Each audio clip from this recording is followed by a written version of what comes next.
their Navy, Air Force. I think a simple majority of their missile capabilities. Of course, their leadership has been taken out, I think, for the next 2 generations, if you look at it from the old regime. I've never seen anything like it before in history. Like definitely militarily. So, I think this is something that we should all kind of thank our, troops for and look at the prowess of the U.S. military now under the leadership of President Trump. I also think that it shows the world that we are nothing to be fucked with move forward because we have the capabilities to do things that other countries have not done to a country like Iran. So that's my take on it. I mean, particularly after what we just did to Venezuela, it was like a 1-2 punch. I can't make fun of the army anymore, Mr. Right-Minded. Kind of pisses me off. There you go. Problem is they didn't import any of those big booty Latina. Oh, they're still here. You forgot about that. But as folks know, Mr. Right-Minded Kyle hails from the old wars. You should see the scars that rain down this man, the political fights we've had in this room. Mr. Right-Minded, KK, Patricia, Marshall, and a couple others that have helped support us. We're all thankful for you guys over the years. But you should have seen some of them. We actually shut down Clubhouse one night, and hats off to a lot of founding members. I saw Augustus pop his head in here. I'm really happy for him. Hope he's doing well. But we had a lot of support from a lot of club owners that came in and helped us that day. But we're one of the only clubs to shut down Clubhouse, and we did it without any big names. We basically did it on our own. And our midterm room, which you can probably see in some of the moderators' backgrounds, you can hear those replays. And they are stellar. People still ping on them and still play them to this day because not only were they funny, they were informative. And but I'll hand it off.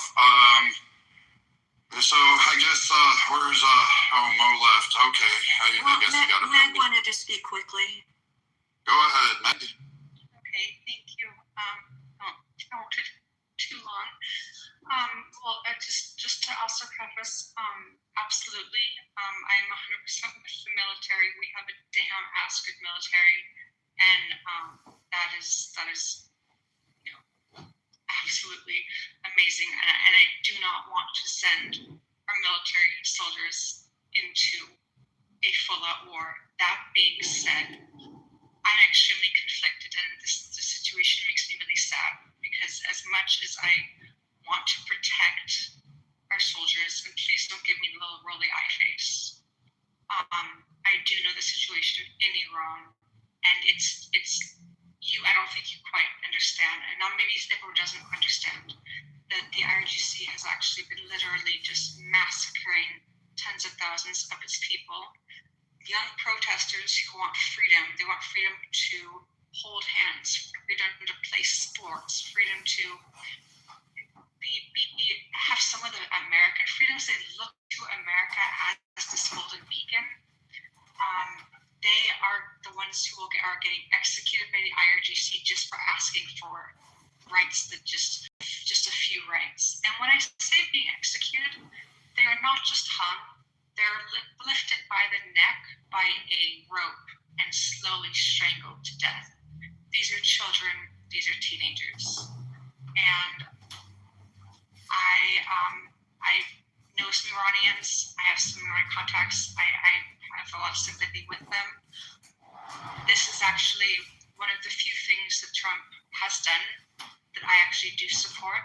I think that he and his cabinet know a lot of things that we don't. I will trust that they make the correct decisions. This is one action of his that I do support. I really hope it will be something that we could just do quickly with our modern weapons. That it can be something that we can get done quickly and not get mirrored in. But I do absolutely support this what he is doing, and I am not taking it lightly about the prospect of American soldiers going in. That's not what I want.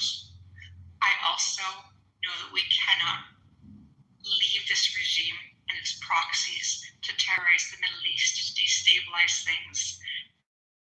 And basically, a stable Iran is America first. A stable Iran is an ally in the Middle East next to Israel that both would just bring so much calm and prosperity. And it would also be a major ally of us in that area. So it is America first. So thank you. Thanks, Matt. Anybody want to respond to that long Diatribe. I don't know if I call it a diatribe, but I mean, she does make a point. A stabilization or a stabilized area or region would actually benefit a lot of things. I'm going to pass on the poor Iranian people. I don't really think the U.S. interests lie with free them. We just don't like the IRGC. So if in the cosmic skew of things, some things align. I honestly, I have some quagmires and some issues with it. Some of you know that, but I'll allow the stage to go ahead. Anybody want to comment off of that? Yeah, Ocean needs to go back to Tehran and fight it. No, she doesn't. She's just somebody who's an Iranian. Hey, what I would say is that having American ground troops on inside of Iran would take a lot more than 100,000, and the president only has authorization to do this stuff without congressional approval for another couple of months. Past that, he has to go to Congress. And I don't know about you, but I don't see any particular way Congress is going to go ahead and say, yes, let's invade Iran, right? Which leaves us in a bit of a quandary. One, the American public have a hard time with the idea of an invasion. But number two, it requires a couple of legal hurdles, which the system probably just won't do. Right? Like, how do you deal with that? How do you deal with what? Like the system itself, or I'm kind of confused where you're going. Oh, sorry, I didn't mean to confuse everybody. I mean, given all of those things, where do you go? Given the fact that the American public doesn't want to invade, given the fact that it would take a lot more than 100,000 troops, given the fact that Congress is very unlikely to vote to invade the country of Iran, how do you square those things with what you would like to happen? What we would all like to happen, which is that the Iranian regime goes away, right? Like, I want that too. Where did you get 150,000? Oh, I pulled it from the invasion of Afghanistan. More what I meant was it was going to take a lot more than that because it's a larger country. Right, and if you took Kharg Island, I suppose that doesn't require that many in the grand scheme of things. I'm more meant if you properly invaded Iran to chase out the regime, you're in a place where Congress is very unlikely to support it. Maybe I'm wrong. But just to give some context, Iwo Jima was about, I think, 9 square miles. Kharg Island is about 12. The mission and battle in Iraq that you were taking your numbers from is very different from what we have thus far. So let's not debate those numbers and etc., but it's something to think about. And so after the address, then we can get into a little bit more specifics. Anyone else on stage would like to comment? If you've already spoken, would you be so kind to yield to other people? Because we only have a half an hour till the address. Thank you. Okay, I just got in. I caught the last part of that, so I'm not sure exactly. I just talked a little bit about what Marshall was explaining. I didn't hear that part of the 150,000 or whatever was he. No, I was saying, when we invaded Afghanistan, we inserted about 120,000 troops at first. We inserted another 100,000. I believe it was up to 220 or 240,000 troops before we pulled them out to go into Iraq. My point was coming in on Meg. Meg's point was a stable Iran is good for the United States, which I agree with. But to get there, you have to have military forces on the ground in Iran proper and that's going to take a lot more than that. And that took an authorization for these to military force for Congress. I don't know if Congress would actually give the go-ahead to do that. Now, maybe the executive just does what it wants and things lie and they are what they are, right? But like I said, I have a very hard time imagining Congress would support that. This time, the airstrikes, the damage being done is far more accurate and far more damning when you look at we've taken out their, pretty much for the most part, their military, and when we start staging, and I said this before, I think yesterday on another page, I forget the guy's name, but he was stationed over there, I think, for 2 decades, 4-star general, whatever he was, and he was talking about what their strategies were, and he says they got to have boots on the ground. He gave all the reasonings for it, and he says they would be safe, but why and how, I don't understand. He has a lot better knowledge and understanding. To me, it sounds dangerous as hell, because I don't trust Iran. They would take out the whole island if they could, I could see them flooding it with missiles and drones, and sure, even if 20% of them got through, that's a lot of damage, and we could lose a lot of people. But I think they're going to hammer it really hard for a while, for the next couple weeks. I'll be interested to see what this negotiation thing is, because he's sticking to it, that he's having negotiations, making comments that will be out there in maybe 2 weeks or a little less. So, to me, I can see letting the Israelis, or I just don't know what to think about the Kurds going in. You got a whole different aspect there, but I think if we pound them hard enough and long enough, and we can take enough sort of resources out, you do start to break the will of the people. Could be fracturing. There's rumors, and I take rumors with a grain of salt, but intel is saying that there's people inside the IRGC that are not really wanting to continue the battle. I think they see the outcome that could be, bombs being dropped on them.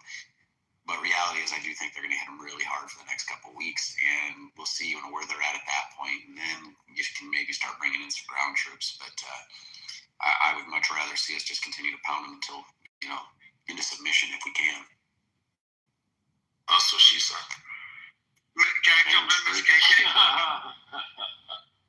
Yes, we just kind of go back and forth popcorn style, but if you find 2 people that are engaging in back and forth, please don't interrupt them, because they'll lose their train of thought.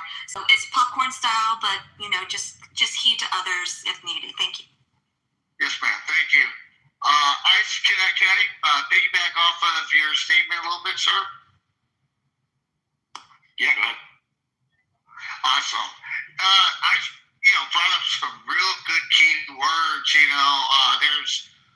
Granted, it's a rumor, and I agree with them on that, but the RGC individual members are slightly disbanding the objective. They're leaving, they're fleeing. Based off of, I think Crane was talking yesterday in a brief meeting. So that's something really positive to look at. But when you deal, in my opinion, with the 2 MUs and the 82nd coming in, is posturing with strength. Like I myself, I've served in Iraq, in Iraqi campaigns, and in Afghanistan, and just the aggression can happen quickly when they realize the outcome. A quick example is when I would do basically gate detail, all right? Basically checking documents, passing people through on commute routes. A lot of times, just a simple hand motion to your grip would digress a lot of activity. And so I think with the Marines' presence there, and the 82nd, it's going to convince the regular Iranian military to put pressure on the IRGC to disband. And I think that would be a good motive. I assume that's an intention with the 2 MUs and the 82nd, is to convince and basically force the IRGC to disband or be pressured by the regular military. Thank you.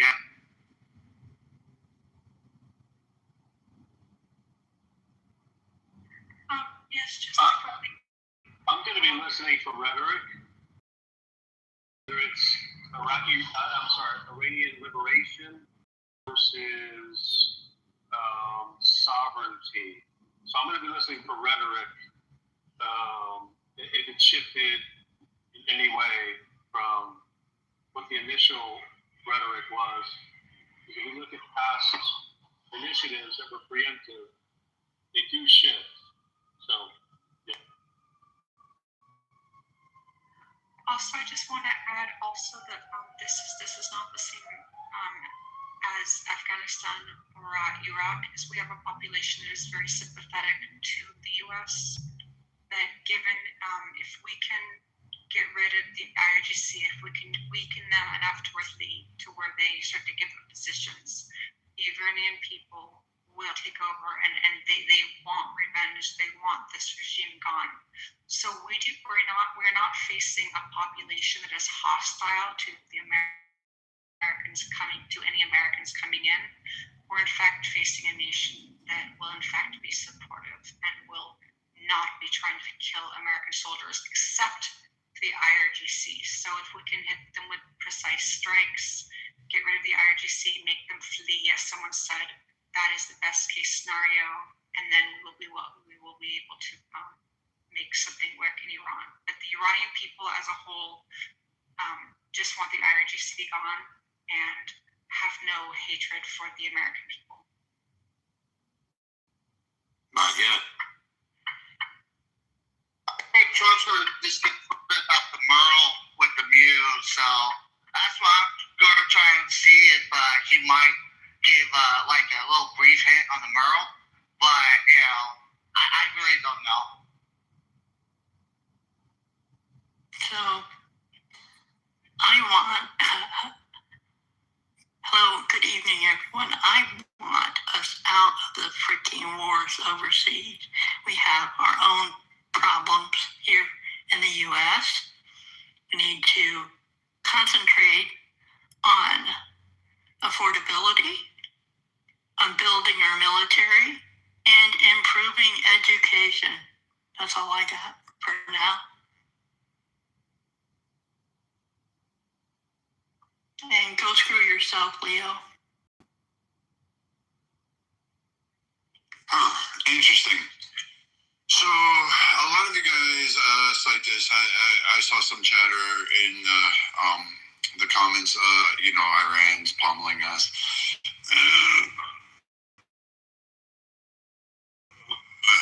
Push back on that.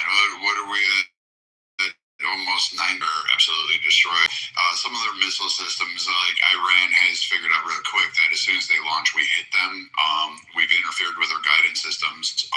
Diego Garcia was a good case in point. Guam, like these targets that they're launching at, seem to be dispelled. The oil implications that Iran is targeting, it seems to be their overall goal is to provide civilizations in the Middle East. Even though their fight is with the U.S., they are attacking different entities.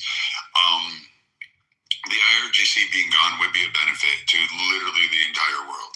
It's not just a destabilized government that's causing problems. A lot of you may disagree with this, but for 50 years, they have provided a ton of proxy problems that exist within the transportation of it. No nation has been safe from it or secure from it. We're forgetting the proxy groups that have conducted terror, including in Moscow, Russia, an ally of Iran, the Asian theater, India, Africa, the continent, literally a multitude of nations. Then we have, of course, Europe. Our towers. That's good. Yeah. They in part had issues with the Western world. So again, the majority of this construct is from my lens, and I'm saying this from my lens, is that if you're tired of inflationary prices for goods, oil, even though we don't use Iranian oil, but if you're tired of it in a global sense, getting rid of the IRGC actually is probably the simplest methodology, or at least crippling Iran to the point where they're back in the Stone Age. Either way, I'd be perfectly fine with that. I still have problems with the fact that, Iran, even though we weren't at war with them, they still killed 241 Marines while they slept in their racks in the Beirut bombing. And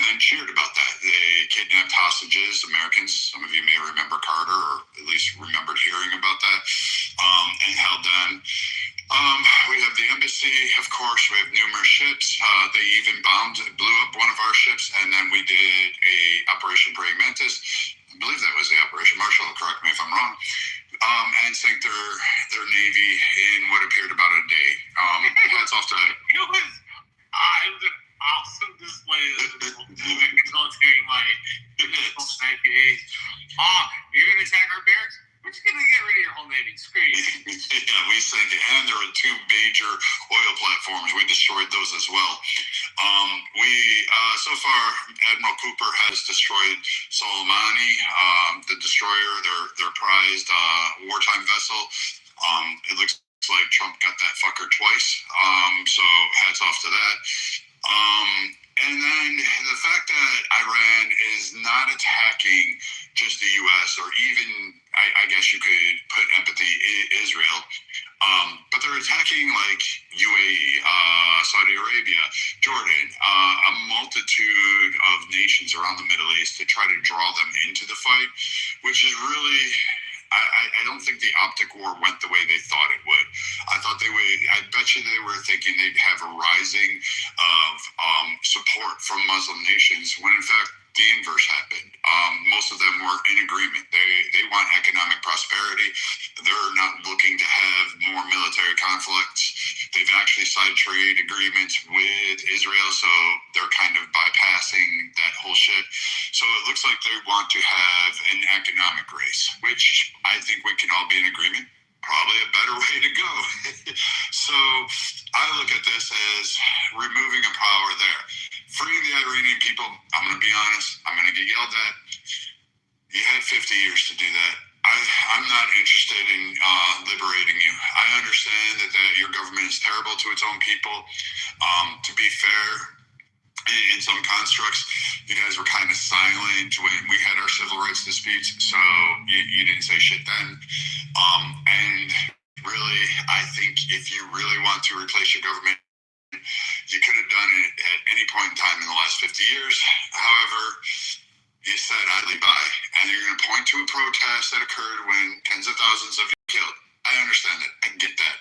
However, you could have took it over even when they were young and newly formed. You didn't. So, I mean, you've got multiple generations of this. A lot of you have fled Iran and talking about we need to fight on the ground.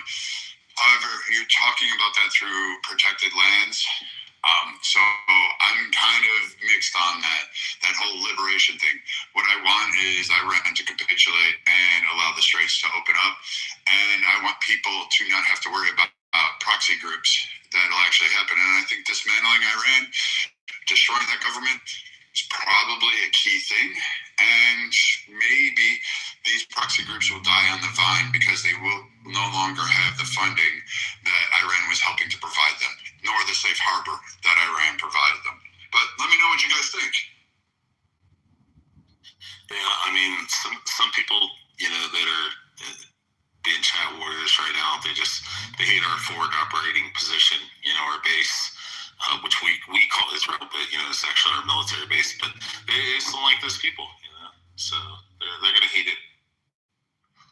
Yeah, they get a random attack on that causes some minor damage, and they say, "Oh, that's a catastrophic hit." It's irrelevant to us. We have enough.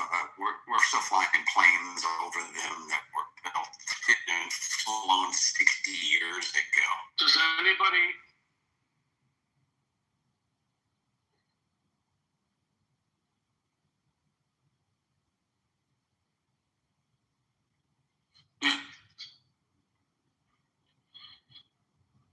Does anyone? I don't think yes, I don't think it's an Israel thing.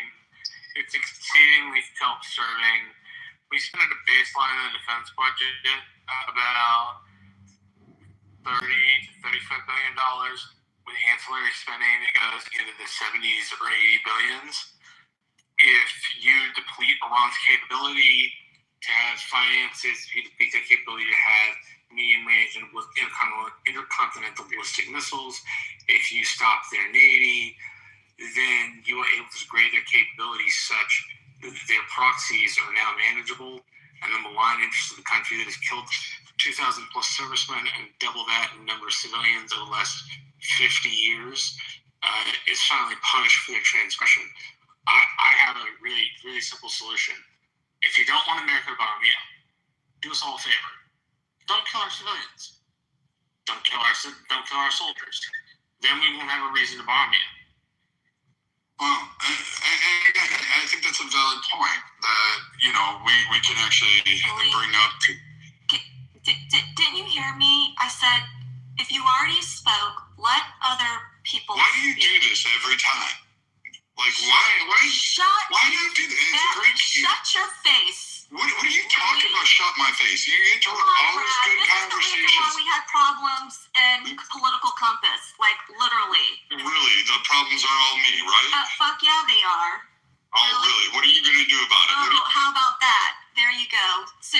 boy. Sit the fuck down. Talking all that damnly. And guess what? Guess what? You can cook your own damn dinner tonight. Okay? How about that? Oh. You can cook your own damn dinner. You have a lot of audacity, and you don't even fucking respect the room. It's like every time I turn around, I gotta deal with your shit. I invited you back up. Don't be a pansy ass now. Jesus. Oh. I'm here. Minded. I'm here. I'm going. You know what? This is why I go into the guest house. You know what? Shut the fuck up. Shut the fuck up. You're sleeping in the guest house tonight. You're sleeping in the guest house tonight. Okay, I'll just say it now. Everyone's been always saying Brad and I are in a relationship. Yes, we're in a fucking relationship. We've been lying to you this entire time. And fucking Brad, I have to send him up to the guest house because he's like, and the phone's so fucking loud. I have to like sit in another room when we want to be on Clubhouse together. Like, Jesus. So everyone that said like, oh, you guys in a relationship, you were right. You were fucking right. So now that you got Brad, that out of the way, you guys ready for this? Viking, do you have something to say? Yes. You know what? I am so fucked sick of this that you have really warped the world, and to everybody in this house. You warped the world? Well, what type of clapback is that? That sounds like a fucking white woman. Warp the world? You sound like fucking Monica. Okay, everybody, April Fools. You know, I got caught earlier on April Fools. It pissed me off for about 45 seconds. All right, cool. Man, I missed it right there. I missed it right there. That is well worth the wait. Thank you, Brandon KK. Well worth the wait right there. That was hilarious. Did we have anyone fooled? I was definitely cool. I don't know you guys well enough yet. Oh, damn it. Okay. We tried. Okay, we tried. I knew I was doing bad when Thunder just starts laughing at me. I'm like, oh God, I'm doing terrible. I'm a terrible liar. Anyhow, let's get back to the conversation. We have 10 minutes left. I'll let you guys keep going, and then as soon as I unmic to play the live feed, please mic up, and then we'll discuss afterwards. But okay, go ahead. Yeah, Brad doesn't have enough melanin for us to believe that. So I have a question of the people that say we're losing. I want to understand where that comes from. Like how people can say we're not winning this, this war, military engagement, whatever you want to call it. How are we losing though? Like seriously. I will tell you this. From a couple different areas. We need to define win and loss. Don't we have to do that first? Well, wait. Mr. Redmond, I've got a whole set. So I can say this. Some people on stage can say this. It's because they were bitchereens. But I'm just kidding. None of you can say that to my friend down there. Really? Do you know how many Marines are on stage right now? Hello? And they're all eating Crayola crowns. I'm not backup. Oh, I miss you guys so much. Yeah, I thought I was gonna have to buy a dog so I could go sleep with the dog. Yeah, I know where it comes from. A lot of people, there's a lot of like AI, Mr. Right-Minded. There's a lot of, I guess, non-belief in America's capabilities and powers. Even though some of us were literally the guys implementing that power. In fact, there are people that are really concerned in our government that we're using too much power and showing our hand a little too much of our capabilities. So, I mean, I like from there, I don't understand where people are getting this. That's like Iran is winning or pounding us because we're at 13 losses, which is really hugely unfortunate. I agree for all of you. And I think 130 wounded, 160 wounded, which again is terrible. But these are acts of war, and military combatants will put themselves in the harm's way. And we do. I mean, even I hope for the absolute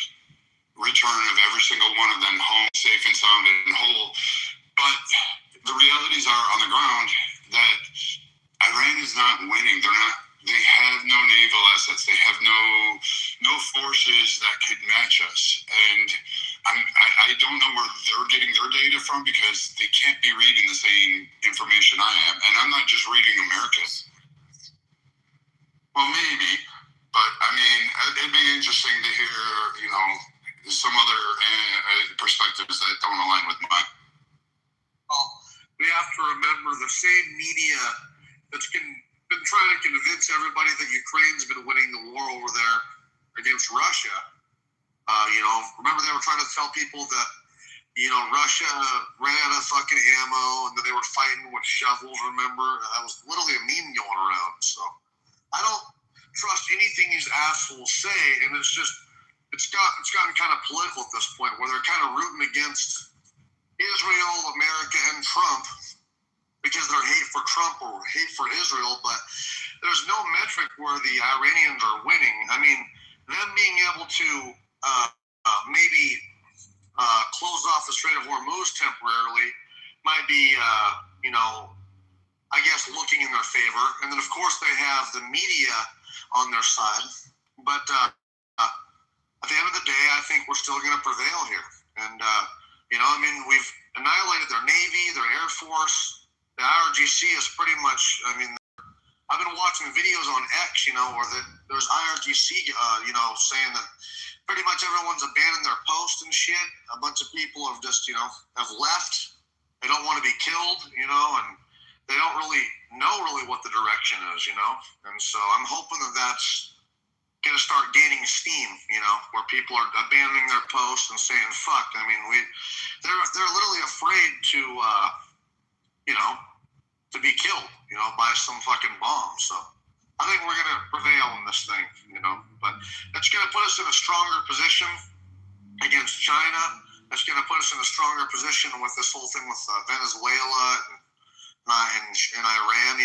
No more cheap sanctioned oil going to China, and I think the petrodollar is going to remain strong. And I think we'll prevail with this whole thing. So one thing I look at is people want to talk about this position. How is that going to put us in a stronger position? Yeah, I wish there was an opposing person on stage. Yeah, the thing is, I'm not saying that Iran is winning anything. I'm sure the United States has a much stronger military power than Iran has, and they're obviously dealing down on Iran.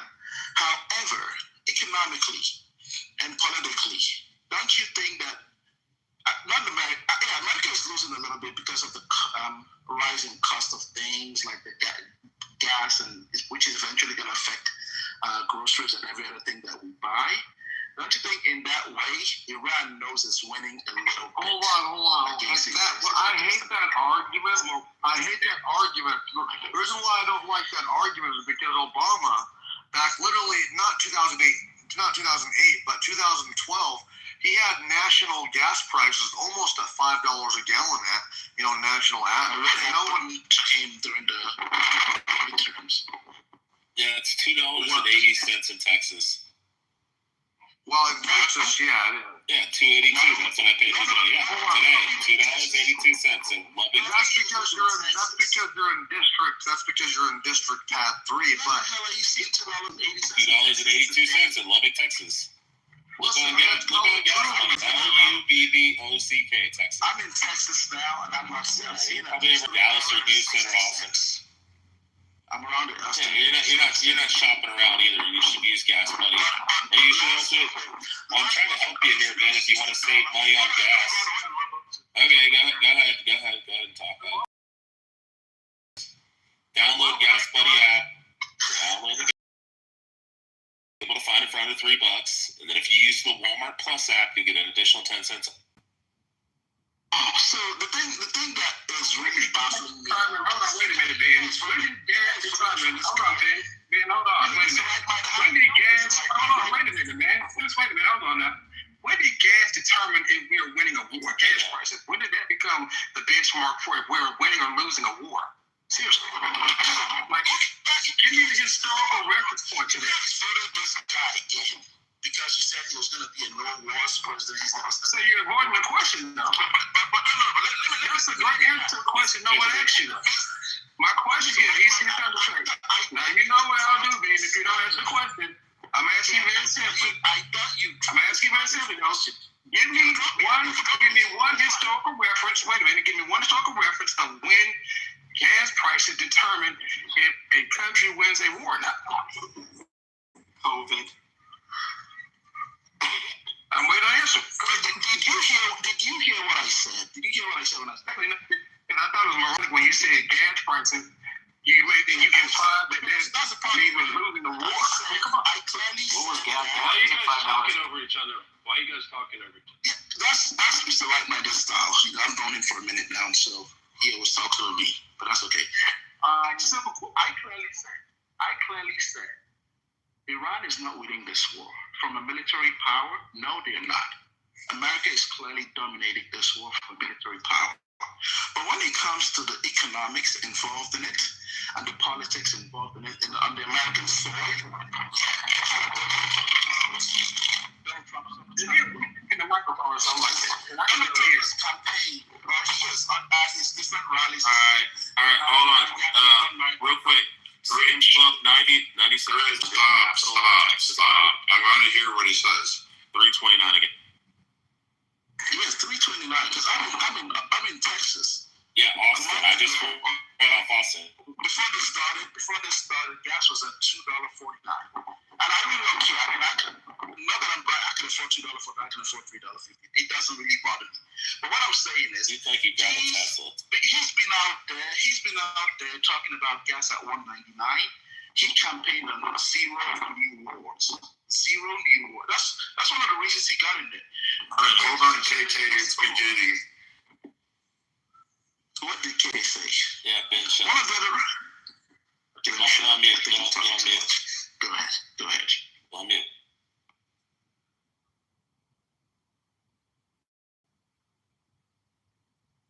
KK, you there? Also, don't let any more West Africans on. Let's start on this point Mr. Right-minded made. Since when did gas prices equate? Marshall. Already going? Never mind. And welcome to MA, and we start with this Fox's alert. The president of our country, of the United States, Donald Trump, he will deliver a major address from the White House in just a moment. The president is to give a huge update on the conflict with Iran, which appears to be in its final stage. In fact, according to the president, Iran's president is now asking for a ceasefire. Well, no thanks to NATO, by the way. Our own Peter Ducey is live. He's outside the White House. Peter, we expect him in about 70 seconds from now. Yes, so I'll be really quick. No ceasefire, Sean, until the Strait of Hormuz is open. And the challenge for President Trump is going to be reassuring Americans that Epic Fury is winding down in the next 2 or 3 weeks, at which point gas prices will come down, he says, while also not really giving away too much to the Iranians about what remaining American assets in the region are doing. There is still the issue of uranium that could be collected. But he is going to tell us about how wiped the Iranian army and navy and ballistic missile facility at the moment after a month plus of this operation. So expect to see him walk out right on time, Sean. I'd expect to the NATO threat. How close were they potentially to having nuclear capability? I'm sure that will come up tonight. The issue of 60% enriched uranium, I would expect that might be discussed, and also the issue of NATO. Let's take you inside the White House. We expect the president is going to walk straight to the podium, and here's the president of the United States.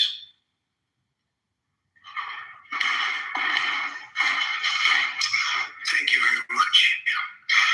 My fellow Americans, good evening.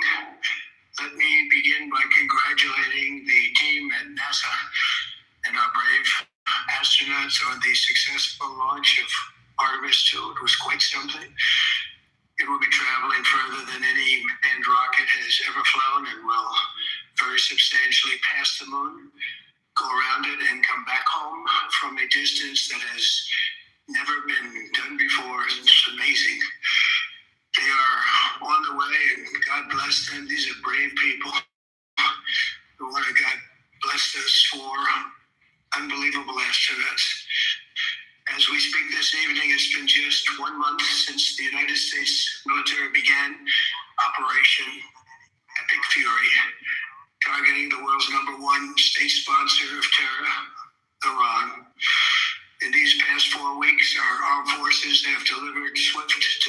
decisive, overwhelming victories on the battlefield. Victories like few people have ever seen before. Tonight, Iran's Navy is gone. Their Air Force is in ruins. Their leaders, most of them terrorist regime they led, are now dead. Their command and control of the Islamic Revolutionary Guard Corps is being decimated as we speak. Their ability to launch missiles and drones is dramatically curtailed, and their weapons, factories, and rocket launchers are being blown to pieces. Very few of them left. Never in the history of warfare has an enemy suffered such clear and devastating large-scale losses in a matter of weeks. Our enemies are losing in America, as it has been for 5 years under my presidency, is winning, and now winning bigger than ever before. Before discussing this current situation, I also want to thank our troops for the masterful job they did in taking the country of Venezuela in a matter of minutes. That hit was quick, lethal, violent, and respected by everyone all over the world. After rebuilding our military during my first term, we have by far the strongest military anywhere in the world. And now we're working along with Venezuela and are in a true sense joint venture partners. We're getting along incredibly well in the production and sale of massive amounts of oil and gas, the second largest reserves on earth after the United States of America. We're now totally independent of the Middle East, and yet we are there to help. We don't have to be there. We don't need their oil. We don't need anything they have, but we're there to help our allies. Tonight I want to provide an update on the tremendous progress our warriors have made in Iran and discuss why Operation Epic Fury is necessary for the safety of America and the security of the free world. From the very first day I announced my campaign for president in 2015, I have vowed that I would never allow Iran to have a nuclear weapon. This fanatical regime has been chanting death to America, death to Israel for 47 years.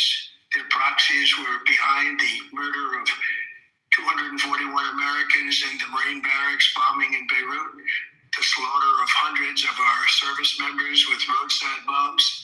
They were involved in the attack on the USS Cole, and they carried out the countless other heinous acts, including the just horrible, bloody atrocities of October 7th in Israel, something that most people have never seen anything like it. This murderous regime also recently killed 45,000 of their own people who were protesting in Iran. 45,000 dead. For these terrorists to have nuclear weapons would be an intolerable threat. The most violent and thuggish regime on earth would be free to carry out their campaigns of terror, coercion, conquest, and mass murder from behind a nuclear shield. I will never let that happen, and neither should any of our past presidents. This situation has been going on for 47 years and should have been handled long before I arrived in office. I did many things during my 2 terms in office to stop the quest for nuclear weapons by Iran first, and perhaps most importantly, I killed General Qasem Soleimani in my first term. He was an evil genius, brilliant person, a horrible human being, however, the father of the roadside bomb, and he lived just horrible what he did. Iran would have been perhaps in far better, stronger position. He lived, we would have had probably a different conversation tonight, but you know what? We'd still be winning and winning big. And then very importantly, I terminated Barack Hussein Obama's Iran nuclear deal, a disaster. Obama gave them $1.7 billion in cash, green cash, took it out of banks from Virginia, D.C., and Maryland, all the cash they had, flew it by airplanes in an attempt to buy their respect and loyalty, but it didn't work. They laughed at our president and went on with their mission to have a nuclear bomb. massive nuclear weapons for Iran, and they would have had them years ago, and they would have used them. Would have been a different world.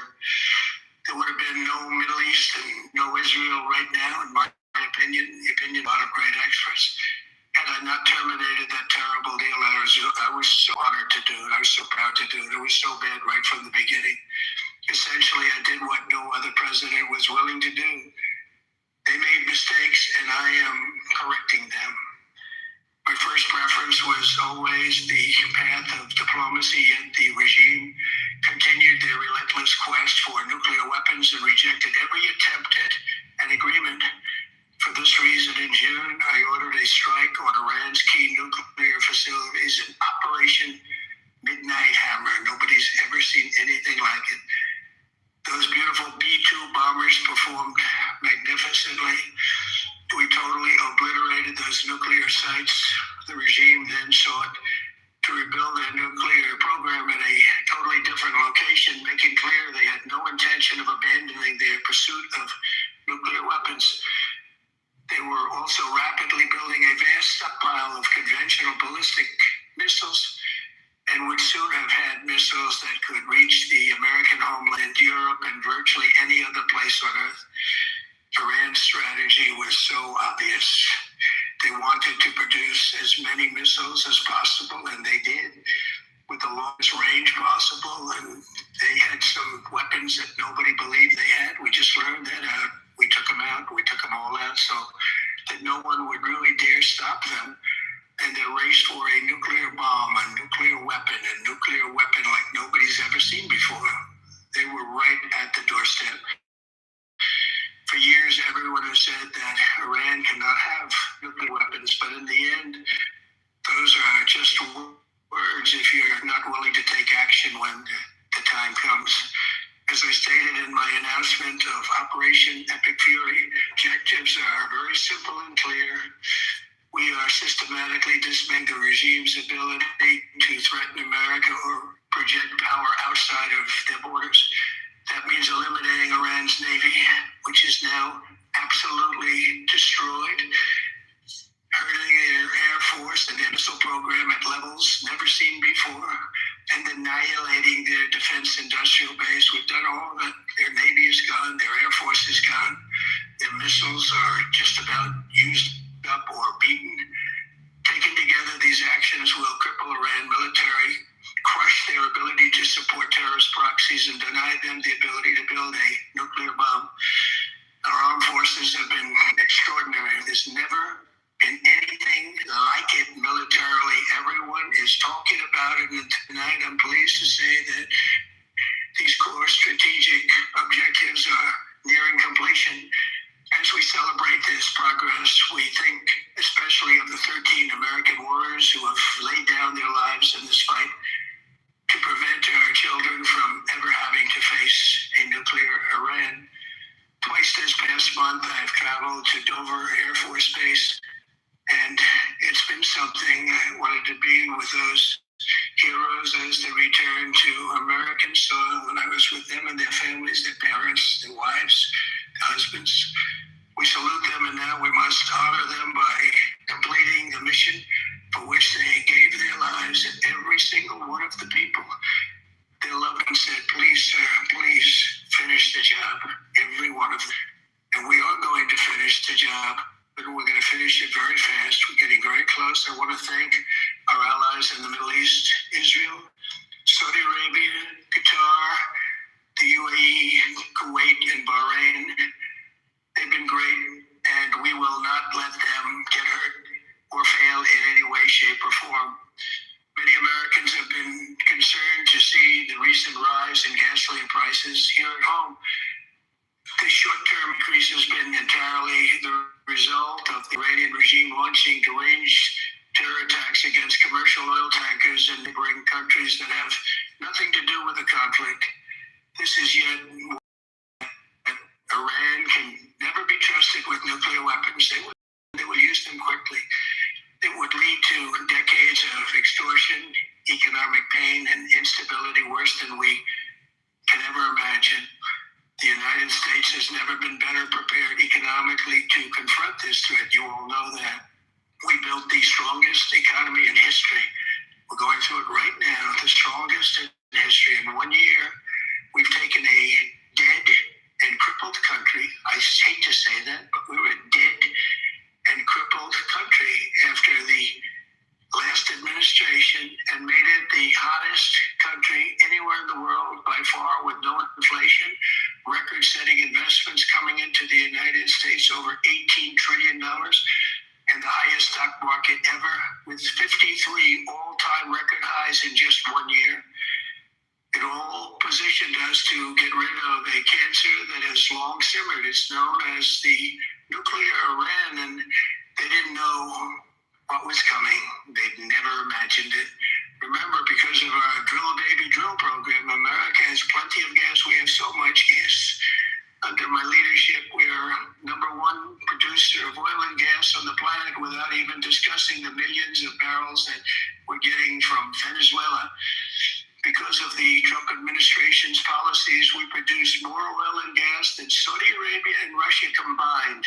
Think of that, Saudi Arabia and Russia combined, and that number will soon be substantially higher than that. There's no country like us anywhere in the world, and we're in great shape for the future. The United States imports almost no oil through the Hormuz Strait, and won't be taking any in the future. We don't need it. We haven't needed it, and we don't need it. We've beaten and completely decimated Iran. They are decimated, both militarily and economically and every other way. And the countries of the world that do receive oil through the Hormuz Strait must take care of that passage. They must cherish it. They must grab it and cherish it. They can do it easily. We will be helpful, but they should take the lead in protecting the oil that they so desperately depend on. So to those countries that can't get fuel, many of which refuse to get involved in the decapitation of Iran, we had to do it ourselves. I have a suggestion. #1, buy oil from the United States of America. We have plenty. We have so much. And #2, build up some delayed courage. Should have done it before. Should have done it as we asked. Go to the strait and just take it, protect it, use it for yourselves. Iran has been essentially decimated. The hard part is done, so it should be easy. And in any event, when this conflict is over, the strait will open up naturally. It'll just open up naturally. They're going to want to be able to sell oil because that's all they have to try and rebuild. It will resume the flowing, and the gas prices will rapidly come back down. Stock prices will rapidly go back up. They haven't come down very much, frankly. They came down a little bit, but they've had some very good days over the last couple of days. We've done actually much better than I thought, but we had to take that little journey to Iran to get rid of this horrible threat. With our historic tax cuts, where people are just now talking about receiving larger refunds than they ever thought possible, they are getting so much more money than they thought. That's from the great, big, beautiful bill. Our economy is strong and improving by the day, and it will soon be roaring back like never before. It will top the levels that it was a month ago. I made clear from the beginning of Operation Epic Fury that we will continue until our objectives are fully achieved. Thanks to the progress we've made, I can say tonight that we are on track to complete all of America's military objectives shortly, very shortly. We're going to hit them extremely hard over the next 2 to 3 weeks. We're going to bring them back to the Stone Ages where they belong. In the meantime, discussions are ongoing. Regime change was, no, we never said regime change, but regime change has it because of all of their original leaders' death. They're all dead. The new group is less radical and much more reasonable. Yet if during this period of time no deal is made, we have our eyes on key targets. If there's no deal, we are going to hit each and every one of their electric generating plants very hard and probably simultaneously. We have not hit their oil, even though that's the easiest target of all, because it would not give them even a small chance of survival or rebuilding. But we could hit it, and it would be gone, and there's not a thing they could do about it. They have no anti-aircraft equipment. Their radar is 100% annihilated. We are unstoppable as a military force. The nuclear sites that we obliterated with the B-2 bombers have been hit so hard that it would take months to get near the nuclear dust, and we have it under intense satellite surveillance and control. If we see them make a move, even a move for it, we'll hit them with missiles very hard again. We have all the cards, they have none. It's very important that we keep this conflict in perspective. American involvement in World War I lasted 1 year, 7 months, and 5 days. World War II lasted for 3 years, 8 months, and 25 days. The Korean War lasted for 3 years, 1 month, and 2 days. The Vietnam War lasted for 19 years, 5 months, and 29 days. Iraq went on for 8 years, 8 months, and 28 days. We are in this military operation, so powerful, so brilliant, against one of the most powerful countries for 32 days. And the country has been eviscerated and essentially is really no longer a threat. They were the bully of the Middle East, but they're the bully no longer. This is a true investment in your children and your grandchildren's future. The whole world is watching, and they can't leave the power, strength, and brilliance. They just can't believe what they're seeing. They leave it to your imagination, but they can't believe what they're seeing, the brilliance of the United States military. Tonight, every American can look forward to a day when we are finally free from the wickedness of Iranian aggression and the specter of nuclear blackmail. Because of the action we have taken, we are on the cusp of ending Iran's sinister threat to America and the world. And I'll tell you, the world is watching. And when we do, when it's all over, the United States will be safer, stronger, more prosperous than it has ever been before. May God bless the men and women of the United States Armed Forces, and may God bless the United States of America. Thank you very much, and good night. All right, that was President Trump with the meeting.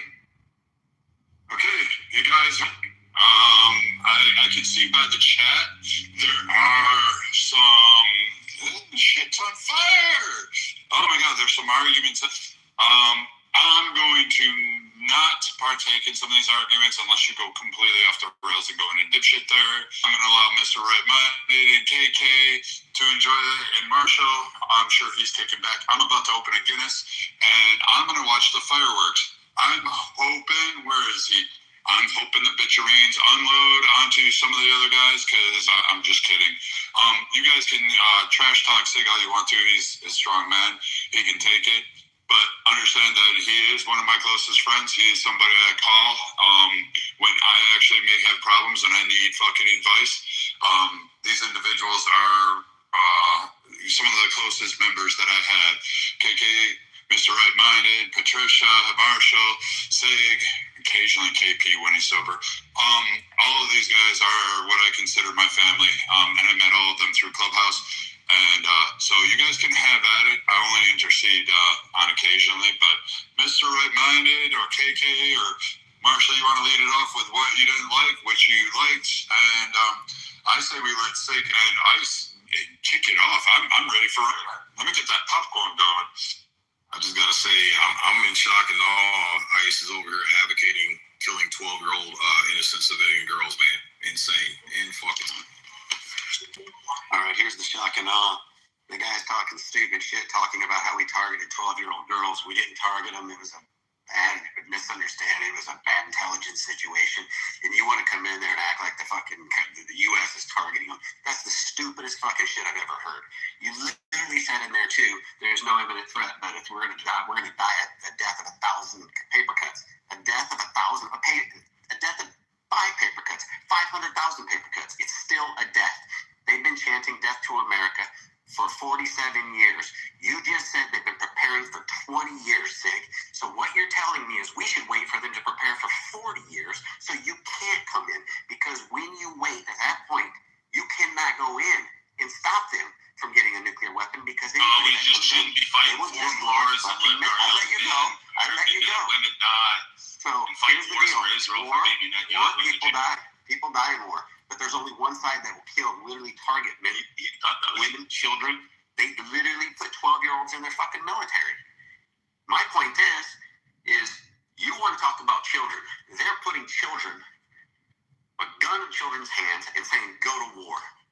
And you think that's not a problem. You think that it's not, okay, they didn't, we don't know that they don't have ICBMs. They just came out and said they did. So what do we wait till I'm going to ask you this thing real quick. No, we just shouldn't be fighting for these dirty kikes over in Israel, you know? So here's the deal, Sig. How long does it take for an ICBM to land from when it takes off from Iran? How long does it take to get to the U.S.? That's for Sig, not Leo. Oh, I was just saying what Sig was thinking. No. You are not Sigaroni. Sigaroni has his own voice. Quiet now, Leo. He's Googling now. Come on, Sigaroni. I'm actually waiting for the mod to stop talking because I don't interrupt mods. I don't disrespect mods in their own room. So, again, what was your question, Ice? So I can make sure I answer it thoroughly. How long does it take an ICBM to get from Iran to the USA? Someone drop a link in the chat. Someone drop a link in the chat. 30 to 40 minutes. You gonna let me answer the fucking question, or you want to answer the question? I'll shut up and let you go. Go ahead. Go ahead. I didn't ask for a link. Yeah, I got 5 words in. You asked me a question. I got 5 words in, and you can't shut your fucking pile. I don't want to fucking. That's what I'm talking about with you emotional fucking bitches. I gotta ask anybody else. So if you're gonna go ahead and finish, and I'll answer your question when you're done. You can get anybody on here. And the answer is 30 to 40 minutes. That's it. That's all you had to say. 35 minutes. I don't fucking know. So again, you gonna let me answer the question, or you gonna continue to cut me off? You're gonna continue to cut me off, Ice. Because if I ask you a question, I'm gonna shut the fuck up and let you answer, and I'll cut you off. I'm off. Well, then shut the answer. Let me get at least 5 words in. Fucking Christ, man. So again, here we go. Here we fucking go. Yo, Miles, let me know what he's. Go, Sig. I'm sorry, I stepped away. I was getting dinner and literally pouring a beer. What's going on here? So they asked me a question. I get 5 words in. All right, Ice, let him go. And then you cut me off. Because I was gonna answer the question. Okay. So again, how long does it take for an ICBM to get to the U.S. So then you asked him. Ice. You asked him. It's done. If he doesn't know, he doesn't know. It's about 45 fucking minutes. And so, Sig, go ahead. Yeah. So again, there's been no confirmation of them having ICBMs. Everything that's been reported is them wanting to create ICBMs. So that's what I was going to tell you. So it doesn't matter how long it takes because there's no intelligence firm, including the U.S., including Israel, has not confirmed, bro. And this has been reported. I can drop the links in the chat to support my fucking claim. So that was my. And he said, how long should we wait until we get them?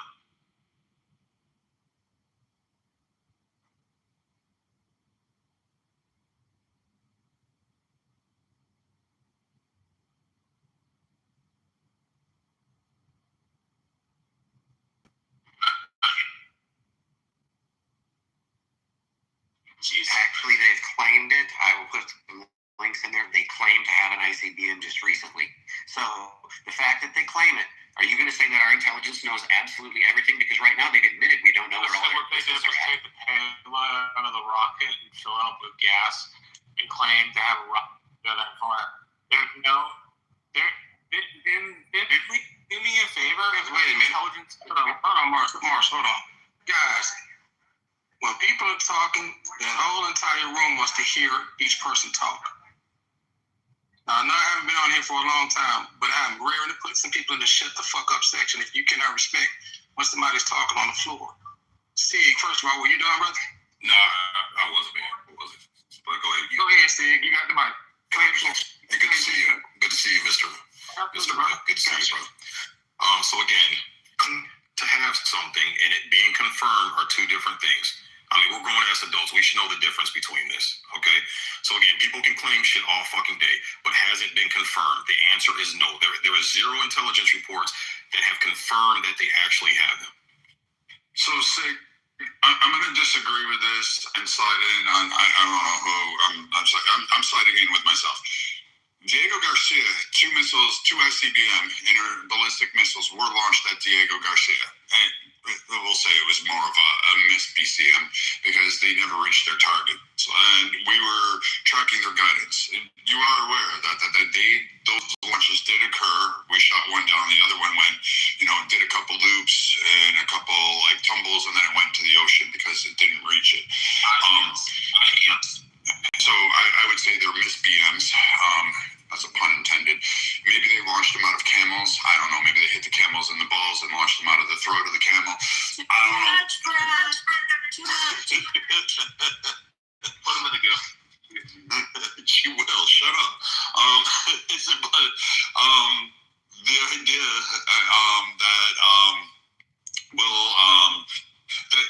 that event did occur.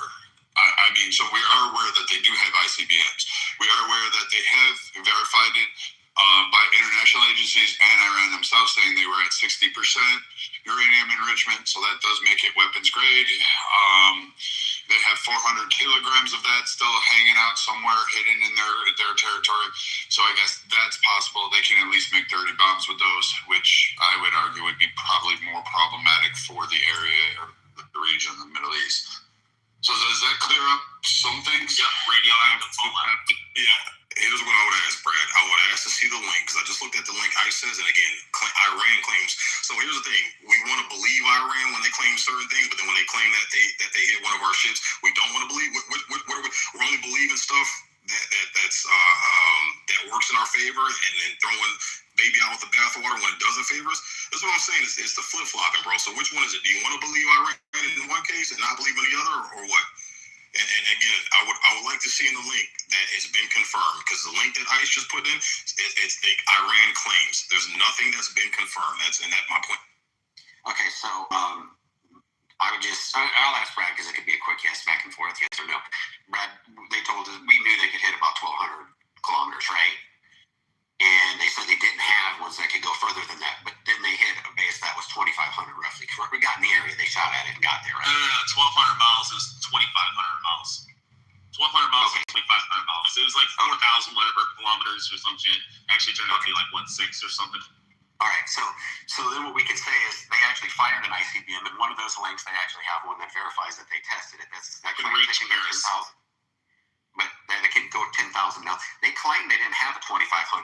So are we throwing out the baby with the bathwater because we got to believe that they don't have them because intelligence says they showed the distance from Diego to Cruz. Right.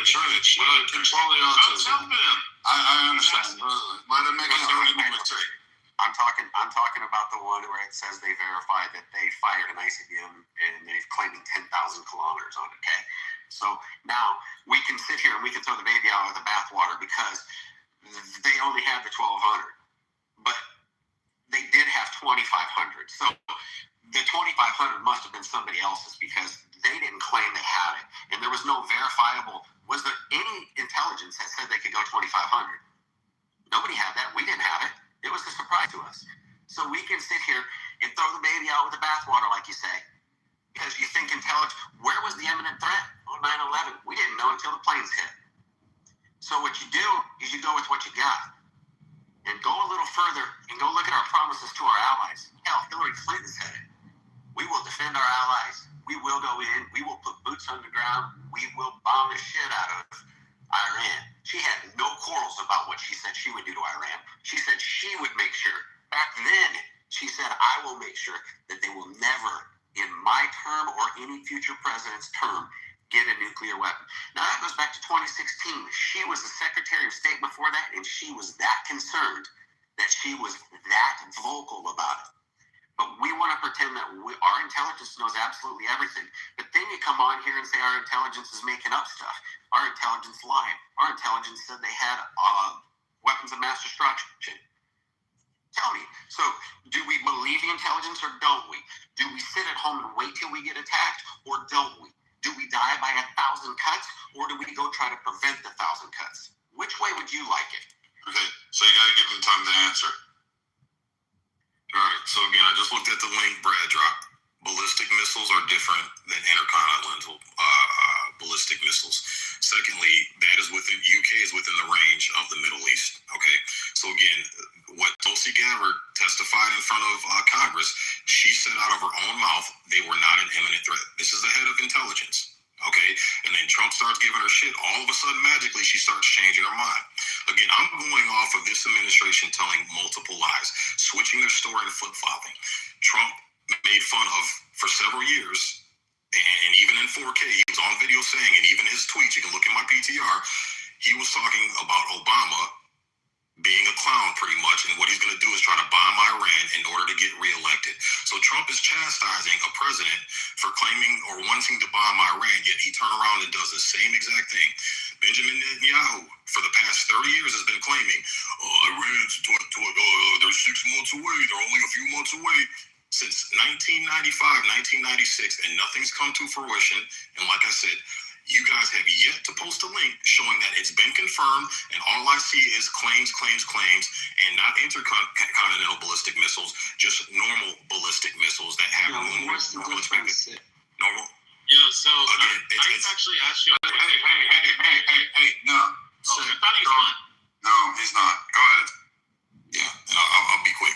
So again, it's about an imminent threat to the United States. They are an imminent threat to surrounding regions in the Middle East, not the United States. And when I talk about death by 1,000 paper cuts, again, look at the low-tech technology that they've been using. They have literally been launching little $50,000, $20,000 bullshit drones and missiles, and we've been using down. They're doing this shit on purpose. They're having us waste our resources and shooting our expensive stuff while they launch off shitty ass low technology duds. And I'm telling you, man, they have been studying us in the Middle East for the past 20 years. They know our weaknesses. They know we are a ground up central command. They have structured a mosaic command military for that purpose. So you can keep cutting the heads off this reappearing because of how they're restructured off of our presence in the Middle East in the past 20 years. So this is going to be a death trap. They are setting this up. Karg Island is literally a fucking fishbowl, literally shooting fish in a barrel when those Marines show up. They're going to fucking die. They have 1,000-foot mountains there that they have bunkers and missile sites and all kinds of shit. They're not using their best shit right now. So I'm not saying Iran is ultimately going to win, but what I'm saying is they're going to smack the fuck out of the U.S. and this is going to be long and drawn out, and there's going to be a lot of American troops and a lot of bloodshed. And those little girls, I'm sorry, brother, I don't advocate. I will never advocate for innocent 12-year-old little schoolgirls getting fucking killed. Nobody said that they were targeting. So you keep switching words and adding shit. I never said they were targeting. The fact is that the United States killed innocent school-age girls, bro. That's the problem. So you dodged his question when he asked you. You don't believe when they claimed that they had weapons of mass destruction in Iraq. So even if the intelligence agencies come out and say that they have ICBMs, you're still not going to believe it. So that's kind of, and that's based on a lie because we were told that they had weapons of mass destruction by George Bush and the intelligence, and come to find out years later, and thousands of troops dead, U.S. troops dead later, that it was all a fucking lie, bro. So again, Trump has lied several times, and I can post links of Trump going back for no more regime wars, no more stupid wars, no more Middle East, America first. We're going to take our focus, and Trump went back for some reason and totally flip-flopped on what he said. So I have clear evidence and proof that this administration has lied. Previous administrations have lied. Okay, I have proof that Israel has fucking lied. And what I'm going to do is I'm going to keep that clear in my conscience and clear in the front of my damn brain housing group. And I'm not going to be so quick to believe the United States, the administrations and the intelligence this time. I'm going to sit back and I'm going to look at things a little more skeptically because we have been lied to. And that is 100%. Can I just ask a question? Do you think there could be that we don't know everything and they haven't revealed everything? Who was they, Kate? The intel. Now, is that a possibility? Yes, but things that I look at, okay, I look at certain patterns. The fact that two of our most powerful naval ships went out there and fucking retreated. One of them has damage, and coincidentally, it's a kitchen fire or laundry fire, whatever the case is. Coincidentally, it just happens to be, right? But again, that's what the U.S. side is saying. That's what Trump's saying is that, our boat, the Ford didn't get attacked. It was a kitchen fire. But again, I'm going based off Trump has lied, and he has lied in 4K in front of all of us, okay? So I'm not going to believe everything Trump says now because he has lied over and over and over again. He said he was going to give them 48 hours. Well, guess what? That 48 hours turned into 5 days. Look at the last few press conferences. Minute by minute, Trump has been flip-flopping.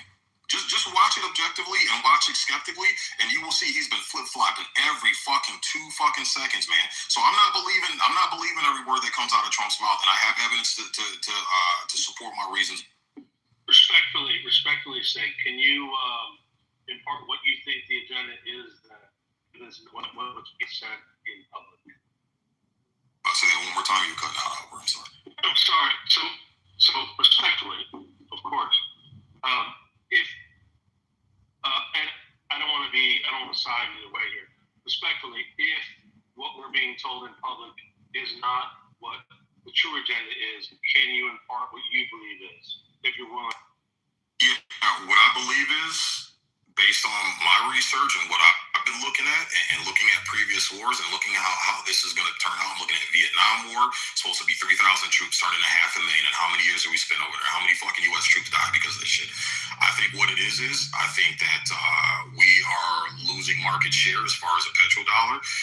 We need to keep the U.S. dollar circulating globally to keep up this fucking Ponzi scheme that we have for this $40 trillion in debt. Because once we stop making payments on that debt, we are fucked economically. And I think that as we've been done before, as has been done before, the American people are told a lie. Just like World War I. Look at how we got involved with that, with the Zimmerman telegram. Well, the Zimmerman telegram was real, so was the St. Lusitania. But look at how it was used. They intercepted and they held on to it until an opportunity to use it to convince Congress, because Congress didn't want to go. The American people didn't want to go into war. They brought it out It was maybe 6 months. Why is everybody was received at the time? He's a mod. He can interrupt me. I'm gonna be quiet. Go ahead, Marshall. I'm sorry. No. All I'm saying was I think it was 6 months or so. But it's like the traditional teaching goes that the St. Lusitania brought us in. The Zimmerman telegram played quite a large role. I will grant you, it seems like they held on to it for longer than they should have, and I don't have a good answer for that. It's a good piece of research to do. Sorry, go ahead. I heard that, and it made me think about that. Yeah, my point, Marshall, is that, again, I can show time after time after time after time again where our government has lied to us. I can show time after time after time after time again when our government has gone over their metal. And I just brought up that they were screaming death to America for da-da-da-da. Yeah, they weren't screaming death to America until we went over there and started fucking with them when they decided, hey, you know what? Why are we fucking with this global shit? This is our oil. We can go ahead and set up our own enterprise and make our own fucking money off of it. And lo and fucking behold, we go over there and overthrow their government to prevent them from doing that. So, Ice, if you came over to my house when I was trying to get some shit going for me and be financially stable and financially independent, and you came over and fucked me, I'd be screaming death to Ice too, brother. Dave, to your point, look at what happened to gold and silver prices with all this debt. Here's a question I have. See, as far as gold and silver prices are concerned, I'm sorry, I have one question here. And I understand, see, where you're coming from. But my question is the big premature to indict this administration as being like previous administrations when it comes to military operations like this. In fact, I would say this is the first real military engagement in either his first or second term, right? So we are basically a month in, and we're saying we're going to be out in a couple of weeks. How do you compare that to previous war operations from previous administrations? It's too quick, is all I'm saying. Well, here's the thing, though, Gerard, is that we were supposed to be out a couple weeks ago, a month ago. We were when we did Operation whatever the fucking has. Trump came out and said himself that because we went over there and struck them because they were the uranium enrichment was a threat, and Trump came out in front of that podium and said, "Yeah, Mary Lou, your mic's unmuted."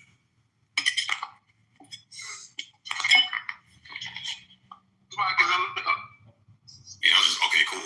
Yeah, so Mr. Right-Minded, Trump came out from that podium and said, hey, it's been obliterated. And you just heard him say in his speech a few minutes ago that their back is being a threat again. So which one is it, man? Again, you're flip-flopping. If you went over there and did Operation Hammer or whatever the fuck that was, and you completely obliterated their shit, how are they still a nuclear thing? And then it changed from, oh, well, now they're oppressing, the IRGC's oppressing the people. We got to go over there and help those people. So again, minute by minute, the narrative has been changing, and Trump has been lying. So, again, Mr. Right-Minded, I'm not buying anything right now. I'm not buying anything from the right. I'm not buying anything from the left. I'm I'm standing back and looking at this with a skeptical eye because of the lies. That's more than fair enough right there. But the question hold on, wait a minute, man. Okay. The question I have is, again, because we just started this recently, the actual, I guess, second engagement outside of bombing their military, their nuclear facilities last year. But we just started this 30 days ago, and we're already talking about ending operation in the next couple of weeks. And at least from my perspective, and what we've been able to accomplish in taking out, again, the majority of their Navy, Air Force, their missile capacities, and some other key aspects of their military capabilities, we've taken that out in less than basically a quarter, 3 months, right? I'm still not convinced that they're doing all this flip-flopping. What I think is happening is they are basically adjusting to what the situation is. Now, I'm not a military guy like you. I was not a military like you guys were.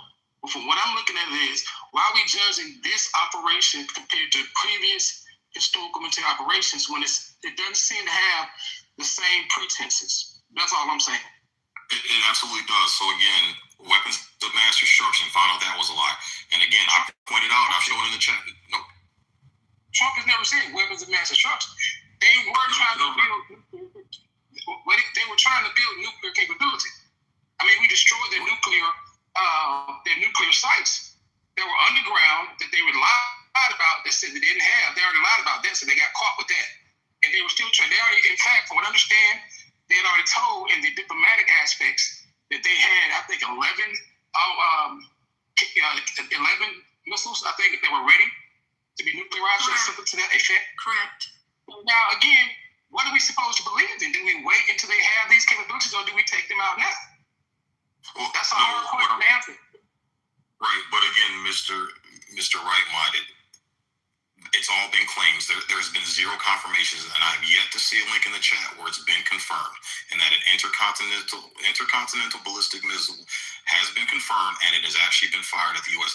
I'm talking about the imminent threat, because this is what it all started with. If you look at the beginning of this, it was all about an imminent threat to the United States. There has been zero evidence showing that there has been an imminent threat. So again, that's why I compare it to the weapons of mass destruction. Wait a minute. Stop cutting. Taking the beam up position. Hold on. Stop cutting shit off. Who are they talking, first of all? Who is this talking, man? Okay, yeah. You in the shut the fuck up section. Do not cut people off when we're having a back and forth discussion. That's what I'm asking you guys to be respectful of, because we have an audience. And what I'm asking, Sig, he's answering, but I want to hear his answers again.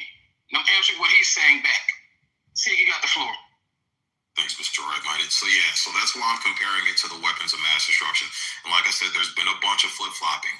It was, they're an imminent threat. Okay, how are they an imminent threat? Oh, well, they've got intercontinental ballistic missiles. Everything that I've read, and I've had this conversation with people before, nobody has shown any proof that it's been confirmed. All sources I've read and been shared with me, just like Ice did in the chat, it's all claims. It's all claims. So I'm not saying we need to wait and be sitting ducks, but what I'm saying is, as far as the U.S., Mr. Right-minded, there's no imminent threat to the United States. And again, it shows the incompetence on the Trump administration side. When you have Tulsi Gabbard testifying in front of Congress, she's the head of intel, man. She should know everything. She should have everything. 1 week, there's no threat, and then Trump starts giving her shit, and then instantly she changes her story. Right? So again, what is it as the intelligence agency? Why is it that we're going over there, taking out their uranium enrichment sites, and then you're saying everything's obliterated, there's no more threat, everything's good to go, and then all of a sudden it starts popping back up that they have more shit? So that should be an indicator.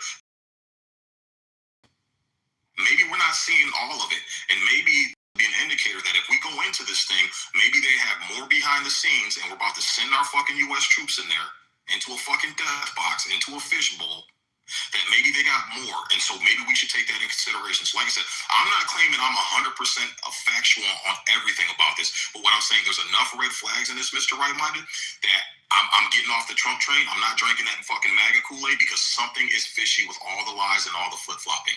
Again, Trump said... And that's all good, but what I guess where you and I, we don't see eye to eye is, I'm not one for waiting around until some, I guess, agreed upon threshold that says now they are an imminent threat when they can be firing a missile at us or one of our bases to take out our troops like that right there. I'm not sure what the benchmark is for imminent threat being confirmed. That part right there is what really is, I guess, where we differ in opinion at. Now again, I'm not a military guy. Hold on. I'm not a military guy like that. But what I'm saying is, I'd rather be the aggressor than just be the person that's waiting on something to happen than be a reactor. And I hear you, Mr. Right-Minded, but that's easy to say from the sidelines. Again, none of these guys are sending their fucking kids in. Okay, they just raised the re-enlistment age to 42. Everybody I see championing for this shit, nobody's fucking enlisting, man. So I see a lot of people who are rooting this on from the sidelines. They're not putting boots on the ground themselves. They're not jumping to fucking say, you know what, let me do my part about this. And that's mighty suspicious to me. And then again, Mr. Right-Minded, Trump said in the beginning, this was supposed to be a quick in and out. We've been there for over a month, and now we're ramping up to send a shit ton of troops over there. So something's going on to where it's supposed to be a quick and easy out, to now it's been extended, and now we're ramping up forces. So something's going on to where, and two, look at the hits that they've been making. Okay, look at the low-tech drone technology they've been using. They've been hitting civilian sites. They've been hitting U.S. Military bases. We weren't counting on that, and all of a sudden we struck them, and then now they put a whammy on us. And this is why Trump has been flip-flopping on, talking shit to them, and then retracting on, 48 hours. You got 48 hours, and we're gonna. Oh shit! Wait a minute. Hold on. I'm extended to 5 days. When have you ever seen Trump back off like that? It's never happened, bro. He's been backing off more now than we've ever seen him. So that should be an indicator. Something is up. I hear you. Mr. Rackman, how quick do you, hold on one second, how quick do you want it to be there? I mean, again, we're not even 2 months into this thing, and you're saying it needs to be quick. How quick do you? I didn't say that. I'm saying they said it was going to be quick and in and out, Mr. Right-Minded, and clearly it hasn't been. Compared to previous operations, is this not quick? When they said it was supposed to be we were supposed to be starting off with airstrikes. Then it turned from airstrikes into sending our Navy out there.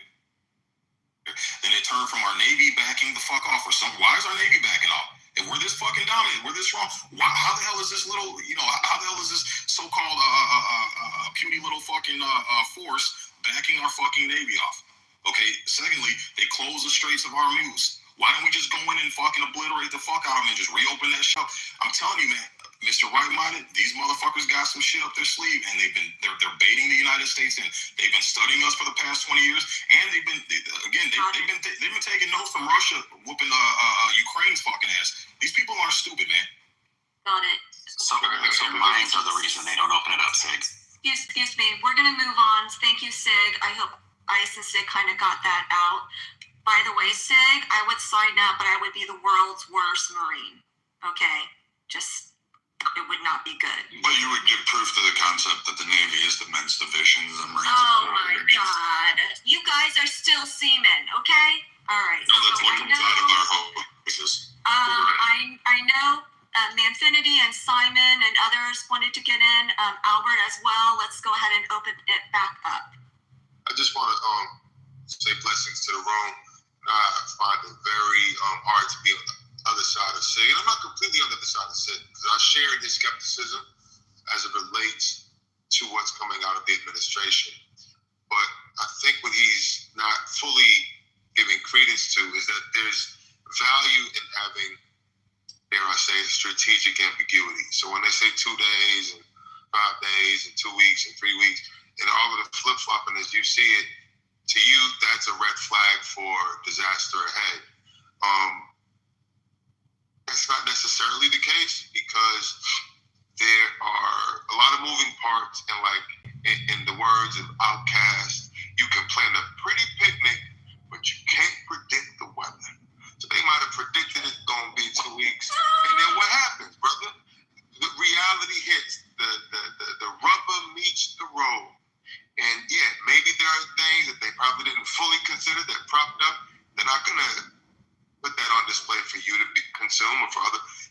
There are tough decisions being made behind closed doors. Do I trust everything that comes out of Trump's mouth? Absolutely not. But to say that it doesn't meet your benchmark of imminent threat, that's for Donald Trump to decide. He's the one who was voted in by majority of American voters and got put in there through the Electoral College. He gets to look at all the facts and circumstances. Excuse me. I don't think I was done talking. on. I guess you had mod privilege, so you can just talk right over me. Yes, he does. I don't understand this. Just throw my whole shit up. The Infinity, he has them on. That's what I said. But he threw my whole shit up. The 1973 War Powers Act. Say what? It's defined in the 1973 War Powers Resolution, not Act. Okay, go ahead, define it. What is it? Look it up real quick. No, look it up on the fly. Because I'm looking it up on the fly. Looking it up on the fly. Okay, let's see what you come up with. 1973. There's an actual definition for imminent threat. Let's see. Yes.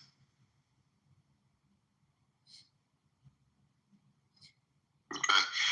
And just real quick, you said, well, Tulsi Gabbard didn't, brother, the IAEA, who is the arm of the United Nations, is supposed to confirm their dissolution of their nuclear capabilities. They were playing fast and loose with them, not giving them access to certain parts of the country. Trump said in June, we attacked these 3 sites. He said those 3 sites were obliterated. He didn't say they were forever never going to be able to resume their efforts. And they did. The efforts were resumed, according to the Trump administration. It could be a lie. And like you said, a lot of these are claims, brother. But we're never going to, you want them to put the proof on a silver platter? It's not going to happen.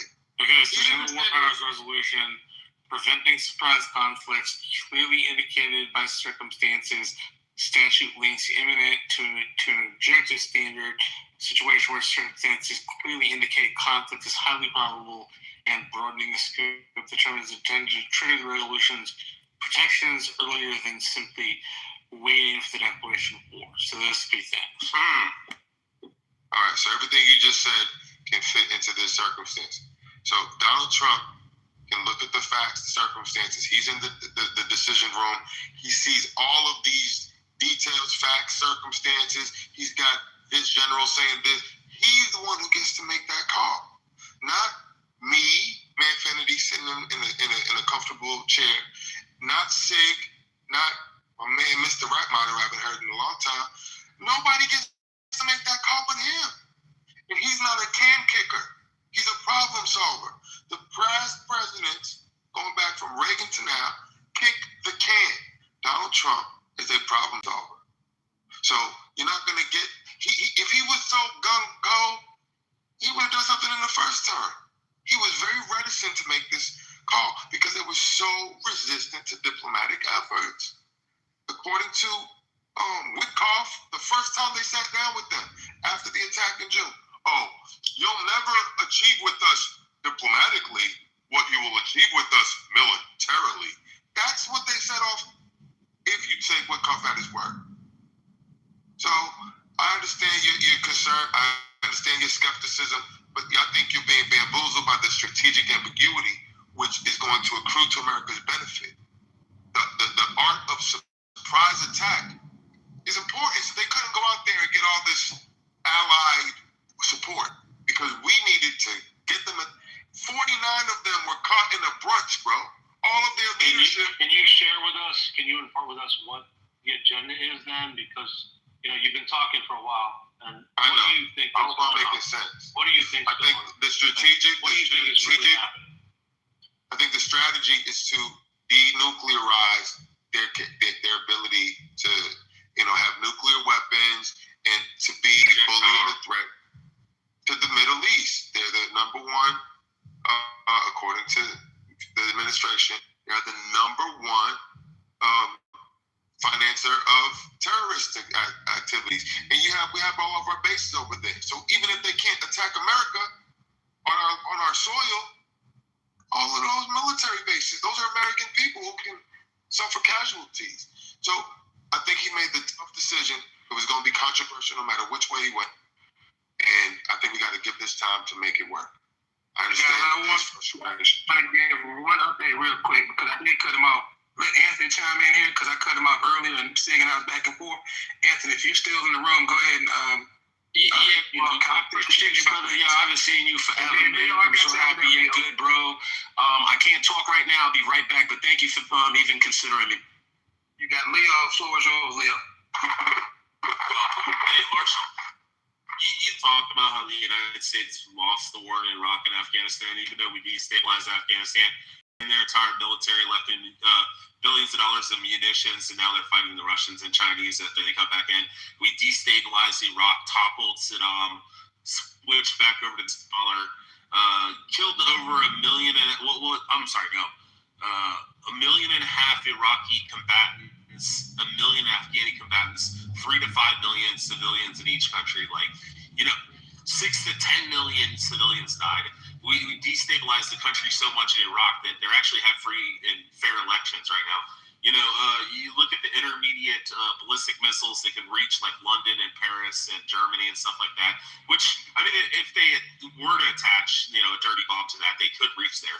But realistically, they're probably just going to shoot it at Israel, and then they'll probably shoot it like, Riyadh or something like that, or, maybe even hit like one of the European countries. And then the second that they hit one of these NATO allies or just like Israel and stuff, then we launch all the fucking nukes. There's a lady that was on Sean Ryan's show, and they were talking about North Korea, and Sean Ryan said, well, what happens if North Korea shoots a nuke? And she said, well, the president has an automatic response that's already pre-planned. And if North Korea were to launch one intercontinental ballistic missile at the United States and target one of our locations, our automatic response is to shoot 82 intercontinental ballistic missiles at North Korea. He said, how many would it take to destroy the entire country? She said 82, which they already have that already planned out to wipe out the entire country of Iran if they launch one ICBM. So it's waiting around and just hoping that, they're just bluffing, and that's not going to fucking happen. We're going to knock the shit out of this. We might not win the war, but we're at least going to knock them back 30 to 50 years. Launched 1,500 to 2,500 ballistic missiles and drones in the last month. 90% have been intercepted. So we're looking at 150 to 250 that have actually struck. But we've hit 14,000 confirmed targets. I mean, we are absolutely ass raping the fuck out of Iran right now. And that's the whole point, brother. That's what I was telling you. That's the whole point. We're wasting millions of dollars in munitions while they're only wasting hundreds of thousands. That's the whole point, brother. They're exhausting our fucking resources. This is 96% of the RGC brass. Again, we're shooting $1 million missiles to knock out $50,000 or $50,000 missiles. Ballistic missiles, though, Sig. We knocked out their facilities to create ballistic missiles. It's not like they're going to rebuild that in a month.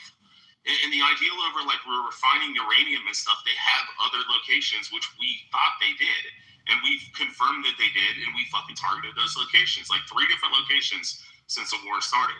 So we're knocking the shit out of their uranium refinement, which I thought was stupid, giving them a fucking 3-day heads up when satellite images, from Space Force showed that there was fucking thousands of trucks going in and out of there. So they probably moved their fucking uranium, which I thought was really fucking stupid to send the B-2 Spirits in 3 days after we announced that we're probably going to hit it. The reality is we're knocking out their ballistic missiles, their refinement. We're knocking out all their drone facilities and stuff where they can manufacture. We're at least knocking it back 10 years. But here's the thing: it's the same thing Russia did. Russia went by the same playbook with Ukraine, bro. The weapons and shit we were sending to fucking Ukraine. Russia's hemorrhaging. Okay. Russia did the same fucking thing, using cheap ass fucking munitions as a front, while we and Ukraine exhaust the expensive equipment, military equipment that we're utilizing against. It's like I said, the Iranians they're using the same fucking playbook, bro. I know Ukraine's getting fucking slapped, bro. They've been getting slapped forever. That's why we were in there for so long. $26,000 or $37,000. What are you talking about? The GBU 26, which is made by Lockheed Martin, is $37,000. We got people freaking manufacturing rockets right now that cost $20,000-$30,000. What's his name? Lucky Palmer.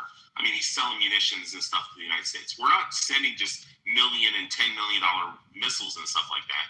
We're sending cheap bombs. The ones that they just hit that nuclear refinement facility, those rockets were $37,000 each. Yeah, we used 80 of them, but they're $37,000. We're actually using the same drones they are. They literally took their drones. We replicate them like the Chinese. Right, and so the other thing again, we're gonna go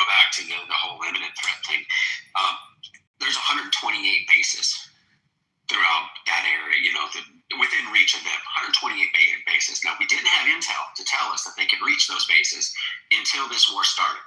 So prior to that, we had no idea that 128 of our bases were within an imminent threat happening by just deciding today I want to shoot a missile. Not being prepared for that, not getting forewarning for that. Guy just wakes up one day and says, it's the day. Because in Afghanistan, they talked about why they were having such a problem, because they went low tech. What did they do? They used a freaking donkey in a courier to send the messages around. Can't intercept those, can we? No. Low tech? We've been working on low tech too. We're just not as good at low tech because we want to rely on high tech, right? But what we did do is start different drone warfare programs. We've got all sorts of stuff that we don't even know about, right? But the bottom line is when we want to wait for an imminent threat to show up, I have to ask, where was the warning on 9/11? Where was the warning on Pearl Harbor? There wasn't, okay? We had two massive catastrophic things that happened with no. Again, I will go back to what everybody else has talked about. We defend our allies. We've already told Taiwan, if China comes in, we got you. It would devastate our entire Navy. We might win, but it's going to cost our Navy because we're fighting on their shores. Well, ICE, just clarification, like the idea is that, yes, we're engaging in this warfare with Iran right now. If we can actually topple the IRGC, which I don't think is actually possible unless our test turns on the IRGC, there are 490,000 IRGC, unless they switch it up, unless the Kurds come in, which the Kurdish president said he would send in soldiers if our test turns on the IRGC and the Iranian people show that they're actually going to get out in the street and fight. But I think there are a lot of feckless cunts in Iran, and I don't know if they're actually going to they're actually willing to go out and die for this cause, like a revolution. But the reality is, if you don't want us to be like a fucking proxy of Israel, then you should want the IRGC to be overthrown. Because the second that they can get their hands on a dirty bomb, and they do send 10 of them to Tel Aviv, and one makes it through, and it fucking nukes fucking Tel Aviv, that's automatic response. Automatic response if it takes 200 or 300 nukes to wipe Iran off the face of the earth, every square inch of that country, that's what we're going to do. That's going to be the automatic response when one, nuke goes off in fucking Tel Aviv. And you want to talk about involvement of the entire world. I mean, it's going to get nasty. So our better, thing to do right now is to knock the shit out of the IRGC and at least knock them back. Exactly. And the whole thing is we can talk about what we think we know. Shit, smoke detector. Yeah. But we can talk about what's going on and what we think we know in intelligence, but I can guarantee you half the shit that's going on, they don't want anybody to know about why.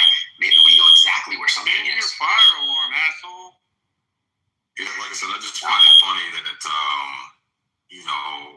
we struck them, and then when Iran threatened, hey, motherfucker, we'll take out the fucking desalination plants. When they started making threats to take out heavy infrastructure that will impact millions and millions of people in that fucking region, leave them starving, leave them without clean water.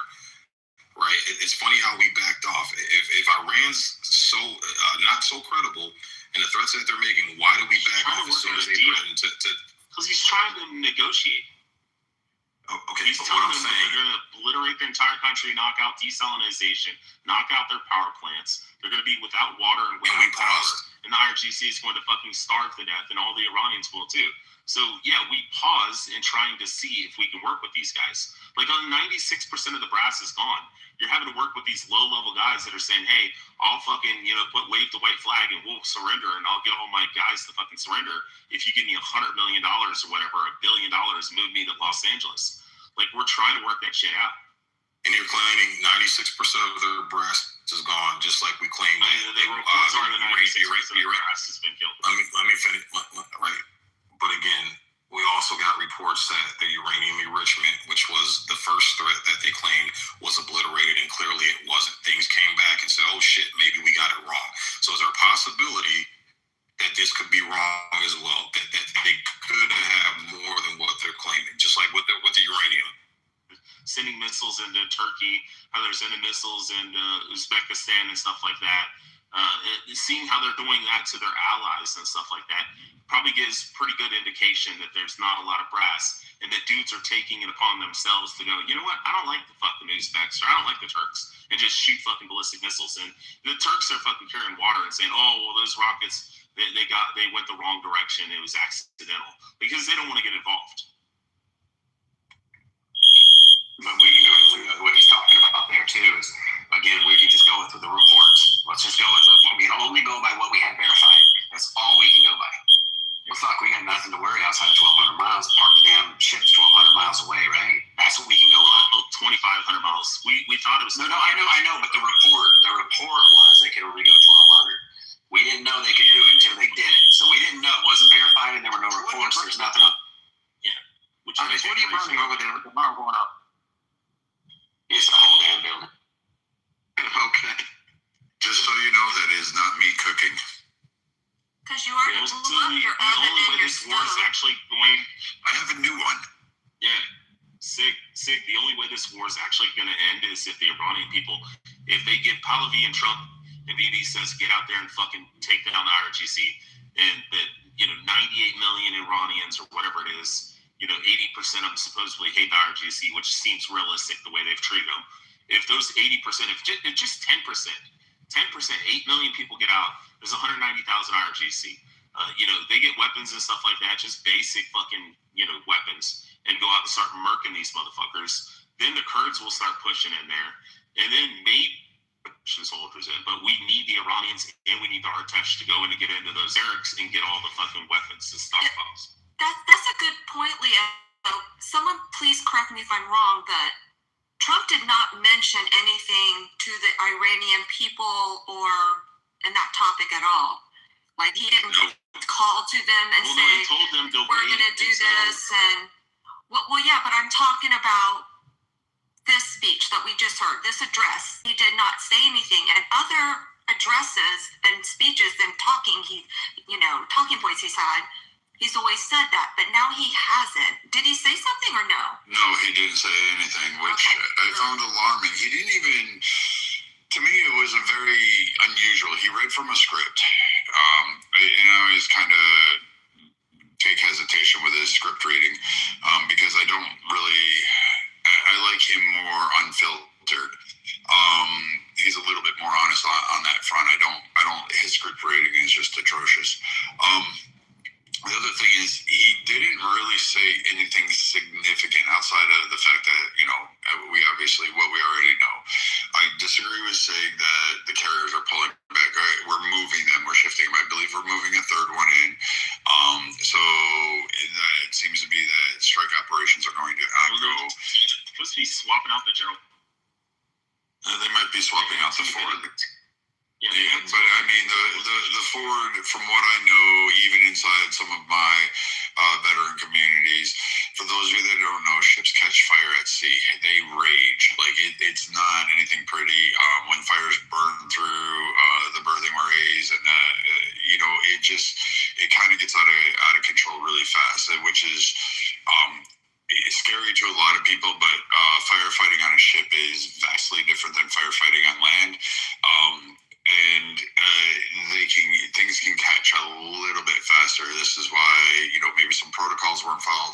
to the ship? Well, that's part of the low tech that they're using. So what they're doing is they're using balsa wood drones, balsa wood and fiberglass with electric motors. And they're low flying drones, and with the detection radars and the detection technology, it filters them out as flocks of birds. Because you have to install filters because you have flocks of birds, you have things that the radar picks up and give you false signals. Same thing with the electronic warfare community. We had that shit on our planes that I used to work on. So that's the reason why they're using that technology. So it gets filtered out with flocks of birds, and that's how they're able to get in strike. That's how they've been hitting a lot of these strikes. In Dubai too, the strikes that they did in Dubai, the civilian territory, that's the technology that they were using. That's why they worked it. You know what does need to happen? Excuse me, Leah, just a second, I'll let you go. You know what does need to happen is Iranians that live in the United States, they're saying that their relatives and friends that are living in Tehran, they're not getting any information as far as how much damage has been done to the actual IRGC and all of their military depots and such. So I wonder if, their next step is to be able to give them internet, so that way it can then become more of a propaganda campaign to activate those that are on the ground in Tehran or in Iran, because they have to be activated in some capacity. Brad, remember when Iran claimed that they shot down 3 F-15 strikees, and then we found out that it was a Kuwaiti F-18 that I guess became an asshole and shot him actually down? Yeah. Right, but I mean, I'm just going to tell you on the carrier, like a low-tech drone, I'm not saying it's impossible to do, but you would have to do it in a swarm and a missile defense system. And carriers don't really operate as close to shore as people think. Like, they're not parked in a harbor somewhere launching operations. They're generally pretty far out. And with the layered defense systems, even the fact that they do GPS jamming in terms of that, in radio frequency jamming multiple times, that alone is there. Impacts too, they can detect signals, and they often turn around and make drones do weird things because they'll jam it and take over those signals. The carriers have their electronic warfare system is like off the charts. But I mean, it's like, I'm not saying it's impossible. It's more of a theoretical.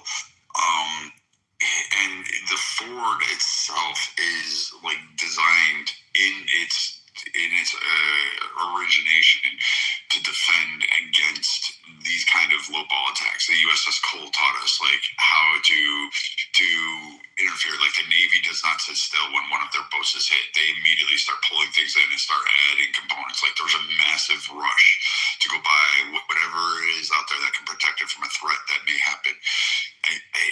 I'm not saying it's there, just that to hit the Ford, you're looking at so many ships. Yeah, but Brian, that's what Brad, okay. Oh, sorry.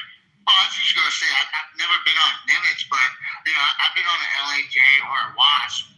But, so, I really don't know too much like Nimitz, but I can really agree with Brad when it comes to, like, fire. I mean, every Marine that's ever partaken in a MEU, you have to go through, like, I think it's like 3 weeks of seamanship course, and the last week is dominantly on firefighting. Like, everybody has to go through a firefighter course. So fires are not common, but they're laundry rooms, like Brad said, even the washrooms, and just minute things. So I agree with Brad when I say there's no evidence truly pointing out that, not even the veterans community, like say you're a veteran, Brad's veteran, I'm veteran, others, we all have our veteran community that we talk to, some that are still active or inactive but still do DOD or civilian contracting, and I have heard nothing on my channels of anything regarding like actual strikes. So I agree with Brad on that. Sorry for interrupting, Sig. Yeah, no, you're good, Slip. And that's the thing. Again, I've never claimed it got struck. Again, go back and read the chat. My claim has never been that it got struck. What my claim is that I find it suspicious, and that's been my stance. I find it suspicious that all of a sudden there happens to be a kitchen fire, and there's an immense amount of damage according to the pictures on that. Okay, so again, my claim is that I'm suspicious. Secondly, again, you guys just stated a bunch of claims Iran made. You're going to dismiss those, but then when it comes to ICBMs and nuke threats, what Iran claims, you don't want to dismiss those. That's what I'm saying. There's no consistency. It seems like we want to dismiss it when it's not convenient for us, but then we want to accept it when it is convenient for us. That's the second thing I'm calling out. Third thing is, again, I have electronic warfare experience. I was 6283 electronic warfare EA-6B Prowler. Tip of the spear when it comes to airstrikes. That bird goes in, jams, shuts everything the fuck down, and then everybody comes in and does the strikes. So again, you have to, especially on these ships, you have flocks of birds, all that type of shit. You have to filter those out because you're going to get a bunch of false positives from flocks of birds and stuff, and that's where the drone technology comes in. That's why they've been successful with all these strikes they've done on all these U.S. bases and these civilian sites, is because they've been using a low technology, knowing that there's a filter to filter out flocks of birds and things like that, where you don't want false positives constantly bugging the shit out of you and exhausting your resources. So those have been my... Well, one thing I was going to read right here from the article, it says major plumbing headache haunts $13 billion U.S. carrier off the coast of Venezuela. This is January 17, 2026. And it says it's the U.S. Gerald R. Ford. So, like, they were already having problems with it, with just the plumbing. So, I mean, it's not that unrealistic to think that they had, like, a fucking fire. Okay, and I'll accept that. Like I said, I'm not saying 100% I know. I'm just saying it's a coincidence, and this is based on all the lies and flip-flopping. So, I'll accept that. I'll take that. Yeah, it's been out since June. They were extended, too. The Ford was extended in their deployment before all this. They were supposed to turn around and go back, but they didn't. Yeah, and so you both know. I mean, usually shit goes downhill once you actually get in theater, or when you actually start ramping up. Like, you both know that part. At least with our branch, it seems like shit goes south. When you're in action, and so like I say, it could have just been like a out of the blue moment. I had to look this up too because I was pretty sure. I think the Ford was operating 900 miles, off of the coast of Iran. I had to look this up. At max range on a high-end low-tech drone, it's about 25 miles. So what always gave me pause was the fact, Sig, of just the limited range of the radio frequencies and the ability of these like low-tech drones to go. Now, I don't have a lot of experience with drone warfare. I don't operate drones. I don't fly them around. But I mean, even on the high-end low-tech ones, I mean, you only got so many miles that you could do, and just carriers are constantly on the move. Chief, CRAM should grab it though. CRAM should grab it. I would think so. Even the old CWIS systems on their first iterations up as a threat. Like I've seen them, like fuck, our CWIS systems locked on. You guys would be surprised. Our weapon systems would lock on your personal planes you're flying over, and we just immediately will ping them and get them locked on. But I mean, I've seen them lock onto birds, like a pelican, and just kind of like follow that trajectory, waiting for the command to go hot. So, I mean, I don't know. We can put the Ford as saying it's probably some seaman that was probably lighting a cigarette in the laundry room, or there was like some of the chemicals used in those laundry rooms probably combusted at some point, or electrical spark created some kind of fire, which that fucking happens. If you ever watched our electricians in the Navy, I don't think there's a single one that doesn't get zapped on a routine basis. So, Chief, that's why we use the guns. The Navy transports Marines, but we have to shoot the guns for you guys. You know that our guns are a lot bigger. By taxis. Yeah, our guns are a lot bigger. We do more damage, and we have better toys than you guys.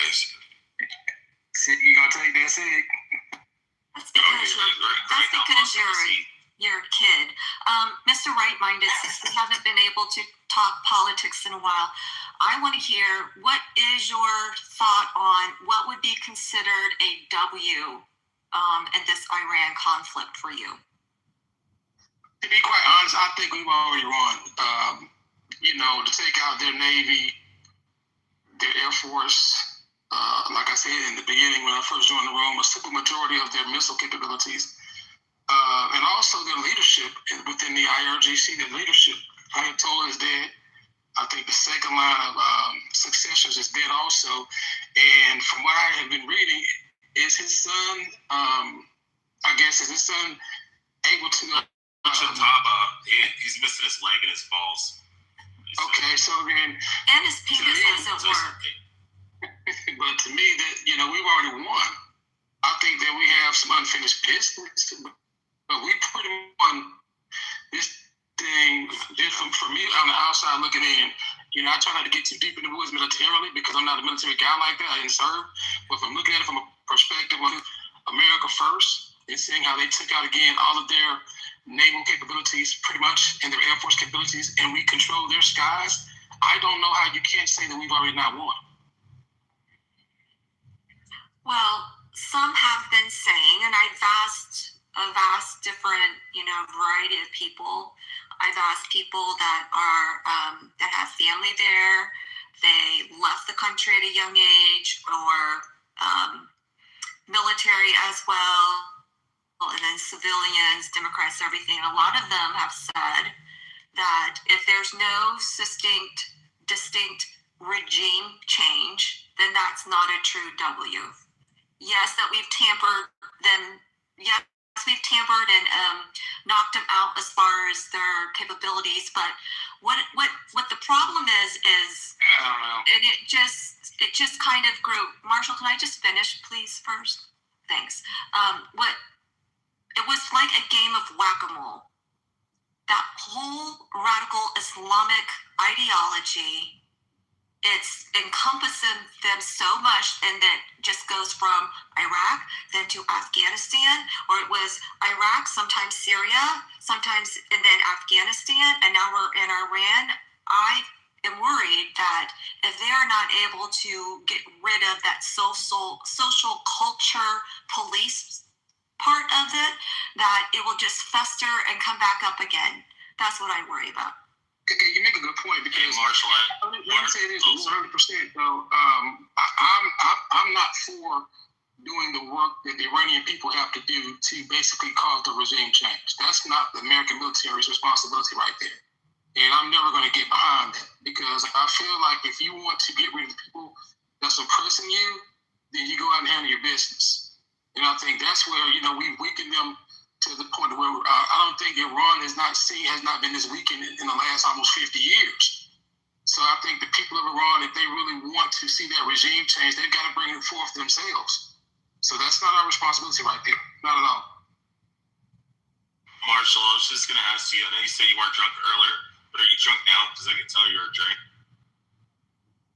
Oh my God, Jesus. He is. I can always tell when Marshall's drinking. He's drinking some liquor. Are you the clubhouse police? He just started drinking when we started all this. I put something in the chat. I just want to hear your opinion on. Okay, is there anyone else on stage that would like to share their thoughts about Trump's address or exit strategy or how are we doing? Anything that you want to go to, Leah? One more point about his speech tonight, too, though. And I know a lot of people will disagree with this. But what I do believe that he was doing was basically damage control message-wise. Because a lot of people, you see a lot of the different mainstream media news outlets saying, well, we don't know his plan. You're not supposed to know his fucking plan, number one. And they're saying all these different types of stories. And to me, it's a confusion operation that they, obviously Democrats, other lefticals were trying to put forth. And I think with this tonight, because he's not saying anything that we didn't already know, okay? And when you look at the fact of, I think what a lot of us here in this room are intelligent about is we're keeping up daily with what's going on. So I think not quite as educated what's going on with Iran, and particularly what we're there for and what we want to do to get out. So I think it was for them, and not per se for people like us who are, well informed, really is about. Agree with it. I think that's what this was tonight about, because there was a nation case. That's just my personal opinion on that. Who cares? But I think that's what he was doing tonight, because he really didn't say anything that we didn't already know as well-informed people. I just want to say something real quick. She posted a link saying it's 3 weeks to a nuke and imminent threat. That link you posted, all it says is Iran could and Iran can. Nothing there says Iran is. And 3 weeks, I just posted a video, if you want to check it out, of Netanyahu since 1995 saying the same thing. They're only 3 weeks away, they're only a couple months away. Since 1995, brother, he's been saying the same thing. So again, please post something that is confirmed, not what could have, would have, should have been, but confirm it. You have yet to do. All right, fair enough, Sig. I would agree that maybe hasn't been posted yet. But with that said, we know for a fact that they definitely had ballistic missiles. There's no question about that. We also know for a fact that they had enriched uranium. These are two facts. It was enriched up to 60%, 60-something percent. And I'm under the impression that typically, they want it enriched up to like 90+% to make a quote-unquote dirty bomb. Well, not a dirty bomb, but a nuclear bomb. But they could make a dirty bomb with that 60-something percent. They absolutely could. And so when you combine that, you combine the fact of our forces in the region, I think there's a clear and present danger. It's hard to argue with that logic, bro. I don't. All the ingredients are there. It's right there, staring us in the face. So, clear and present danger, bro. Right, but Anthony, that's what I was saying. Ballistic missiles are different from intercontinental ballistic missiles. And the claim was that Iran had ICBMs, and I posted a link in the chat showing no intelligence agency has confirmed. So again, we're talking about the imminent threat, and I'm basing this off of all of Trump's rhetoric during his campaign rallies. No more regime change wars. No more new wars. No more endless wars. No more sending our sons and daughters over there to lose their lives for these bullshit wars. This is quote what Trump has said several times in 4K. I mean, you're talking tens and tens and tens of videos of him saying this. So again, it went from them being a nuclear threat, and then Trump came out and said that nuclear threat has been obliterated. Then we go back on that. Now they're back to being a nuclear threat again, and then it turned into a regime change war, right? We got to help the Iranian people that are being persecuted by the IRGC. So now let's switch to a regime change war. What happened to all your campaigning saying America's not interfering with regime change wars in the Middle East? That's what I'm saying. There's a lot of inconsistencies. I think he said the site was obliterated, not their entire capabilities to be obliterated. He said, oh, go ahead. So the IAEA came out, I believe, there's a lot of different reports, but early in the early 2000s, warned about different things, but I can't remember if it was 2004, 2007, somewhere in there, the IAEA came out and issued a report that they had two separate areas that were not disclosed. Okay, so now we just take the two areas that were not disclosed that the IAEA warned about and said these need to be inspected. Do you think, since let's just call, I don't care, go to 2015, do you think honestly that within the last 10 years that they maybe couldn't have went deeper than we thought, that they maybe didn't start another facility somewhere when the IAEA found out about the other two? So the fact that they had two that they never disclosed tells us they're completely willing. No intelligence knew about it right away until somehow the IAEA found out. But these are the things that we talk about when we want to talk about what we know, what we can verify. Again, that's the problem. If you wait till something's verified, it could be too late. Now, we also know that they warned back in the mid-2000s. I can look up here. I think I actually put it in the chat from an IAEA report. I put the whole report in, as a matter of fact, in the chat, that they were warning a decade or 15 years ago that, hey, they can make it. Within 3 weeks, they can be there if they're ambitious. Now, that's the stuff that we don't know whether they did or not. But what we can do is say we know there's potential, and with potential comes risk. And you give them that opportunity to do it. They talk to you listen to the military strategists talk about it, what would happen if they were to have that in the Middle East, what they could do to their neighbors. And that's the thing that we have to look at. I'm going to tell you, somebody else brought this up earlier. Trump didn't go in the first time, right? He didn't. Now he came in this time, and he's literally following Hillary's playbook. And I doubt that he just decided, he knows, he talked about it. And everybody, there's Democrats that have known him for years who say, no, the dude's been against Iraq. He was against going in, didn't care about it, didn't talk about it, the weapons of mass. He was absolutely against it. But all of a sudden he did this time, which tells me that there's something that was there. And again, I will say this. Hillary said this. We will defend our allies, and we will use military force to do so. We have to protect all allies. She didn't even defend her own workers. Excuse me, Benghazi. Right. One thing that I find interesting is everyone's like, it's been 3 weeks, 4 weeks, right? When it's 5 weeks, people are going to complain it's 5 weeks and then whatnot. So I looked up some facts about the 2011 Libya intervention. Like, why did it occur? You know, aspects of the operation, time zone, who were the players in this? And it literally says, Moz, can you bring up someone from the audience, please? It says it was to prevent a massacre. Gaddafi's forces were threatening to unleash no mercy on civilians, specifically targeting cities like Benghazi and Misrata. Sounds familiar. We can mirror that going in Iran. Humanitarian mandate by the UN Security Council. To take all measures to protect population. All right, there's definitely a humanitarian concern there. And then the other reason was supporting Arab Spring protests. Obama sought to prevent the collapse of democratic movements in neighboring Egypt and Tanzania, and to support Libyans seeking democratic reform. Iranians are seeking democratic reform. This says racial instability. The administration believed a humanitarian crisis in Libya would trigger a mass refugee issue and threaten regional stability. Okay, well, regional stability is an issue as well, and look at the oil market for that. So from his first, I think it was like March 9th, I read somewhere, until his first speech was, I think, 2 weeks later, and then a week after that, he spoke to UN, he had to do the UN mandate speech. But from the beginning, first bomb to near the end of it, it was 9 months.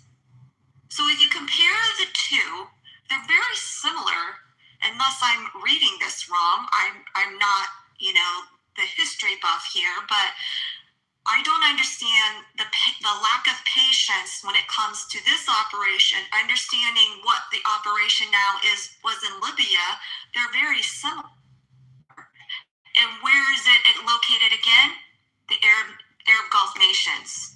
So here we go again, another whole, concern of regional stability. So I don't understand why there's such a lack of patience with it. It just doesn't make. It took 11 weeks. It took 11 weeks for us to get Kosovo to back down. Kosovo's a fraction. I mean, it's tiny compared to it. 11 weeks, and here we are, literally dismantling an entire military in a few weeks. And we're doing it. We're not just going in and just hammering them either. These are very, very accurate strikes. And we had a strike on a school. It freaking stopped. Right? But what did they say? Yeah, it was a former military, facility they're claiming or whatever, and that's why they had it marked. Okay, so bad shit does happen. It sucks. Everybody here, I don't know a single soul who is like, yeah, let's bomb kids. Let's bomb. All of us are happy as hell. We're not taking down buildings. Well, love it. Why? Because the Iranian people are happy as hell we're there. So we don't want to kill them. They're okay with some of them dying. They've said that. Some of them said, if we die trying to get free, it's worth it, right? But the problem is 11 weeks for Kosovo. I'll tell you what, say it takes the whole 90 days or whatever he can do. Hey, if he knocks them out and they get a regime change, or he fractures the regime of itself and some come up, maybe he legitimately is having negotiations with somebody in the regime to bring them up and help them come up. Great. Awesome. I'm not going to panic about it if it goes a little longer. I also don't believe that he said, I'm going to be sending in ground forces. They're sending them to the Middle East. You do that because what if Israel's going in? Well, now they need support. They need support at home. They need support around. So there's a lot of reasons. Go ahead. Yeah. Options and threat. So I'm reading Mr. Ben. He's my clubhouse friend. He doesn't know it yet. He doesn't take ownership of me yet, but he is my clubhouse friend because I said so. I can basically take his sentence that he said. Basically, Trump decided to cause chaos. I literally could drop in Obama and say the exact same thing. Basically, Obama decided to cause chaos, mayhem, death, destruction, disruption, dissension, depletion of resources, and decades of hatred and mistrust from friends and foe in the Middle East and beyond. Continuing to be wrong in Afghanistan. Sorry. I literally could say the exact same thing about Obama in regards to Libya. The issue is because Iran is on the forefront. We had Middle Gulf War, OIF, and Afghanistan PTSD as a nation. We had too many flag-draped coffins coming home. So our tolerance from that, we are very stigmatized and activated when we even think of a single boot on the ground, which I personally completely understand that. But it's not fair, in my opinion, to be able to say, oh, we demand more we demand to know all the intel information now, and you need to validate it now before you do anything else. That's just it's not reasonable in my mind. Are there some facts that could be shady or not put together? Yeah. Should we ask questions? Absolutely. But to even think with what happened in Libya, it's kind of parallel correlation now I'm looking into the details, and it's 9 months, right? And we're in 3 weeks. Go ahead, Mr. Right-minded. I'm going to say that, Ben is always, and I'm taking a little jab at him now because I haven't done this in a long time, but he always acts like Trump fucked this girl or something. He hates Trump to the utmost. And what I want to ask him is, you have a right to your opinion, no matter how moronic it is. But when you look at previous engagements from previous administrations, you've never seen anything this spectacular tactically to take out an entire country's military capabilities, pretty much their naval, Air Force, and missile capabilities in less than a month. And you're saying this is chaotic? I find you guys to be comical because your hatred for Trump, and again, you're a functioning human being, but when it comes to Trump, you guys are imbeciles. And you think that just because you can type mean things about it means that it's correct, and it's not. You have zero evidence of this thing being chaotic. From a military perspective, a lot of military people, super smarter than you and I will ever be military, have said this is one of the most strategic operations they've seen. Period. But you go ahead and say it's chaotic. You guys are morons. Mr. Redmine, can I just make a statement to you? I would like to say that if Donald Trump came out today and said he found an immediate cure to cancer, CNN and all the haters in the chat would say, how dare Trump take away the right of someone to die from cancer? That's what would happen. It doesn't matter what Trump does positively for the country. It's the fact that they're upset about it came from an individual that has been labeled in a community of Democrats, community of socialists, and just individuals that have internal hatred for America, that no matter what the outcome is, they just gotta hate on someone.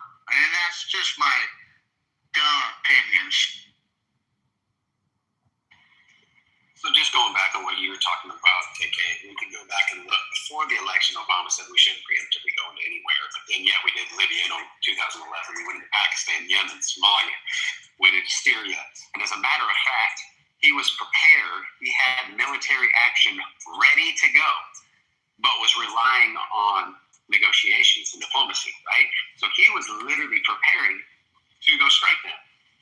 Now, for whatever reason, he decided not to. He was happy with whatever they had agreed upon, supposedly. But the fact is presidents can tell you one thing when you're running for office. When you're in office and you're getting daily updates, it's a little different story. So it's hard to say, oh, he said that he would no new wars. Well, if intelligence comes in, would you want a president who said, I campaign no new wars, I don't care if they fire missiles at us. I don't care if they fire nuke at us. We're not going to war. Let's be logical. Okay, we have no idea. But the bottom line is we can't use the whole, we shouldn't be starting these things, Trump this and Trump that when other people did it. I mean, we literally went in and took out a guy.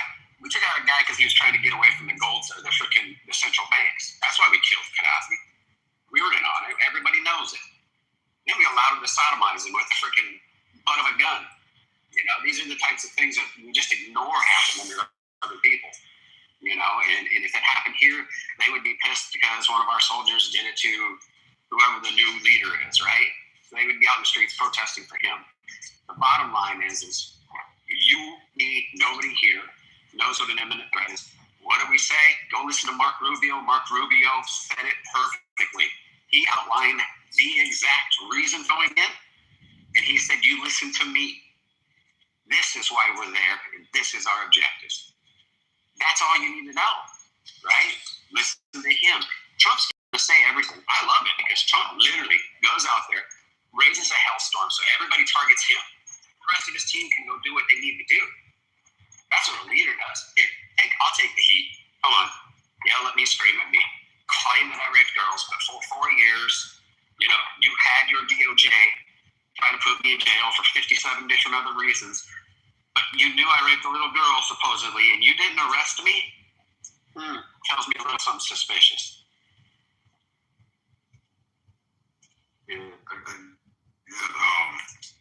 So again, what's Tulsi Gabbard's position, current administrative position? Director, National Intelligence. Okay, so you would think as a director, that's the top dog of national intelligence, she will be privy to what's going on as far as intelligence goes, right?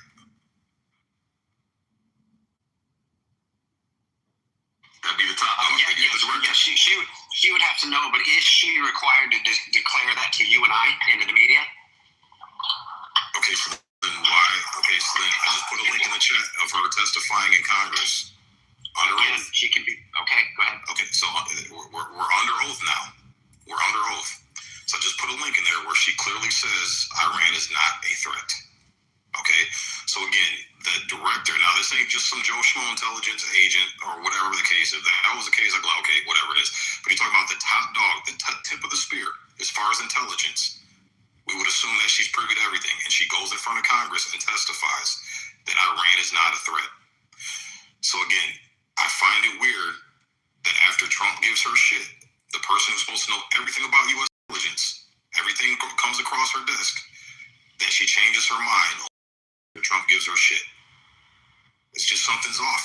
And again, comparing the length of a war compared to Libya or whatever, again, that's not my argument. My argument is going based off what Trump said, is that it should only last a few weeks, and we're going to hit them hard and hit them back to the Stone Ages. Apparently we did hit them hard. We've hit them very, very hard. Okay, we killed several of their leaders several times, and yet they are still a threat. That should send out a clear bad signal that, hey, something is wrong. There's some level of incompetence here. Something's not right as far as the reporting of intelligence. I'm only going off of what these people say. So again, it's funny how for years we've gotten on Biden, we've gotten on Obama, we've gotten on Hillary, we've gotten on Bill, we've gotten on all these Democrats for lying to the American people. And clearly I posted a bunch of evidence in the chat showing that they're lying, and now everybody wants to turn a blind eye and act like lies are no big deal now.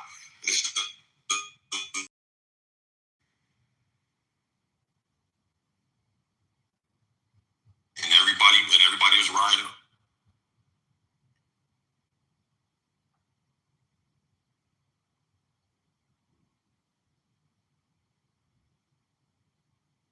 That they are still a threat. Like you literally just said that. No, that's not what I said. That's not what I said.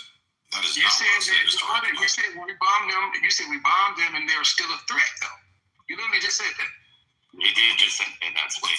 Yeah, listen again. I'll repeat myself. Okay. Tulsi Gabbard is the one who testified under oath in front of Congress, and I put the link in the chat that Iran was not a nuclear threat.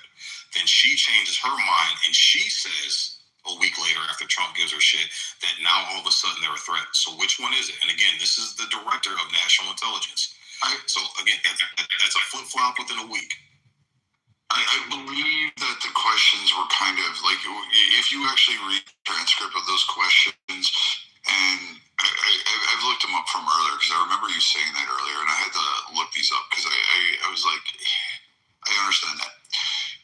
She's like, whether or not you agree with her, she said she doesn't determine the imminent threat part. That's up for the president. That she only gives them the intelligence, and that's her role. She doesn't make. She says, "I do not make policy or determination on it. My role is just to provide the intelligence reports or the data, so to speak." But she did state, and if I remember reading it correctly, with the transcripts, was that as a politician, she was definitely anti-war, anti-interventionist. But as DNI, she's basically, she says she doesn't state that they're an imminent threat. She explains what the intelligence reports show, mostly in terms of how it goes from an unlikely threat to a potential or evolving threat. She states that in the classified reports that they still were working on missile programs and military capabilities, as well as regional actions to ensure the development. But she did cite that she's not trying to take an ideological stance, and she's basically stated that while she doesn't necessarily see that they're launching missiles, the capabilities are that they are still working to develop them and would have the potential to have them before or at 2035. So that's kind of her role. I mean, maybe we're more used to more active DNI people saying, I mean, in the politics field, like we had, what was it, Clapper and others that would go on CNN and talk all that shit. And I mean, maybe we just don't have, those people anymore that are doing it. She's just taking a different approach. And I think it's how she answers the questions to the questions being asked is we have to take a part. She's really trying to remain a neutral voice and saying this.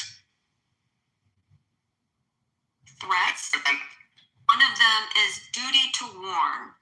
And I wrote it in the chat verbatim. While the president determines policy actions regarding threats, the IC, her, maintains a, quote, duty to warn the administration about dangers. So it's about potential dangers, not the imminency of regarding threats within her abilities.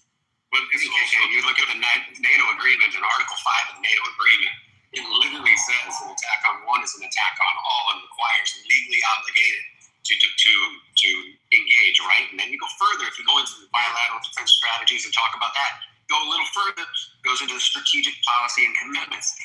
It is literally showing enemies, the reason that we would go in with military forces to deterrence, showing enemies that attacks on allies will be met with U.S. force. That's in the NATO agreement, right? Forward and present military bases abroad, Germany, Japan, South Korea, Middle East, reinforce this commitment. In the nuclear deterrence, the U.S. guarantees protection under the nuclear umbrella, especially for NATO, Japan, and South Korea, right? Then it says presidential discretion and limitations. The U.S. president is commander-in-chief, so how the U.S. responds can vary by administration. So these are the things we're legally obligated to go in and defend our allies. We can go in preemptively to prevent an attack. And we do it, why? To show that an attack on an ally will be met with U.S. force. This is NATO. So this is fine. Who do you consider an ally in this case? You think it's Iran? I mean, Israel's our ally. I'm asking, when you say Israel is our ally. Oh no, Israel is our ally. This is an important piece of information.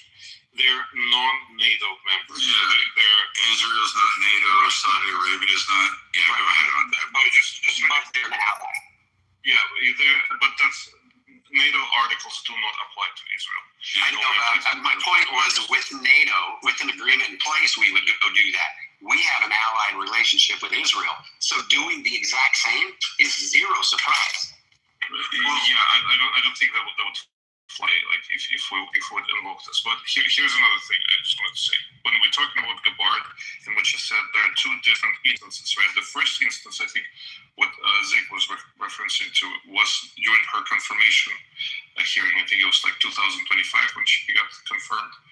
And then the second one, when she altogether avoided answering that question, she kind of relied on the president's power to determine who's the imminent threat. That was later. I think it was like it was fairly recent. I think it was like in March of this during either hearings or it was reported that came out of her. So I think what Brett outlined is a fair assessment. Like she is non-interventionalist just by nature, so she would not ever support any kind of intervention. But on the other hand, she also did not go against the position of the White House. But again, if you watch the video, she said she testified under oath to Congress that Iran building nuclear weapons. Yeah, but that's hearing, Zig. That's not. She was not in the position yet at all. Like she had not information. That's her opinion. So she wasn't DNI chief at the time when she made that statement? I don't think so. I mean, I can check it, but I think that there are two distinct instances where she said it's not an imminent threat, and then she referenced to the president to determine who is the imminent threat. But she's always the entire context then. Yeah, that changed the entire context. If she wasn't even in a position to be DNI chief, then she didn't have access to the intel. She also was speaking probably from an ideological, like she's always non-interventional against Obama when she wanted to say, hey, like she spoke out in terms of like the Benghazi and the Libya approach, and she said this is just wrong. The same thing with Syria with Obama. So she's had a policy of non-interventionist and like she really does go against it, saying like we can do a better approach in the Middle East. However, when she gets into a role, which I find is really funny with Tulsi and Sig, maybe you get it, she changes her entire persona. She's all about, hey, this is my job, this is what I do, this is what I do. My personal opinions don't go ahead and conflate it. And yeah, she's okay for a Democrat, I guess. I'm sure she'll get out of the administration. They'll ask her and she'll say, I may or may not have agreed with Iran. But she has confirmed that they do and are working for technologies and would have possibly the capability by 2030 or 2035. So, I mean, I don't know if she's flip-flopping. I think she's walking a tightrope because she cannot inject herself into foreign policy. Nuclear threat. That's what she was saying, is that she would not say that there was an imminent nuclear threat, but that they were worried about that. So, right, this whole thing. Go ahead, Sig. Yeah, I was going to say, so she was appointed in February 2025, so she was in the position already. So that's debunked. And again, this all started as Iran being a nuclear threat. So again, let's not try to walk this back and flip-flop again. She was in a position, and she stated that there were no nuclear weapons. The clip is right there in the chat. You can listen to it for yourself. So, guys, if you a good friend of mine is in the room. His name is Kevin, and he's been wanting to kind of chime in on this. It's his first time to the Political Compass. So, I was telling him how we have some of the best conversations on Clubhouse from a conservative perspective. So, Kevin, welcome to the room. Welcome to the Political Compass, and the floor is yours, brother. Thank you. I appreciate it. I'm listening to the commentary, and I'm just sitting here thinking that I'll be 47 in a couple of months. And in my opinion, Iran has been a threat for 47 years, all my life, whether it's indirectly, directly, via proxy. They've been a problem that eventually somebody was going to have to deal with. We've been kicking the can down the road. And go back to the early 80s, there are interviews of Donald Trump talking about his plan for Iran and giving advice, even down to mentioning Karg Island should be a primary target. So this is something that this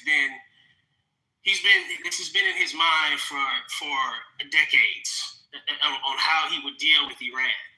And every administration has recognized that Iran is a problem. It doesn't matter. I could care less what Joe Kent says.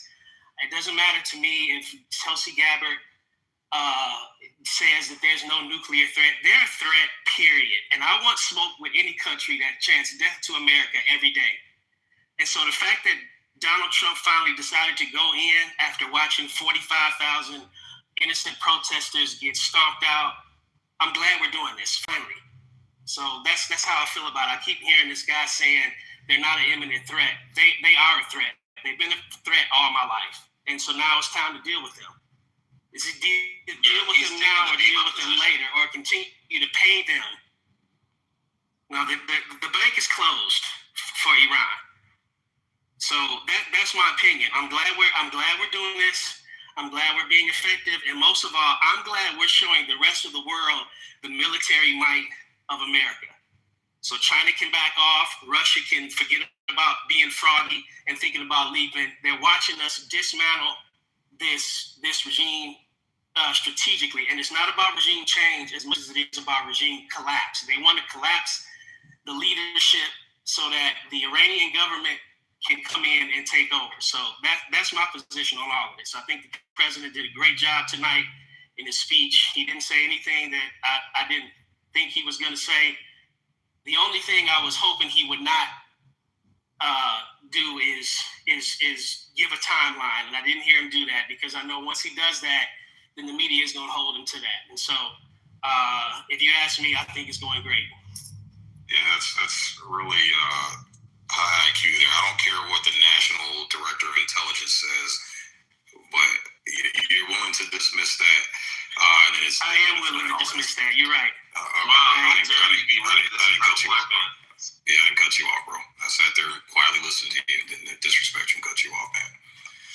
So again, let's totally dismiss the National Director of Intelligence says and what she sworn testified to, all because they've been a threat since I was a kid. It makes a lot. Or it could be Kamala, whose message is just simply don't. Who's going to listen to that? Actually, Kamala said that she would use force in Iran. Actually, I posted that in the link earlier, her direct quote of her saying that she would use military force against Iran as well. So we got everybody willing to, everybody saying it, but nobody had the balls to do it. Now we can actually talk about this. There was no imminent threat at the time of Benghazi. There was no imminent threat at the time of 9/11. There's no imminent threat all these other times. We had how many different attacks was there with Iranian proxies between 2019 and 2021? Attacking our soldiers all over. That's only 5 years ago. Okay? So we did nothing about it. So there was no imminent threat. How do we know? Because we sure as hell weren't prepared for it. We had guys just freaking sitting around playing cards, sleeping in their freaking, cot. And all of a sudden they get hit. Again, imminent threat. That's going to be judgment. Nice. Until ICBM hits the U.S. territory, we can't engage. The thing is, though, there's a very principle. So there's a repeated pattern when it comes to Iran. Now, it's horrible that they've attacked our troops. It's horrible that they've attacked embassies, where the Marines were in Lebanon. Now, but there is a very consistent pattern with them. Is that them and their proxies will only target, basically people that are a part of that are acting on behalf of the government states or inter-armed forces. They don't. When you say imminent threat, in other words, they're just gonna bomb a random fucking city. Going to end up just hurting everyday regular Americans, in some Sunni-style terrorist attack. No, they have not shown that. Have not done that to us. And so, there's assassination attempts. Well, not attempts, but no, I've heard of that. Yeah, I mean that's not even a threat to the country. I mean, okay, but to be fair, I mean, we've been kind of taking out their leaders too. Obviously we have to. Whoever tries to kill our president, we have to take them out. They hit Paris. What happened? They get to a glass parking lot, obviously. There you go. But but I mean, this war was so fucking unnecessary. And here's the thing. This is what's really disappointing about so many of the fucking bootlickers that are going sit here and suck Trump dick and Israeli dick as a result of after all of this. Is Trump ran on something completely different. He said he was criticizing, okay, for the last several years. I know a lot of you are going to say, like, oh, in the 80s, he was saying, oh, we should shut the fuck up. In the 80s, he was saying that, like, oh, yeah, we should bomb them, we should attack them. But in the last 20 or so years, he was highly critical of us doing anything in the Middle East. But here he goes. When Charlie Kirk was still alive, he was very open about this. And a lot of people were fearful of this. It's like, dude, if you do this, I mean, it's a huge can of worms that it could cost a lot of Americans their lives. It could fuck up the economy. It could any ally doing this. And what has happened so far? Like he said, it's such a great fucking success. But here he is. He's bitching and in a weird way. It's so he looks like a fucking coward. He's just like, you guys, if you want to enjoy the goods that come from the Strait of the Hormuz, you guys should do something about it. Okay, like, you obviously didn't really take care of the fucking problem because they're still causing a problem on the Strait of Hormuz. I mean, this is fucking bullshit. We did not need to get involved in this fucking shit. Fucking American life is worth fucking protecting Israel. Like, fuck this shit. But we're gonna sit here and pretend like this is not what's been going on. But I don't know. It's and a lot of you maggots are fucking retarded. Like, you diehard maggot people. I don't understand you people. Like, I'm somebody who's Republican my whole life. Okay, but to give your undying loyalty to some bloviating orange fat fuck that calls people pet names and shit, it's fucking weird. Heather, you still got one more name? Netanyahu. Have you ever, real quick, you know what those two characters is that I'm hearing Republicans who had nothing but torches and pitchforks for Hillary Clinton claiming she needed to be held responsible for the bloodshed in Benghazi because she ignored the cries for help. Okay, imminent danger.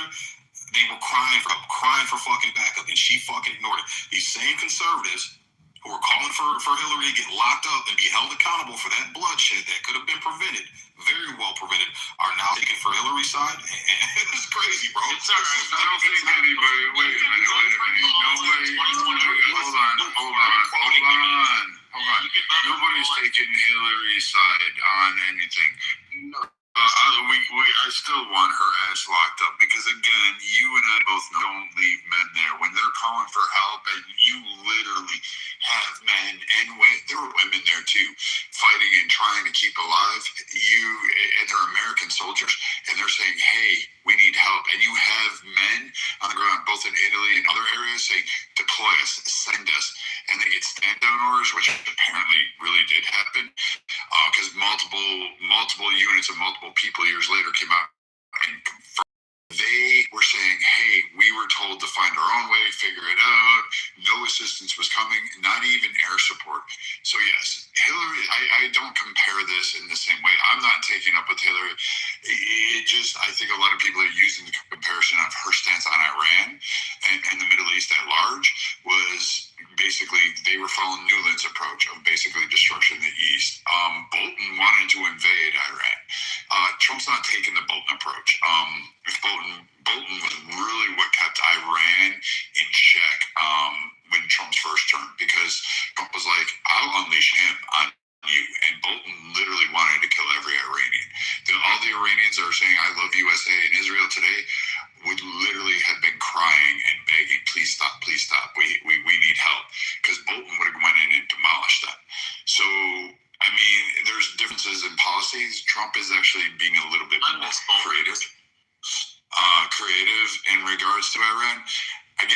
say for 50 years, they have attacked Americans and killed them, and even innocent civilians. They have basically paid for proxy groups. We've tried to bribe them. We've lifted sanctions. We put more sanctions on. We blockaded them. We destroyed their Navy once. We have done a lot of things with Iran and tried multiple avenues. All in all, like, what option was really left at this point? Either the next administration was going to have something go on, we'd have another terror attack, it would be all traumatic, we'd all watch the news and say our thoughts and prayers again, or we're now sending thoughts and prayers with the IRGC.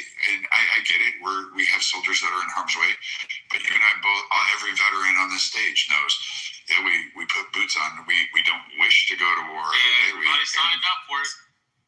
And we hope we come back, and we hope everybody else comes back, but we're also realists. We know that there's a chance we may not be coming home that day, and many do pay that price, and their calls and their answers don't go unheeded. It's the fact that what we do when we sign up, like, you know, that as soon as you put that uniform, Not for a suicide mission. Not for this isn't a suicide mission. Yeah, for Israel. It is. They didn't on the beaches of Normandy. Seriously.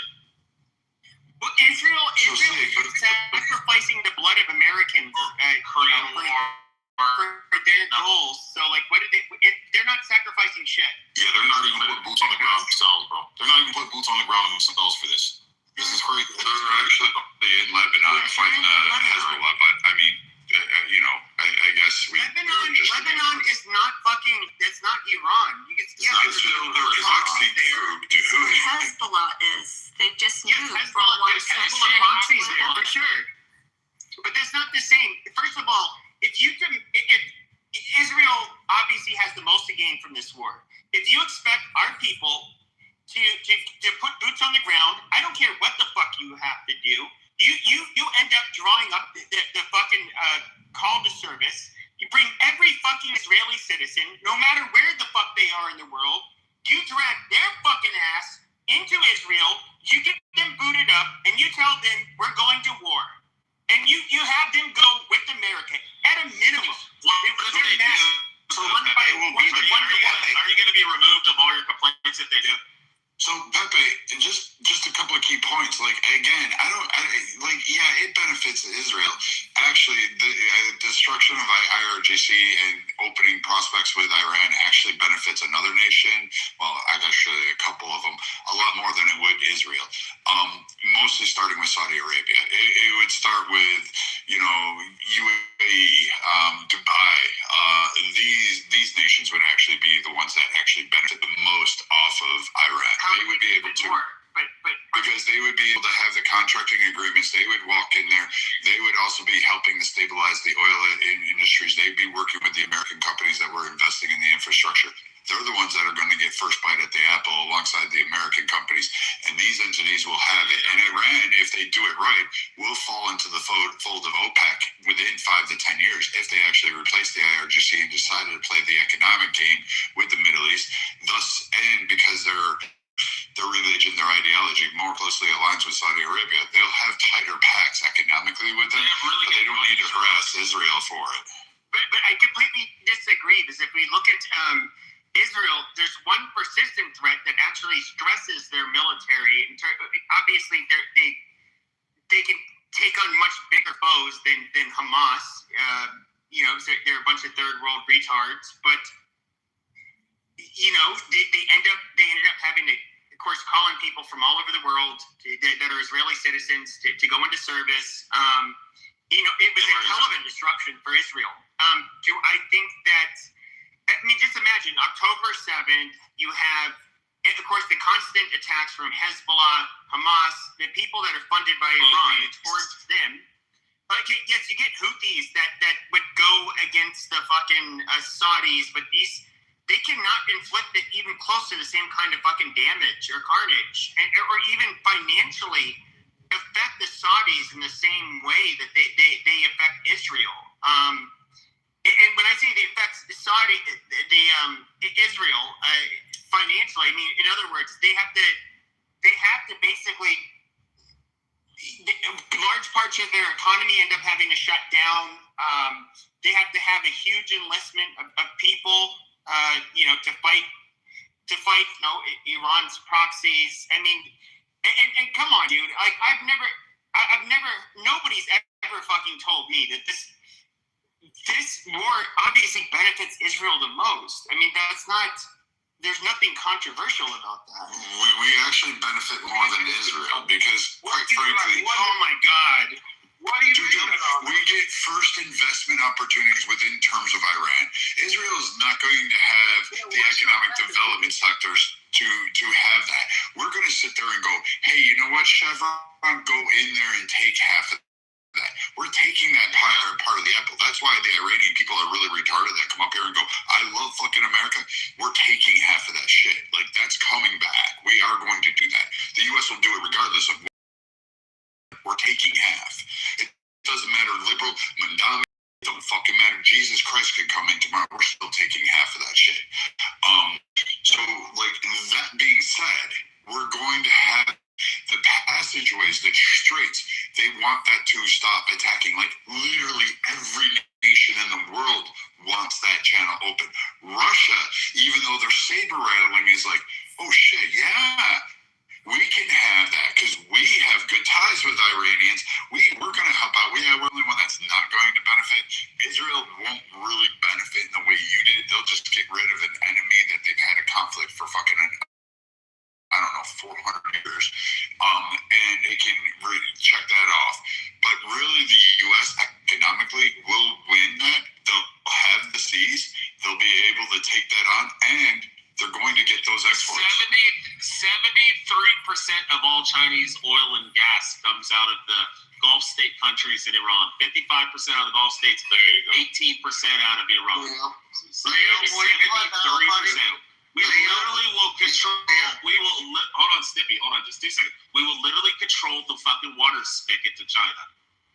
That's what this is. Okay. Yeah, I'm 40, so I got 2 years left. As long as this. I have a question for Sig. Sig can answer. He's a grown-ass man. He'll answer you. Yeah. So KK mentioned that we have boots on the ground, or Israel has boots on the ground in Lebanon. And your response was, well, Lebanon is not as big a threat as Iran. So by that statement, we can assume that you do see Iran as a threat to Israel.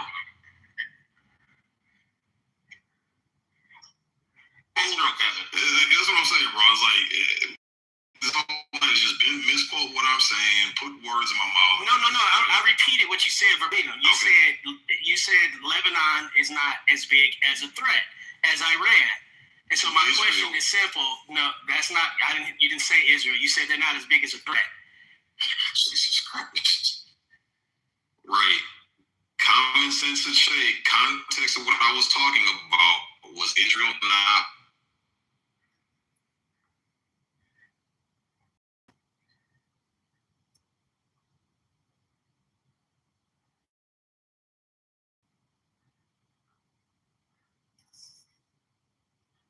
Yeah, Kevin, so to answer you, yes, thanks, Ms. Right-Minded. Can I answer your question? Again, in the context of my statement was that we are sending American troops into a fucking death with Carg Island, okay, in the coast of Iran, okay? So we're putting boots on the ground, yet Israel's such a great ally, and this and that, they're not even willing to put boots on the ground. So again, Lebanon and Vikings' response was, well, they're tied up with Lebanon, right? Okay, Israel is a bigger threat to Iran compared to Lebanon based off of the 30 years of Benjamin Netanyahu claiming out of his own mouth, and I put the clip in the chat as well, I can repost it, him saying that Iran was the biggest threat to Israel. So I'm just going off of what Benjamin Netanyahu has been saying for 30 years. Not once has he came out and said that Lebanon was this big, huge freaking threat. So in my common sense, rubbing my two brain cells together, I would think all these years you've been saying how much of a threat Iran is, especially when it comes to having nuclear warheads and being an imminent threat to Israel. You would say, okay, let's put Lebanon on a pause here, and let's go ahead and ramp up and take out this threat we've been saying is the biggest threat to us for the last 30 years. That's just my logic. So my question, my question simply is though, do you see Iran as a threat at all? To who? Anybody. Try anybody. I'm just curious. Well, okay, if you're going to be as broad as anybody, then the answer is yes. Okay, so it's not making sense. So you don't think that they are a threat to the U.S. in any way, shape, or form? I'm just trying to understand.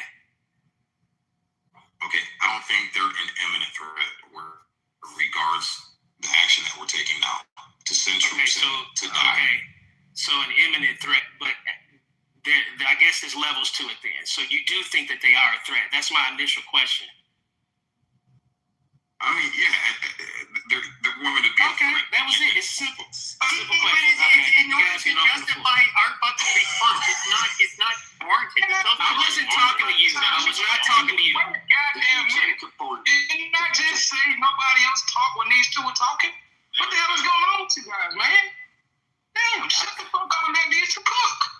Now, you know I have no problem putting any one of you people in the shut the fuck up section if you're going to cut these people off like that. This is a good conversation that the room wants to hear. Bottom line, go ahead. Was it Kevin or Sheik that were talking like No, this? I'm finished. No, I just had that question before the cheerleaders started chiming in. Okay, so yeah, Kevin, I read anybody that screams death to America is a threat. Just like if I scream death to Kevin, I would be a threat. Now the question is it an imminent threat? And it's the same logic we use in the United States when we talk about concealed carry. All right, there's a difference between a threat and an imminent threat. So if Kevin, you're in Florida somewhere and you call me on the phone and say, I'm gonna kill you, Sig, I can't go out to you and shoot you and use lethal force because the law dictates you have to be an imminent threat. Now, if you're in my face, you have a butcher knife in your hand or a gun in your hand, and you're 2 feet away from me, and you're screaming, I'm gonna kill you, Sig. At that point, you're an imminent threat, and that makes a difference of whether I can engage with deadly force. And that's the same logic that I'm. Okay, and the reason I asked that is because the rhetoric I'm hearing is that Iran is not a threat at all, and nobody should be bothering them, and we shouldn't, none of this should be happening. And so I was just trying to surmise, are they a threat or not? And you answered that question, so thanks. Yeah, no worries. Yeah, my whole argument has been an imminent threat, and there's no proof whatsoever because everybody that has debated me on the stage tonight, they've been saying they're an imminent threat, and everything that they've been sharing in links is Iran could and can and this and that. And I posted a link showing that actual intelligence reports show there's no confirmation that they're an imminent threat. So I'm still waiting on any evidence anybody has showing where it's been confirmed that they're an imminent threat, and I have yet to see. Well, but you've already said that you won't accept that, Sig. That's the problem. Like, you're like, WMDs in Iraq, that was all a lie.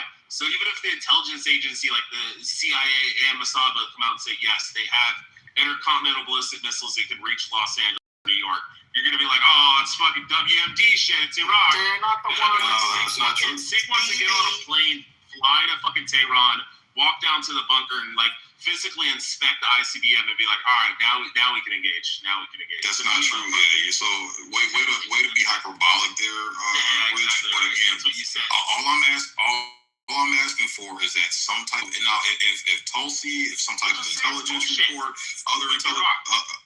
Okay, you can't tell me what's bullshit. Again, you got duped into fucking war over there during Iraq, and that's why it's off, and you don't want to believe anything they're saying. Yes. Okay, whatever, Rich. So again, let me state my claim to respond to you. So again, nobody has shared anything that has confirmed. It's all shoulda, woulda, coulda, can and would and could and all that. You gonna let me finish, Rich? Yeah. Jesus fucking Christ, man. Jesus fucking Rich, you gotta stop, man. Okay, yeah. Stig, would you accept? All right, you said imminent threat. You wanted proof that Iran is dangerous to us. Would you consider the Iranian attack on the U.S. base in Qatar a major attack? 14 missiles were fired. Others impacted, injuring soldiers. Attack on 2026, the tanker owned by U.S. companies.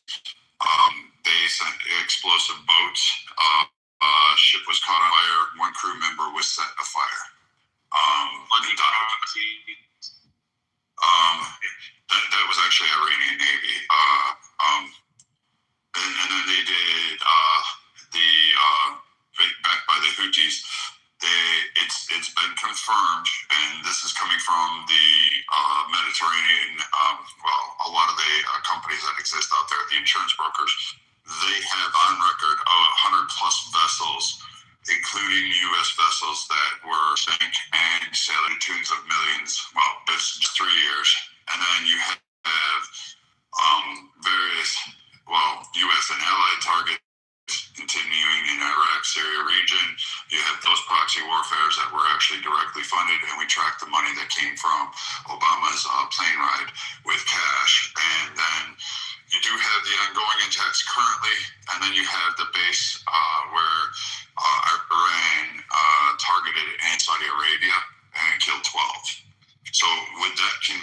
considered that they are a threat to U.S. because they're attacking Americans both at sea and in other nations that, quote, Saudi Arabia was not an enemy to Iran. Would you accept that?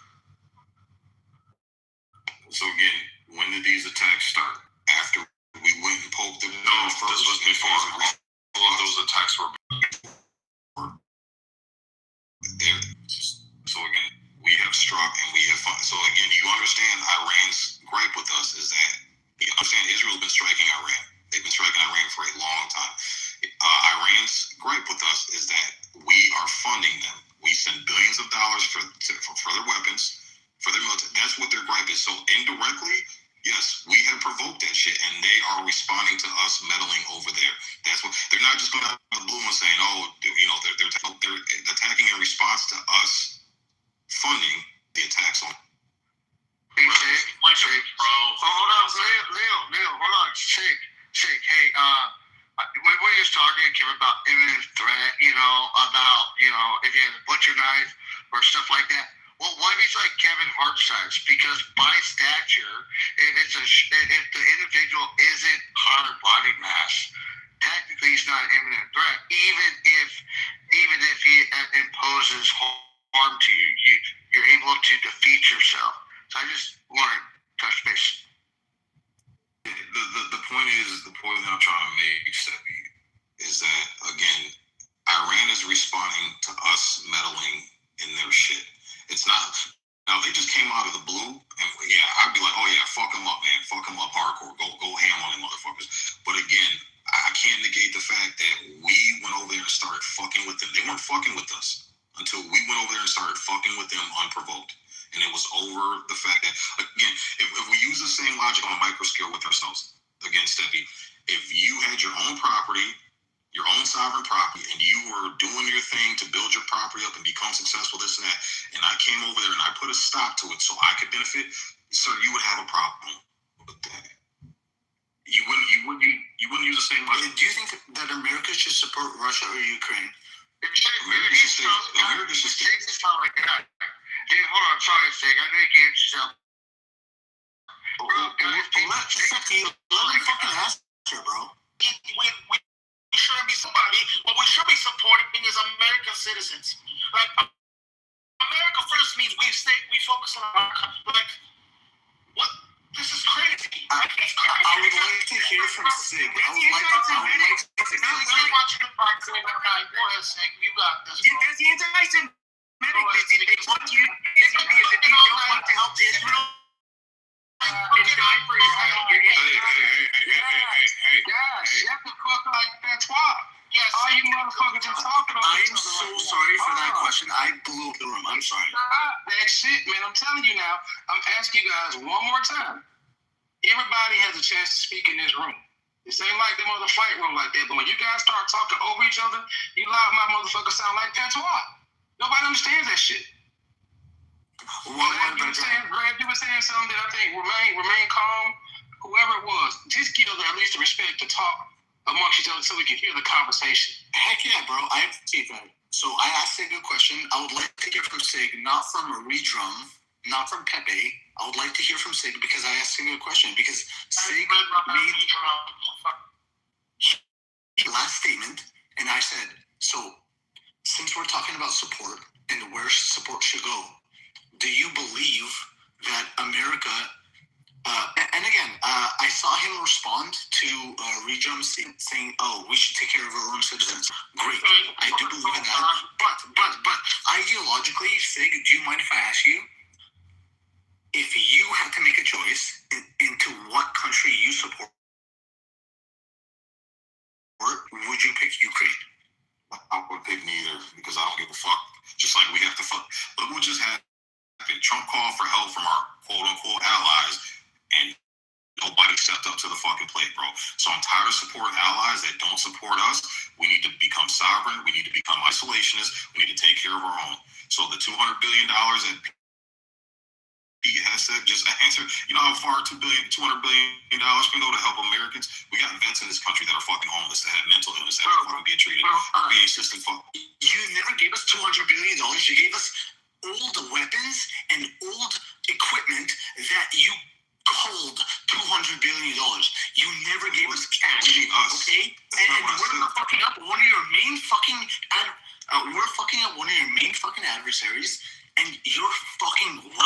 because Putler is not your fucking friend, and you're welcome for all the Ukrainians who are fucking.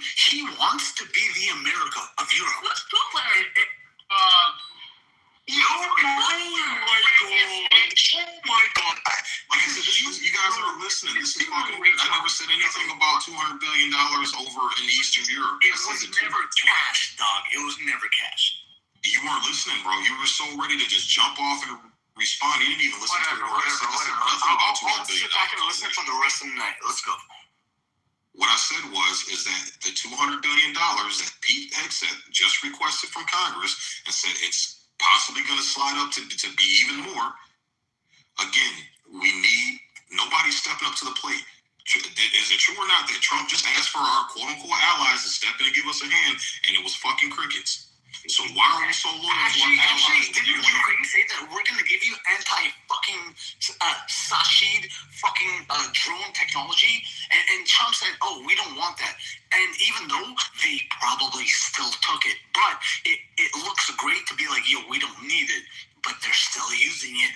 We're supplying Ukraine with all their fucking we're supplying you right the fuck back. Hey, you sound like an angry your voice, I can't hear words from your voice. I'm sorry. Yeah. Just angry. The only reason why Ukraine's hanging on by a fucking thread is because we've been supplying them, bro. If we've been supplying Ukraine with anything they've done already, bro. Right? Russia would have said that Ukraine's going to fall in 3 days. It's been 1,500 days. We have not fallen. So how much U.S. money is responsible for that remain? Bing, bing, bing, bing, bing. Yeah, you're just Russian and you don't know it. You sound. I'm not even commenting on you. Let me go ahead and just block you for life. You'll never talk to me. Oh my God, you're gonna block me. But again, remain.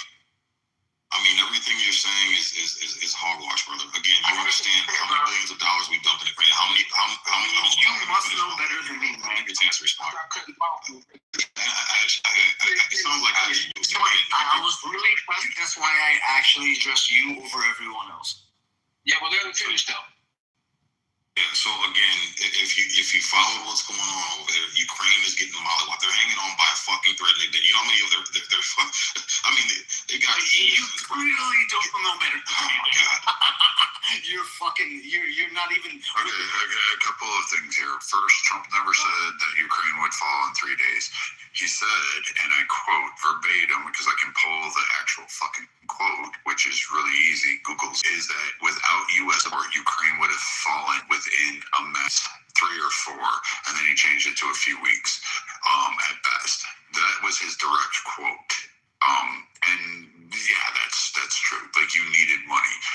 Zelensky went through 90% of those resources faster than anybody ever anticipated, to the point where Biden was even arguing with Zelensky about how he was spending it and how his generals were basically throwing it at a wall and not utilizing resources appropriately. And Biden had trouble getting the rest of Europe to chip in at the extent. And to be fair to you, yes, it was older equipment. Yes, it was still on par with what the Russians were throwing at you. And yes, Biden did block aid that wanted to be released earlier on from Poland and other areas. And yes, even South Korea was offering arms that Biden said had cause. At the end of 2025, you contributed 69 billion. Germany had done 13 billion, and we'd done 10 billion. Yeah. So pro rata, and it still isn't even on par with what the U.S. gave. Well, no, it's never going to be as much because it's not that much bigger economy. But I don't want to get bogged down. I just wanted to make one point. That if we assume, that there is an imminent threat, looking at it from the different end of the telescope, that then leads to, okay, so there was an attempt to bomb and obliterate the nuclear weapons last year. That obviously didn't complete and succeed. So here we go again. What I can't quite get my head around, and it's not a criticism, it's just an observation, is that in order make sure that that is completely destroyed if it exists.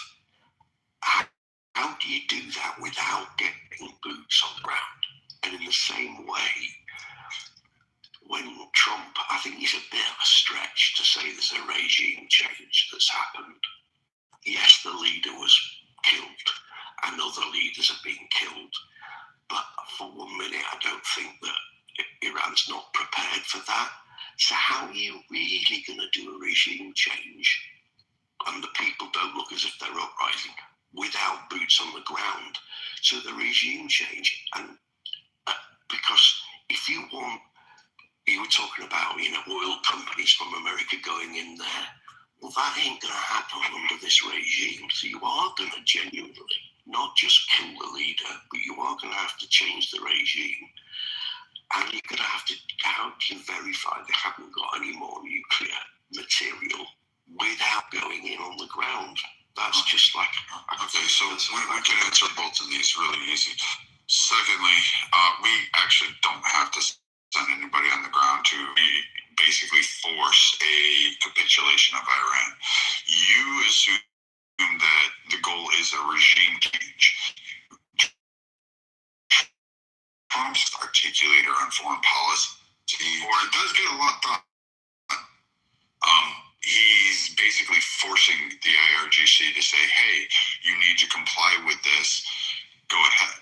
And if you are going to do regime change, there's a couple things. The key word is change. Who in Iran are you going to put it to? Tel Aviv?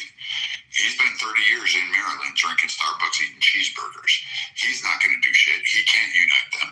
They'll have internal fighting. That fucker will be lucky if he lasts a week before somebody in Iran kills him. That'll be really fucking quick. How are you going to back the Sunnis? Mass jihad. How do you actually hold against Turkey's northern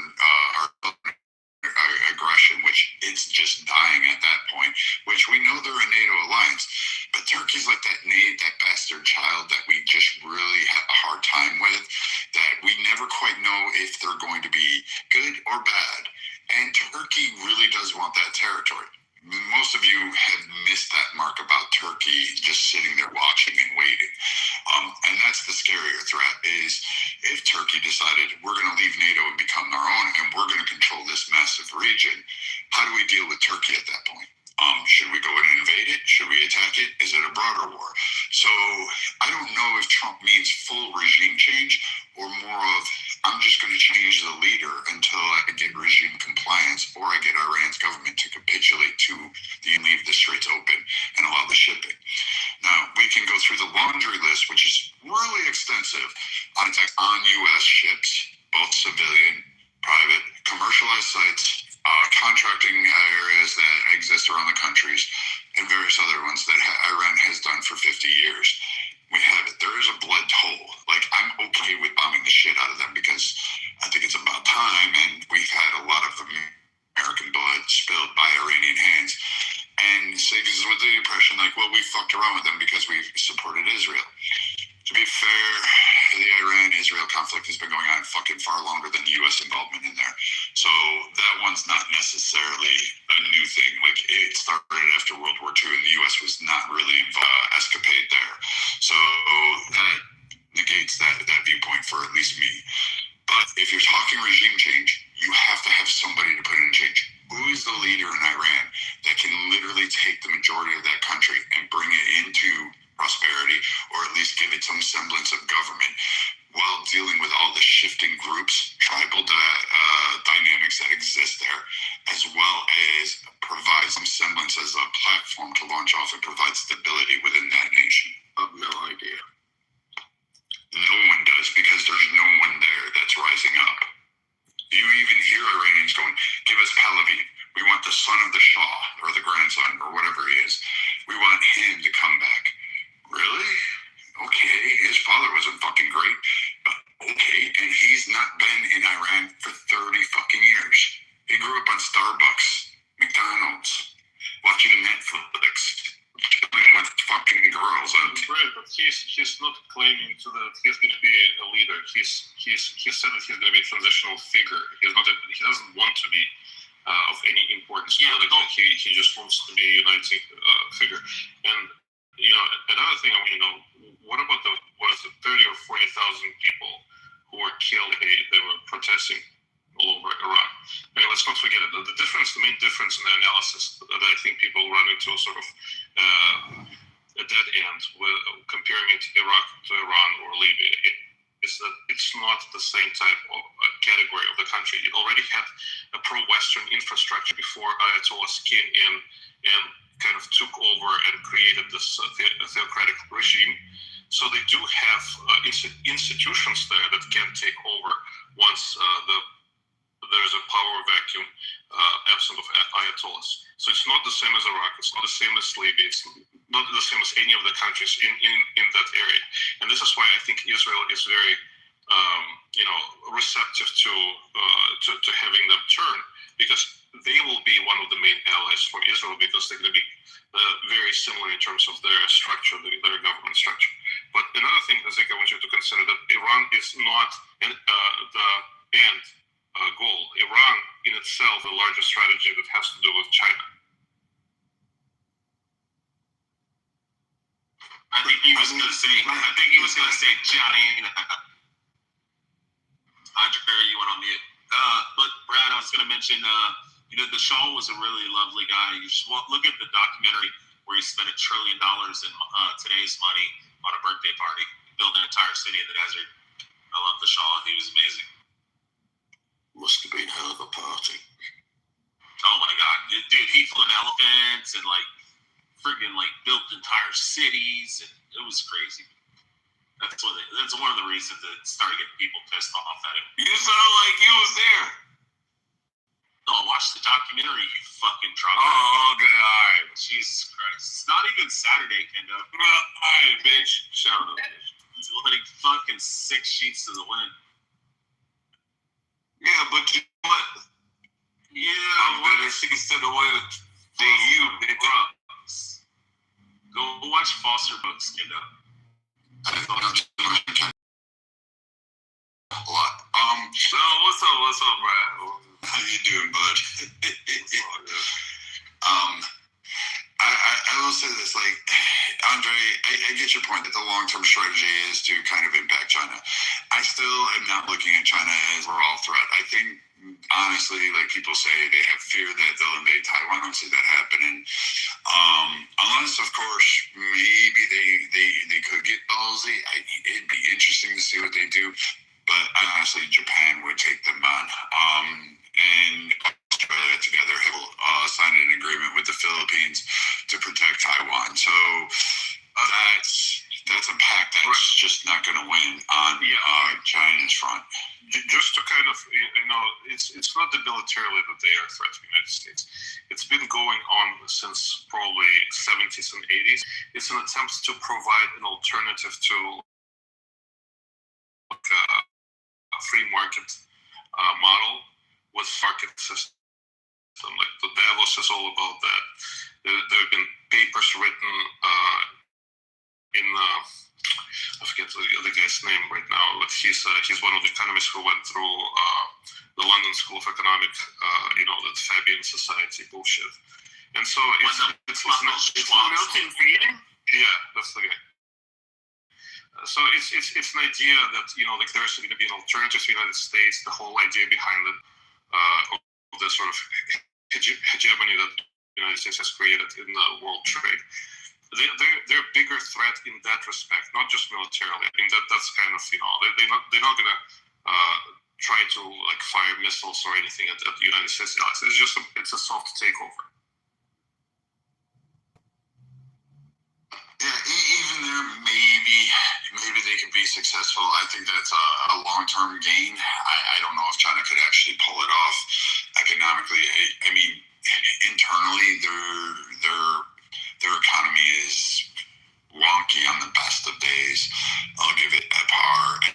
And what people often cite is just Beijing. They don't really go. Maybe they'll throw in Hong Kong, but they don't really take a look at the nation at large. They just mainly focus on Beijing. So I'm not even sure that they even have the economic might to do that soft takeover. see the threat there. Maybe they could. Maybe it's a slow crawl. Maybe they are doing it piecemeal.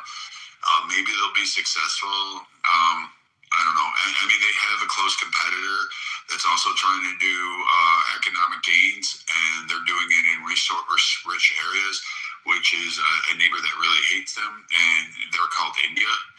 So, and I think they're going to be a bigger global power player than people realize going forward. I think I kind of watch what they do, and the way they're working in Afghanistan, the way they're working in Africa is kind of, it's unique. They're not doing it with a lot of complaints. They're just building shit and doing absolutely nothing and getting trade for it, and they're making their inroads there. But we'll see how they develop, because India could fuck it up.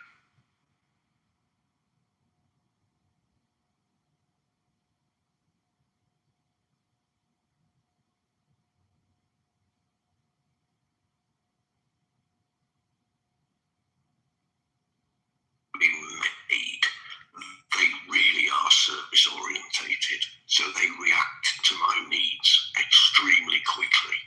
They call them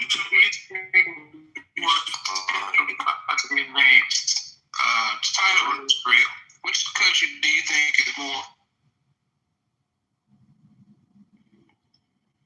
Oh, that's a good question, actually, because China have been very good at copying.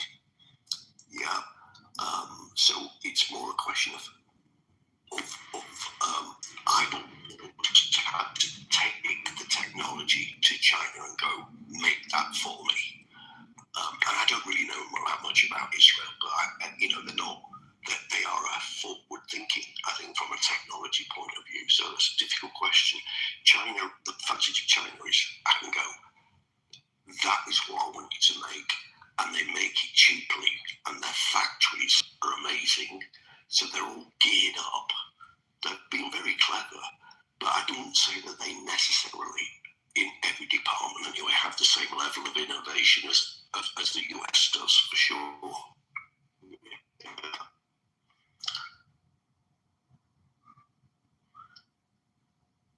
One of the pavement apes that came up and said that they don't know. Yo, I'm a Trump. I voted for Trump last week. Oh my God, Trump, do you want?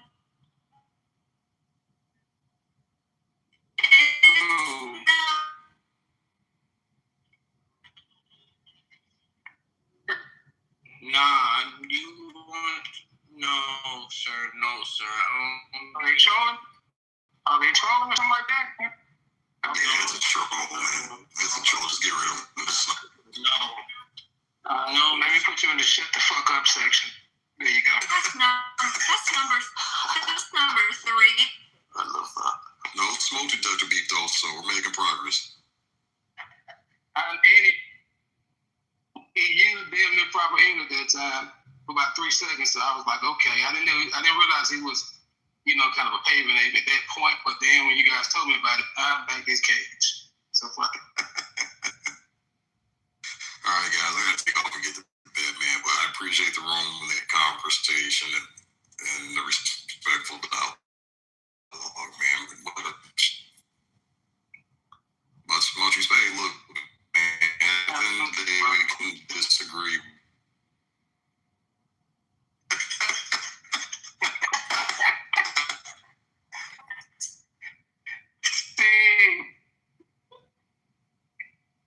See, we was all over here tonight, and I said, I heard you like the fight and the battle and this shit. Like,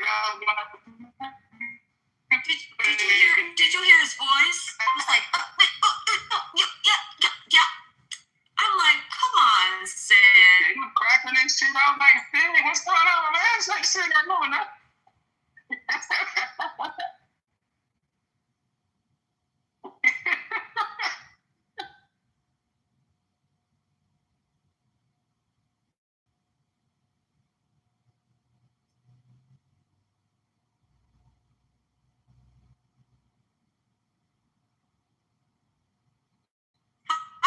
How can you not find your own car in a car garage?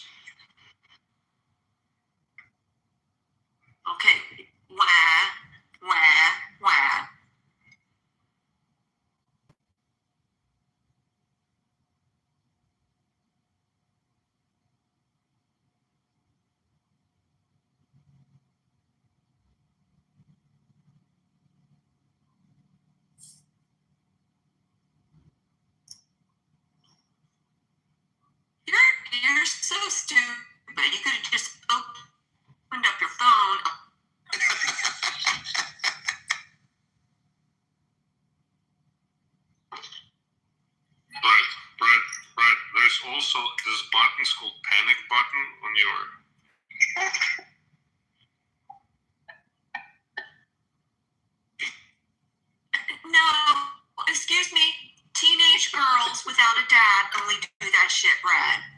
But here you are. I would love to hit that motherfucker press the panic button. I mean, that would make my day to hear that shit.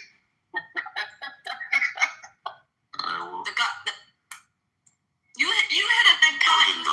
You hit a panic button in the middle of a garage. Some guy's gonna think you're gay. Trust me, no one thinks I'm gay or actually kind of scared. Save me. Seriously, when you want to rape somebody, press the panic button, and then the dude's like, "I'm here to help the damsel in distress." And you're like, "Hey, buddy," and you rape them. I heard it from a friend. I had never done that. No, that was weird. All right, guys. Well, have a good night. Mr. Right Minded, good seeing you again, brother. You guys take care. Great room, guys. Thank you again for the space. I sure will.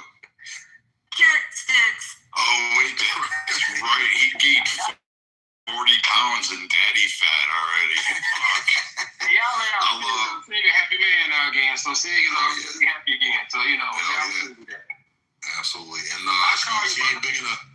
She ain't big enough yet, KK, to fit in the little baby clothes y'all sent. But once she does, you'll be the first one to get pictures. So I appreciate the dialogue, Sig. Still waiting on mine for like almost a fucking year. Oh yeah, okay. I'll send. I'm going to bed, but I'll send them to you tomorrow. I'm sorry, my bad, Barrett. Yeah. Good talking to you. Nice to meet you, Kevin. And thanks for the dialogue, brother. Much appreciated, man. Respect. Yes, sir. Hey guys, I'm actually gonna drop off too, man. Gerard, thanks for letting me up. I'm glad I got a chance to tap in. I'll definitely be back. Always a great night. Kevin, you caught us on a rare night. We used to be really prominent on here, and we used to hold rooms every other, Monday, Wednesday, and Fridays, and we would hold them, and we would pack out, and it would be great. And then we kind of got busy with life. KK divorced me, and then, How about I didn't even know Clubhouse was still a thing until Gerard told me he was on it. I haven't been on here I don't know how long, so no, this was cool. This was good. You can sleep in the guest house. Oh, you bought her KK rejected you. KK broke your little heart, broke your little semen. Now I gotta go buy another dog now to curl up on. You're over right now. You're over right now.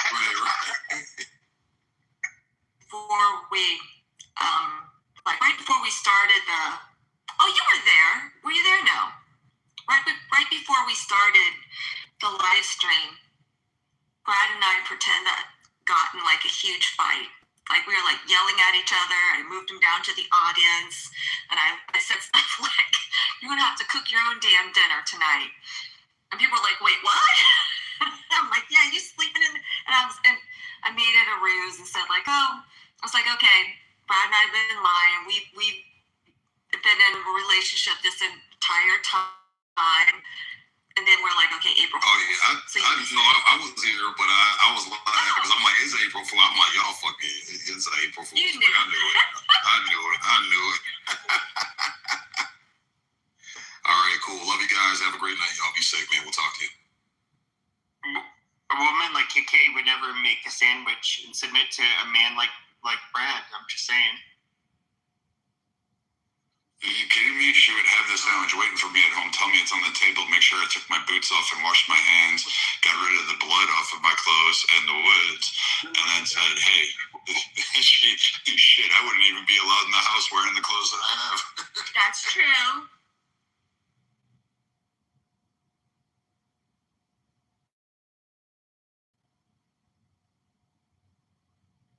Plus, and apple bottom clothes, and it just, I don't know if they make those. Two things don't go together, but anyway. I don't know that you don't go together either. Brad, you and I are in the same camp, but I get you. Did he say apple bottom? Did I get that correctly? Yes. Brad, you never say that shit again. He said apple bottom RER. Wow. You're both fancy. Wow. Right, that might be the most white shit I've ever heard right there. Apple bottom and REI together. Dude, I wish you guys would make up your mind. Either I'm black or I'm white. Will you guys pick a fucking race and stick with it?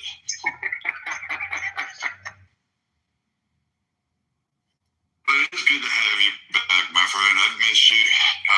I have so much. We got to talk later one of these days. I got so much to catch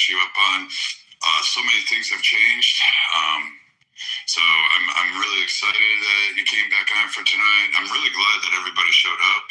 I mean, KK, where did we end up with? Almost 200 people come cycling through. So, I mean, it was a good room. It shows we still got it a little bit. We still have. We had 97 in here at one.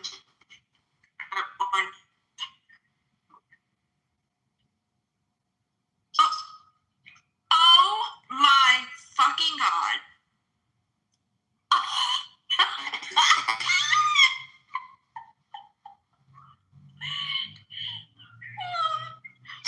That's Gerard Jordan. I know.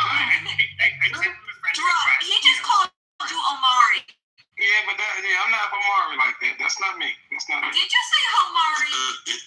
I can't tell black. Okay, I'm sorry. I can't tell black people apart very well. I mean, can you see my face? No, I can't. But I can hear your so voice will sound black. That's what I'm saying. I got you. Meet our unfiltered friend Pepe. Not Pepe for a long time ago. Oh, okay. Gerard owned a lot of things. Like, shit, I missed some of those fights. It was good.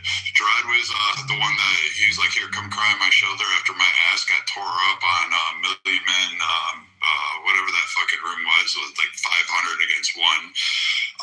I went crying to Gerard. I was like, oh my God, I got beat up bad. Those fuckers, they were acting like real pussy, so, you gotta let them know. Well, they kicked out everyone in the room. You gotta troll them. Like, that's how I became friends with them. It's like, everyone get into it. Nobody cares. Oh, Pepe, but you know what the best part was? They all were like, oh, you're just a racist, blah, blah, blah, blah, this. And it was like, all right, fine and good. Then we hold a room. And did you know that while we were sitting up there and we were working our asses off trying to mod this fucking giant room, because I've never seen a room this big, and I didn't realize how much work it was. Like, Patricia and KK were like freaking spirit fingers. We had to bring like people up to kind of monitor the chats and raise people up. And like Matt was doing it, Beaver was doing it. All these people were fucking working their asses off. Gerard and I are working, and these same people in that room wanted to be up on stages, and we were like, "Go, dude!" Like, that is my first encounter with them. That's how they knew me. So I had a room like the downfall of Clubhouse that had like chicken wing, basketball, watermelon emojis, all of this stuff, and they're like, all of a sudden, like my room, it had, this is back in the day where rooms were bigger. So, I had like over 100 people in my room. And then all of a sudden, it's just like, oh, all these people are pouring in. Then now there's like several hundred people. And it's just like, Jonathan Bing is just like, what's up with your title? It's like, oh, yeah, the downside, and I'm being a provocative troll. It's just like, oh, yeah, it's the reason that our this app is falling down and it's going to shit is because of picnickers. And obviously I was like, the knickers part was the emphasis there. And I was like, yeah, I was just making up a bunch of shit, and they were like, oh yeah, really, you think that's funny? And then but they would end up like weird thing is they all ended up like Twitter.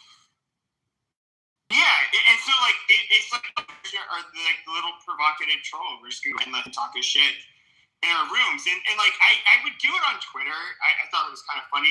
Like, Pepe, what do you got to say? And then I would say my provocative shit, and then people get really angry, and I don't know. It was a fucking game to me, but yeah, I mean, I got dragged on I was like the big white supremacist on this app for like the last few years, or at least like probably the most well-known one. And I don't know, I thought it was funny, like when people would make rooms about me, and then I would show up and be put on the hot seat. Like it was, to me, it was actually like entertaining. Like I did a lot of this out of entertainment, not for greater good or anything like that.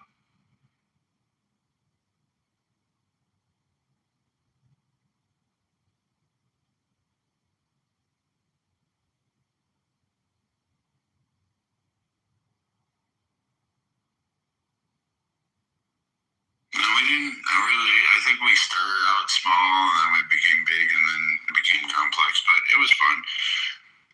But I don't know, KK, what do you think? You're Mr. Right-Minded. Oh, now Abby came in. Now Abby shows up. I've been busy with the 10 plates, okay? Like, I had the 4-question templates. There's like other shit happening tonight. You know? It's the story of Exodus. How was the speech? I missed everything. It was actually blasé, in my opinion. It got a little controversial in here. A lot of people are still against the war in Iran. Still, I think it is just basically not really caring about the shipping interests, which really does correlate to economic inflation globally, causing problems. But the speech itself, Trump didn't really touch. I don't know. He kind of just told us stuff we already knew, and he read from a script. He didn't do his typical thing, and he didn't close with the YMCA, which is also eye-opening. No. And he didn't talk to the people in Iran as well. You know, last time is that we see you protesting and just wait and then come out. Like, he didn't say anything like that at all. Was there so he just said, like, he couldn't live stream? Like, was there a block that they couldn't live stream it anyway, or? Oh, who knows? I don't know.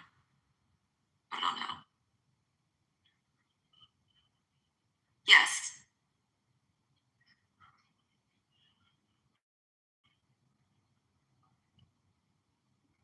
We are keeping up pretty much in real time from different sources, and we're formulating our own opinions around it. He wasn't talking to us tonight. He was talking to people that just, for whatever reason it may be, which is sometimes a good thing, who may be disconnected from politics or whatnot, but hearing about the war. And I think he was speaking more to them, to the people who are uninformed or not as well informed as we are. So it was, truth be told, it was a boring speech because it was repetitive. Let's just be honest about that. But I understand why he did.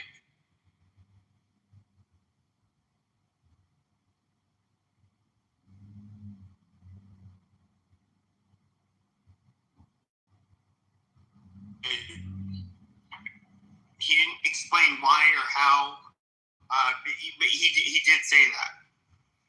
So I don't think they use the word intense. He said it's going to be that I believe he said they're going to hit them the. I believe his term was they're going to hit them the hardest the next 2 to 3 weeks. But I do think the ceasefire that the president from Iran is asking for, I think he's going to use that as leverage diplomatically. And I think that may kind of prove to be what he wants ultimately. Because no one will convince me that he's a war hawk. He's really not. And I think that... Do you know the numbers of how many people watch the speech, or if they I have no idea about that. On that? I'll look it up right now. I think it was short too. That's the good part about it. He didn't ramble and double talk and go on one of his little tanks or whatnot, which is a good thing, I think. But again, for people that may be not as informed, I think it was more so for them than anybody else tonight. Which is great. If they got an audience. Agreed. Curious if they got an audience. Curious if they did like a approval polling afterwards. That kind of stuff. So there's a company that does the polling every time there's kind of like a national speech or a national type of televised kind of debate or whatnot called Miscellaneous Partners. And I'm going to look, and I'll send our Telegram chat if I can find if they did a polling tonight in real time, what people were gravitating towards or what, kind of resonated or whatnot with them. But Miscellaneous Partners does a really good job of that, and it's accurate too. So I'll let you guys know once I get that info.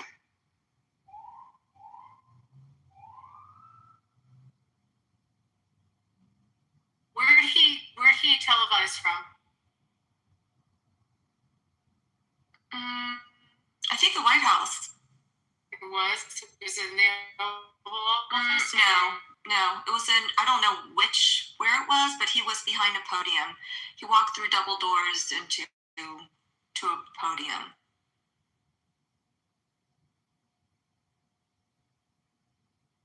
You know how they know, like, right away how many people watch the Super Bowl or how many people watch something? Right, I'm looking for it right now. I can't find anything.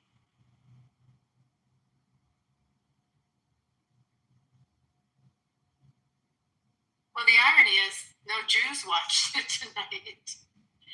Everyone was in Seder's. So, what time is the speech? 9 p.m. Eastern. Yeah. That's too last. Yeah.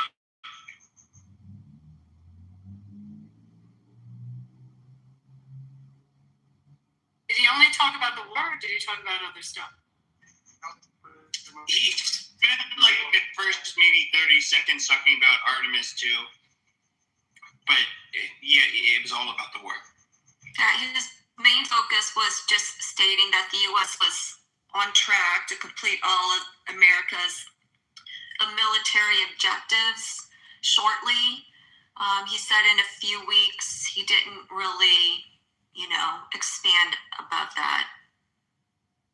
Pepe, you've been like so skeptical. How did you feel after you heard him speak? Did you feel better or worse? Or the same? I would say kind of the same. He did one thing which I thought was like rather pathetic. He said like, "Oh hey, all of you others who lie in the Strait of Hormuz, send your military, help us. We did the hard part for you." I felt like that was, in a way, it's him showing that he doesn't have everything under control. You mean with respect to NATO countries, you're saying? Yeah, or anybody he would consider allies of the United States who refuse to participate in this war, which I mean, if I was a speechwriter, I wouldn't have really put that part in. But I don't know. I mean, I'm hoping for the best. Even though I'm very pissed off that he pulled this shit. I hope at the end of the day that he does. You do have people who come into power. That's not the RGC. They're a lot better for the Iranian people. And yeah, they're going to stop like trying to develop nukes to kill us. I mean, at the end of the day, I want the best for everybody, but I don't know that it's going to be pulled off. What I don't quite understand is the isolationist stance, because all of the, all of the.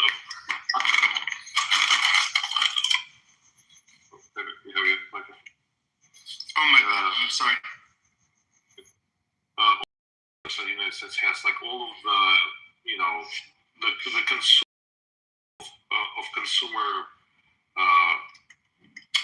standards, the same lifestyle and the same standard of living is not going to continue if the United States is going to be concerned about itself and internal.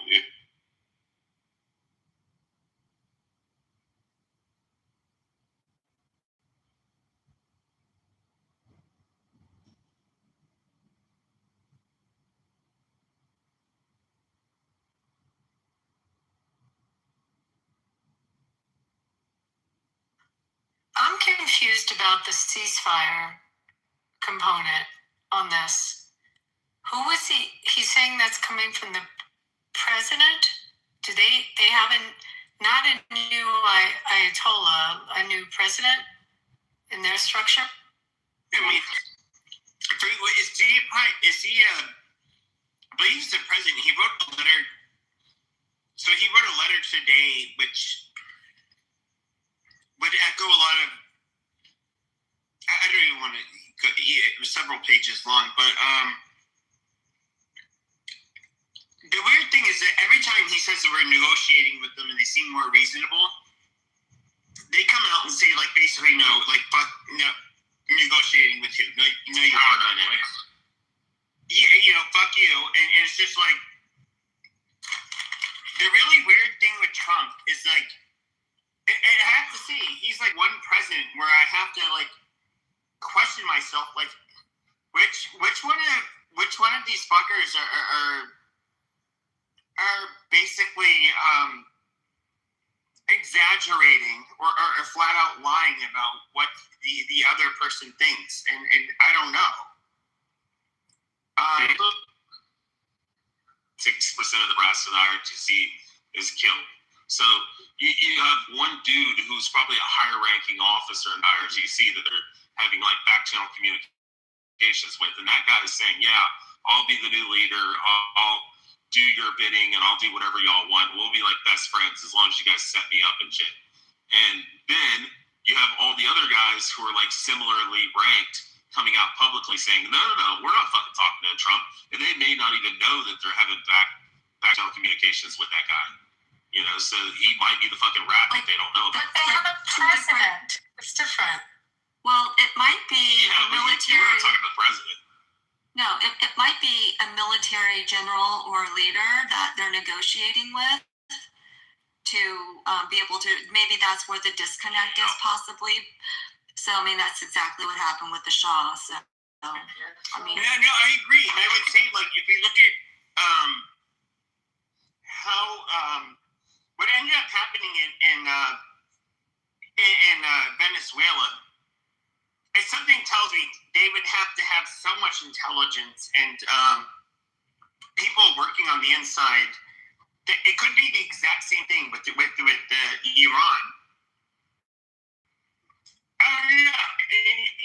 Look, on the ground in Iran than they had in Venezuela. I mean, in Iran, because the Israeli intelligence is off the charts in Iran. So I realize most of the intelligence on the ground in Iran is Israeli. No, look, I will humbly, and I mean very humbly, say that let's just say we've lost 12. It was I believe it's 12 people.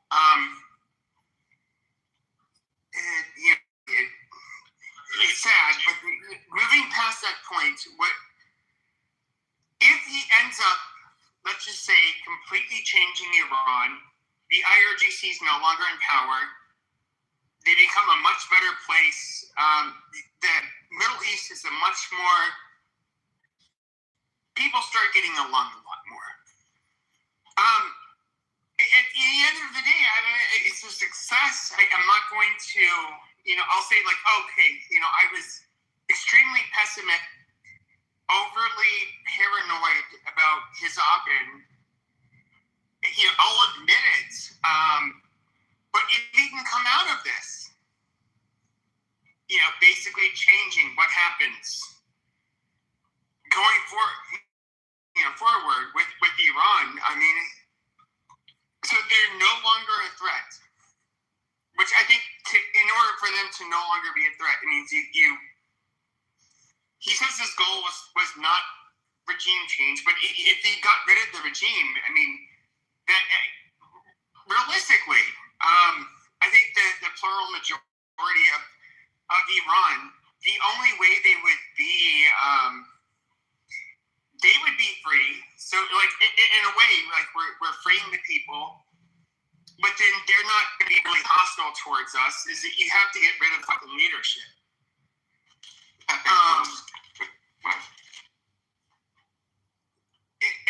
So my point is like,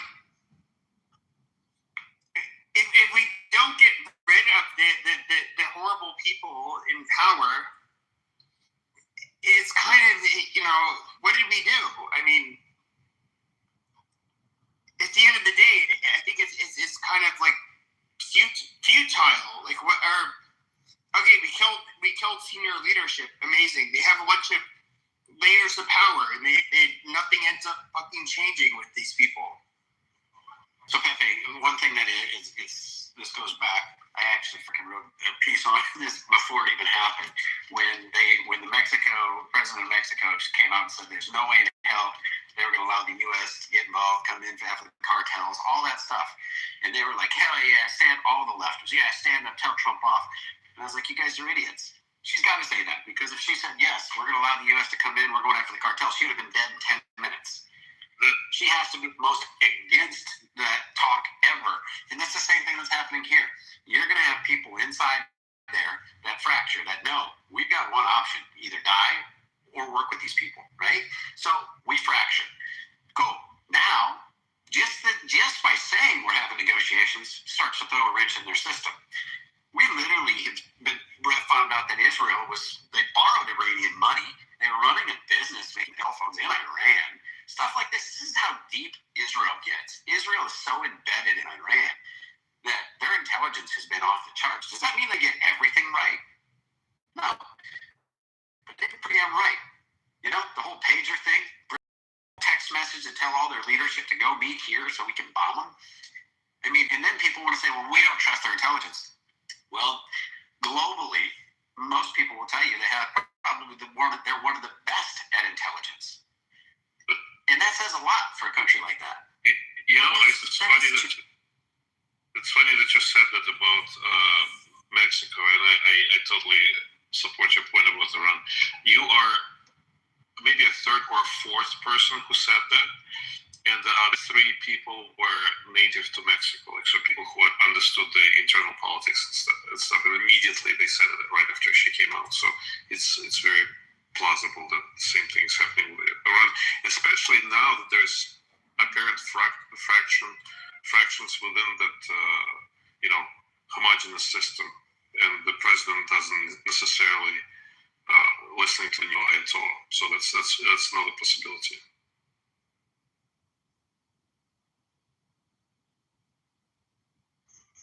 Assets on the ground are significant in terms of what they've had over the years spying there. And also what people don't realize, can you hear me okay? I'm in a weird place.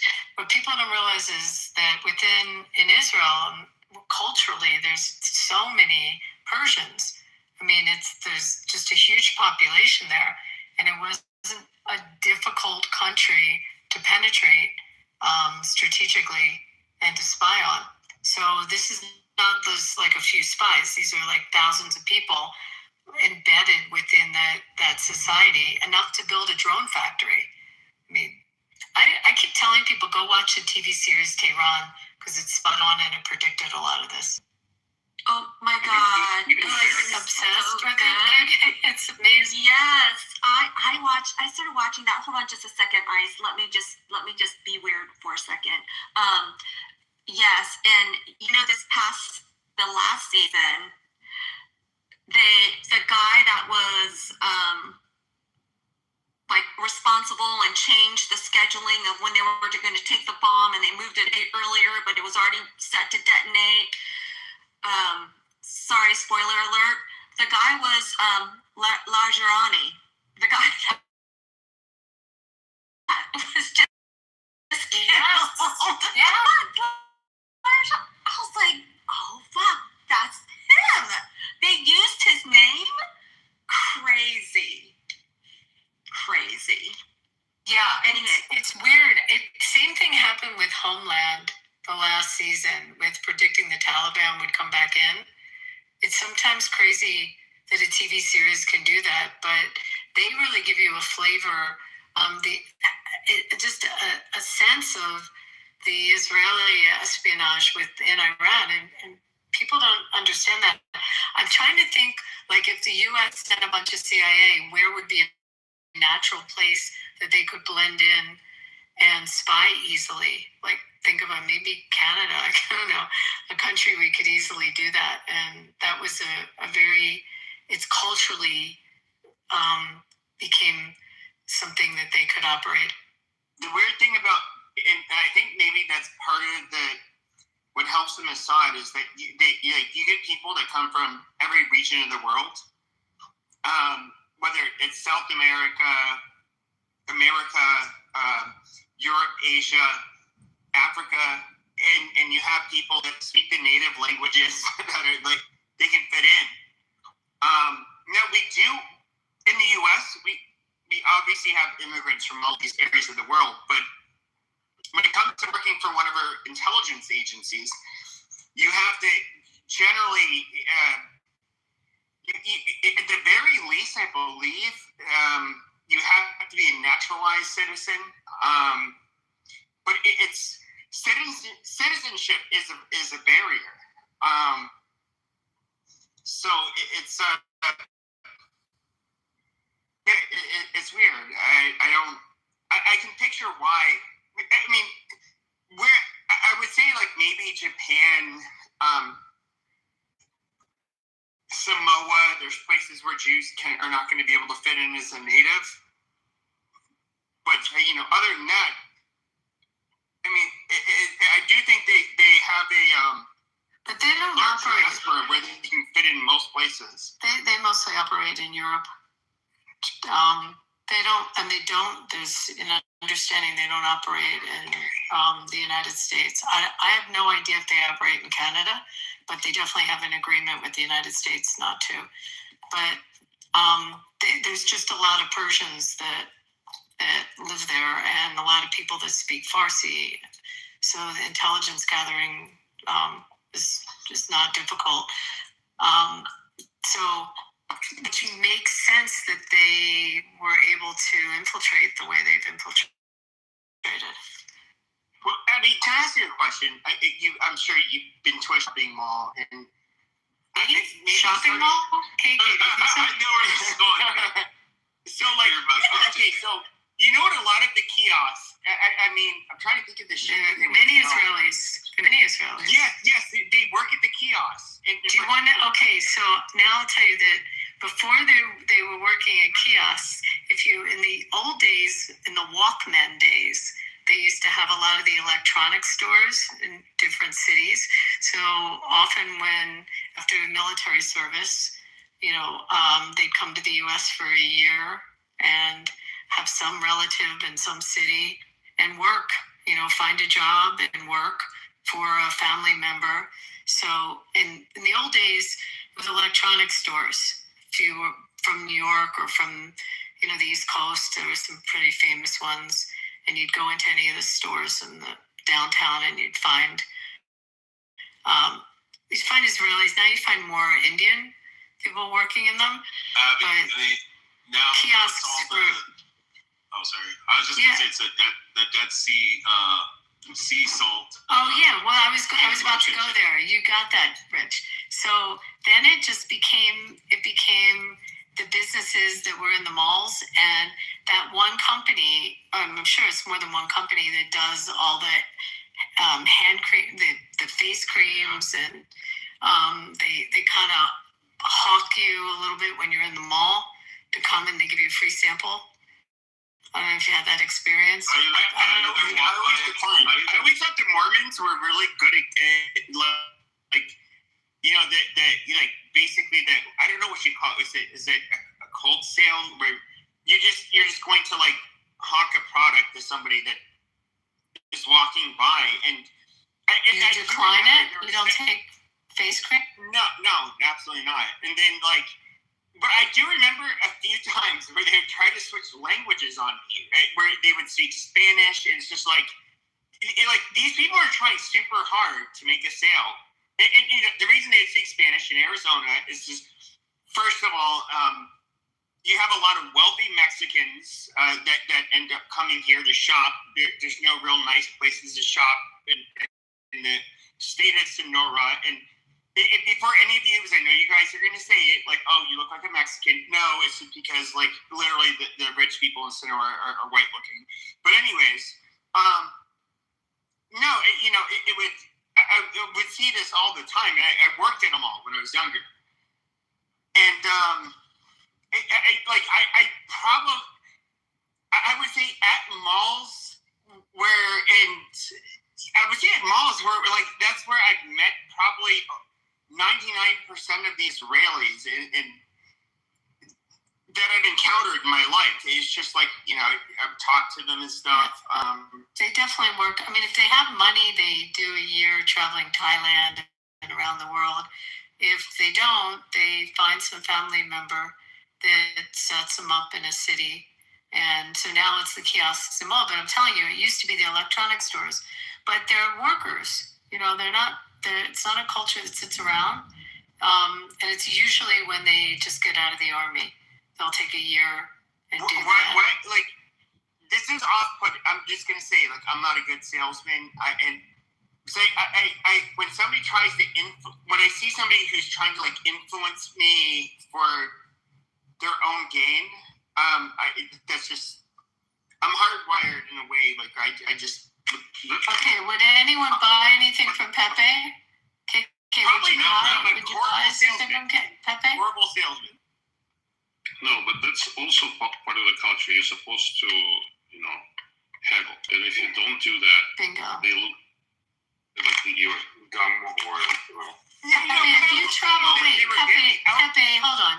Have you traveled in the Middle East or even to Turkey? So if you've ever been, Turkey is probably the best example of it. But I mean, the culture are markets, shouks. The word is shouk, and it's from Turkey to all throughout the Middle East. There are these markets, and that's the lifestyle of the markets. And it's the culture there, and it's haggling is exactly.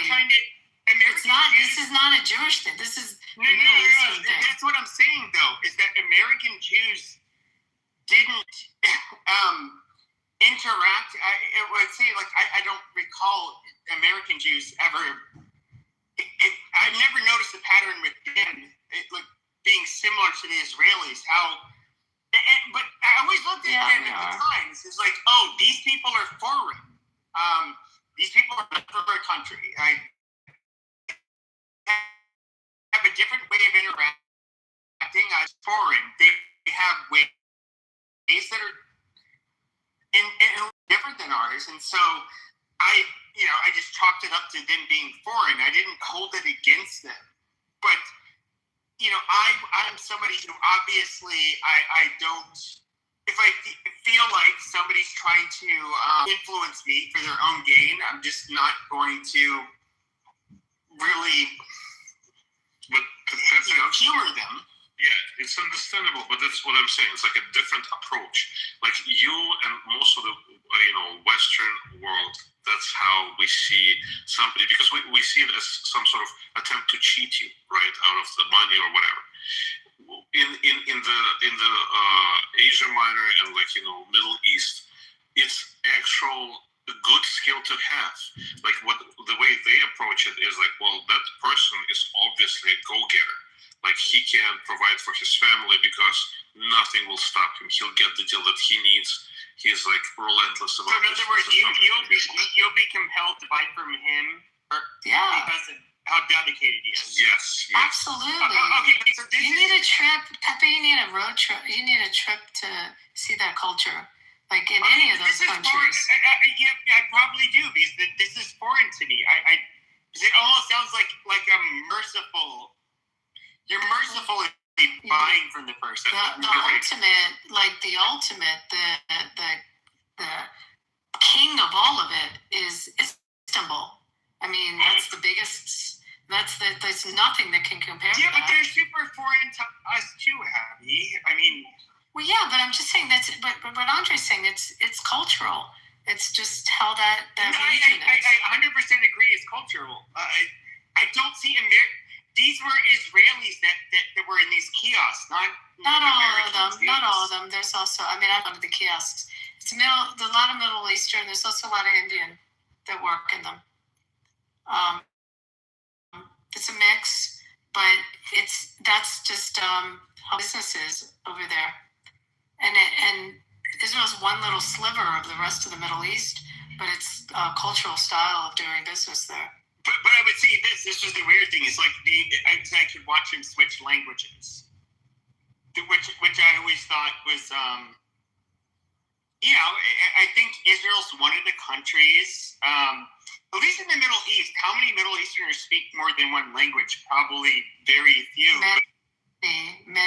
Really? Oh my God! In Israel, they speak Arabic. No. Middle East. In Middle East. Oh, in the Middle East, Moroccans. aside from Israel. In the Middle East, Moroccans speak French. No, I get that. Spanish and English. You speak foreign languages. My point was Chinese or something. No, my point is what percent outside of Israel? What percentage of the a lot of people English is probably the language that most people try to learn and most people try to speak. Aside from that, I would say I can't think of any other country in the Middle East that would have more polyglot or that's Israel. Well, it's a country where you have a diaspora that was all over the fucking place. Coming to Israel. Lebanon has a lot of French and Arabic. I mean, because the French and Arabic, but you guys speak. But in Israel, you guys. But I'm just saying it. You just look at the nations. Arabic, you speak all kinds of fucking languages. Look at the nations and who has occupied them or spent time in them. So the French were in Lebanon, and you have an influence there. Middle Easterners, in my opinion. They are beautiful people there. But I don't know the answer to it. But I find when I travel in the Middle East, people speak English, Arabic, and French seems to be the other language that I hear a lot. But yeah, I mean, it's like, what is it? Tunisia, Morocco, Algeria, to varying degrees, they have exposure to French. I think Tunisia probably has I would guess it's Tunisia that still has the most, still uses French the most, at least in Africa. It wasn't only Lebanon. North it was Africa. Lebanon and Syria that was occupied by the French. You have in the Gulf, most countries that are on the Persian Gulf or Arabic Gulf, whatever you call it. A lot of people there speak both Farsi and Urdu. Here in Saudi Arabia, specifically in Mecca, with all the pilgrims, we have lots of polyglots in here. A lot of them just speak Urdu, speak whatever it is needed.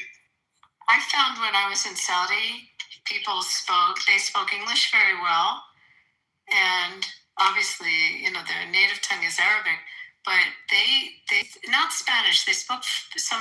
Many spoke French also for some reason in Saudi. I don't know why, but there's actually pretty multilingual. Influence the vocabulary that we use. A lot of words, especially for modern technology, not very modern, but and like post-industrial era, they're derived from French. It's the same reason why Reza's father was obsessed with France. I mean, many of them go and study there. Yeah, I mean, I know, like, you can look at the history of the Middle East and France and North Africa and France, but at the end of the day, my question is, like, I would have to say that the country that would probably speak the most, where you would have a population that spoke far languages on average than any other country would have to be Israel. I mean, this is, at the end of the day, a diaspora population that kind of like went all over the fucking globe. Yeah, but that's it. But like the street signs in Israel are, I mean, all over the country. You see Hebrew, English, and Arabic, and you see some Russian because of the huge Russian. Were they the most problematic group for you guys? I mean, I'm not an Israeli, so I can tell you. I'm sorry. But imagine by proportion, if based on our population in America, imagine that all of a sudden America picked up 50 million people. Like, think about the percentage to the population. So when the Soviets Andre can tell you the numbers on this. When the Soviet Union finally let everyone emigrate out, the absorption would be, the percentage of absorption would have been equal to if we absorbed 50 million new residents. So there's a lot of Russian, but street signs everywhere. Street signs are always in the three languages, in Hebrew, Arabic, and English, and some places Russian. But that's one of the things I heard about the Russians in particular is that, like, so Jews, for example, are not big into drinking, but the Russian Jews were kind of into drinking, and they had a different lifestyle, and it was kind of like a culture shock. Yeah, but it's not just that. So I think it's about like over 1 million Jews who basically left for Israel because the conditions in Soviet Union were, restrictive and horrific like this. Like almost everybody just got up and left. I mean, at least 3 of my classmates, their families migrated immediately. Russians tend to live in enclaves, so you can see the same thing happening in New York with Brighton Beach, or Seattle with Little Odessa type of area. It's a very kind of how should I put it? It's like they're not very prone to be absorbed by the culture. I mean, they like to keep a very traditional way of life. I mean, what they used to, basically. They're not prone to change, which is very ironic and interesting because most of the people who do immigrate, they need to have that, spirit of adventure, spirit of change kind of nagging them to do so. And this is one of the reasons why I stayed as far away from any kind of diaspora, whether it's Russian or Ukrainian. I have nothing to do with it. I'm just curious. But not all this. Not Go ahead. Well, I was just going to say, not all the people that immigrated. I mean, one of the problems when you're talking about problems is that they had some very bad element that immigrated that claimed, they got out of Russia or the USSR at the time, and that they were not all Jews, and they had a criminal element that came in that they had to deal with. Yeah, it was a big issue in all areas of the culture there. Remind me sometime. I'll tell you a very fun story about that. We had that in the U.S. The ones that in Brighton Beach, that was going to be one of my questions. Is like, what percentage of Brighton Beach was Jewish? Because you did have it. This is what I've heard. A lot of the gangsters that came from Russia that went to Brighton Beach that were doing their criminal shit were Jewish. But you have another class of another group that from what I hear to this day, even as of a few weeks ago, are killing each other. In the south of France, you had the Corsicans, the Italians, you have the Pied Noir, which are the North African Jewish gangs, and they're gangsters. I don't know what else to say about it, but a lot of them did end up in Israel, and they kind of they just they continue on with their criminal shit and kill each other there, and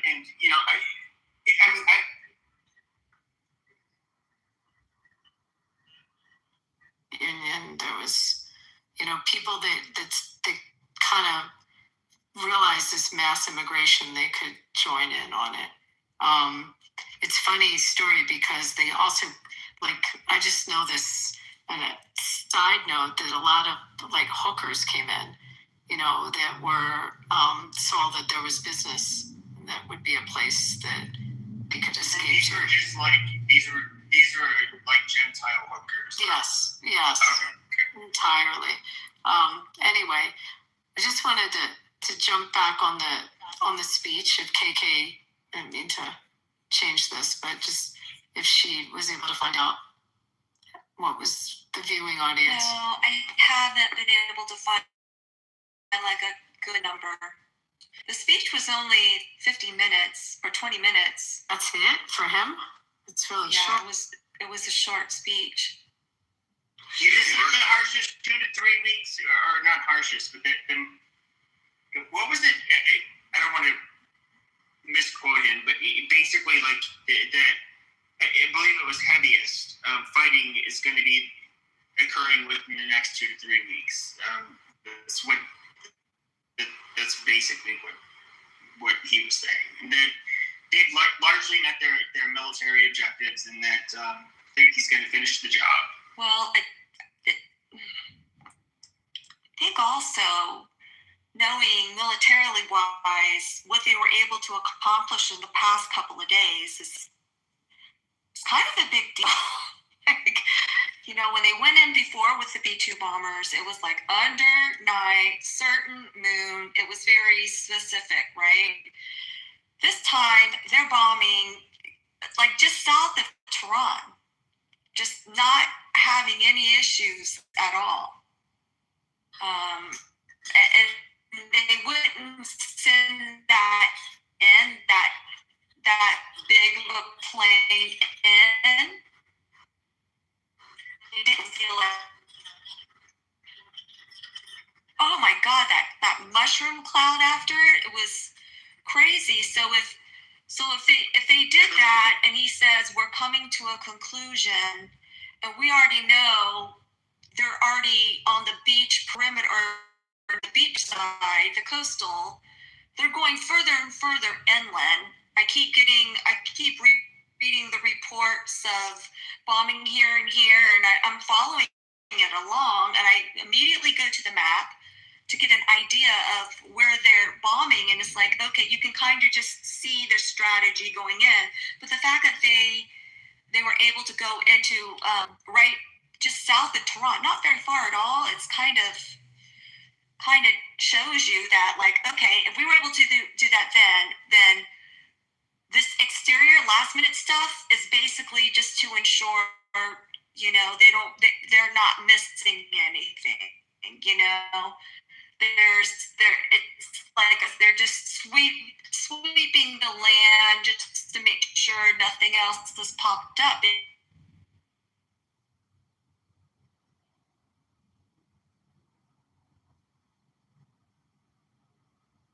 What he's taking out, it's just like, for everybody saying the guy's an idiot and doesn't know what he's doing and he went in without a plan, the dude had the best fucking plan we've ever seen. Nobody's ever seen anything like this. And I'm not saying that in a Trumpism. It's the truth. He's unpredictable, right?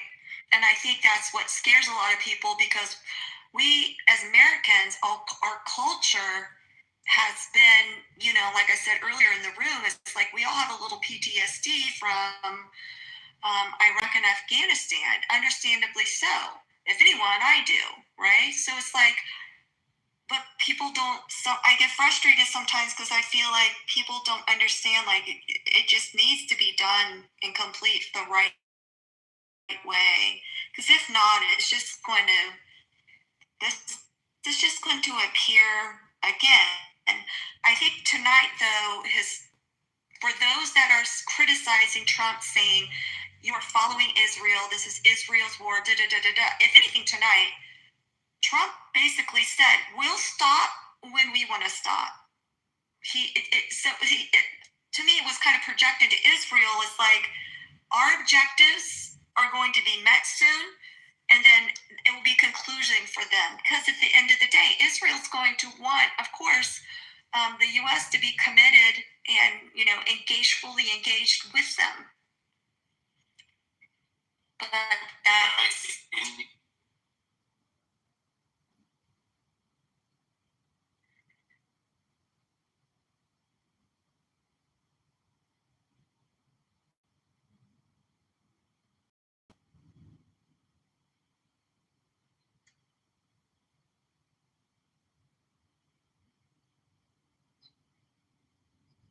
Exactly.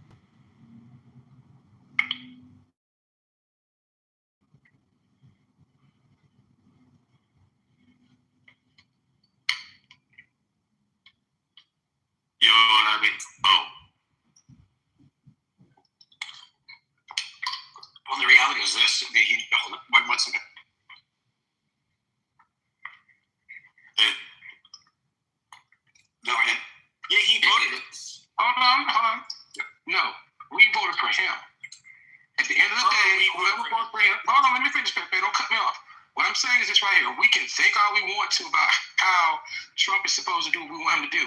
We trusted him to become the president more than scam him. Let's just be honest about that. Period.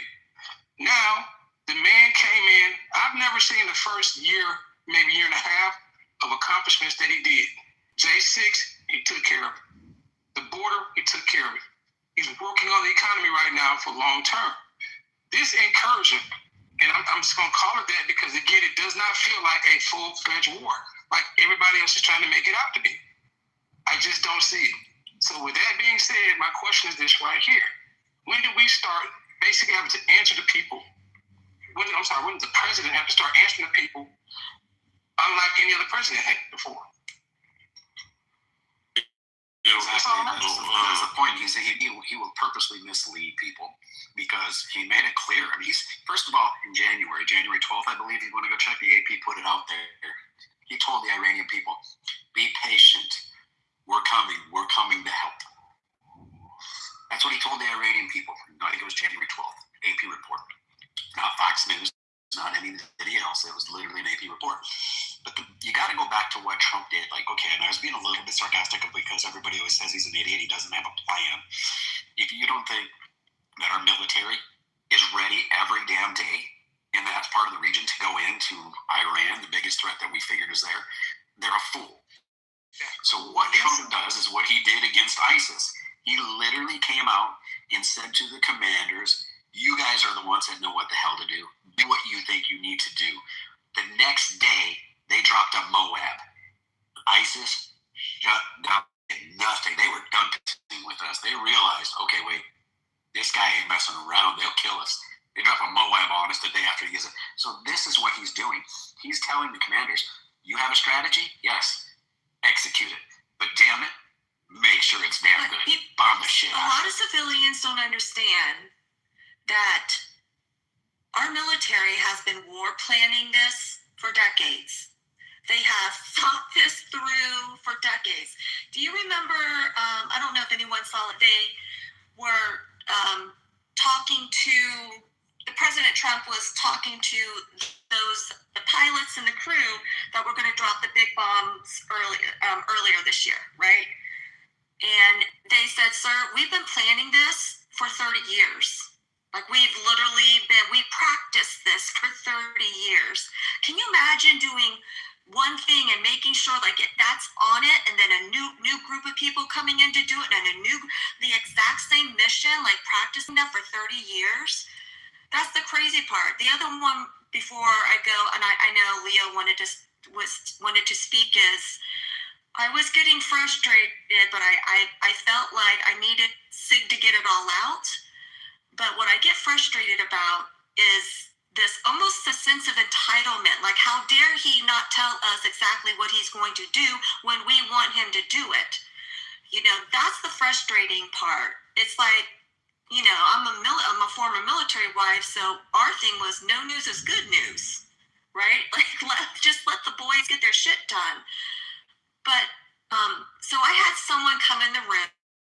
I don't want to say the person's name. And they were like, oh, well, I ran this through imminent threat. Was it imminent threat?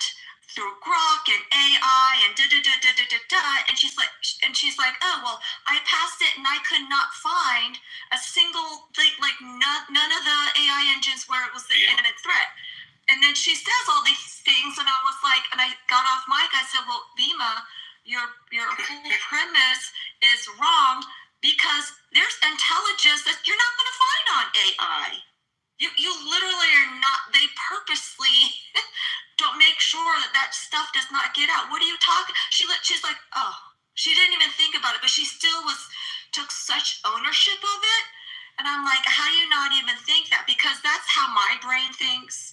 That's my understanding of the military, but a lot of civilians don't have that understanding of the military.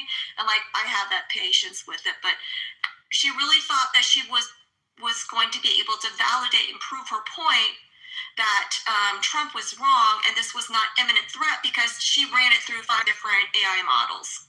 I actually said to her, could you take a thesaurus and look at all the different words for imminent and try to figure out like all the different possibilities of what this could be, because she was so hung up on that word and just didn't understand it. But isn't it?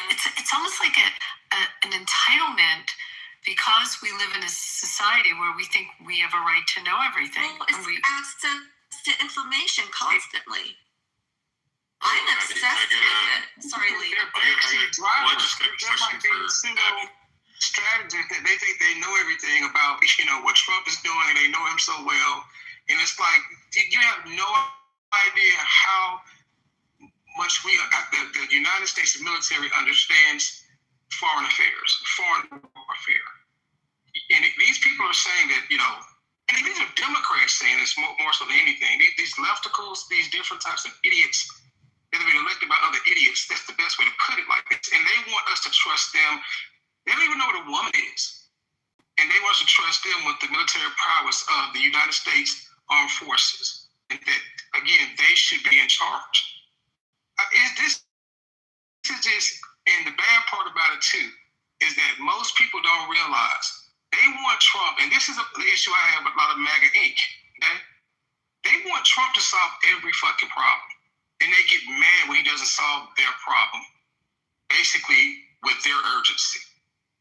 And I'm just like, that comes, I guess it comes with the territory, but I've never seen so many people want one man to solve all the problems right now. They don't have a solution either. That's the issue. I've never seen that before. And it's like, damn, the man is not even 2 years in. He's not even 2 years in. He's like 14 months in. And they're saying he's like, people forget so much he's done to really try to right the wrongs of the previous administration. Mr. Nkeke, I'm from India, and I think that there goes the Nobel Peace Prize. I mean, he's killed 100 Now wait a minute, he's saying they killed 100,000 Iranians. Is that what you're saying? Johnny boy.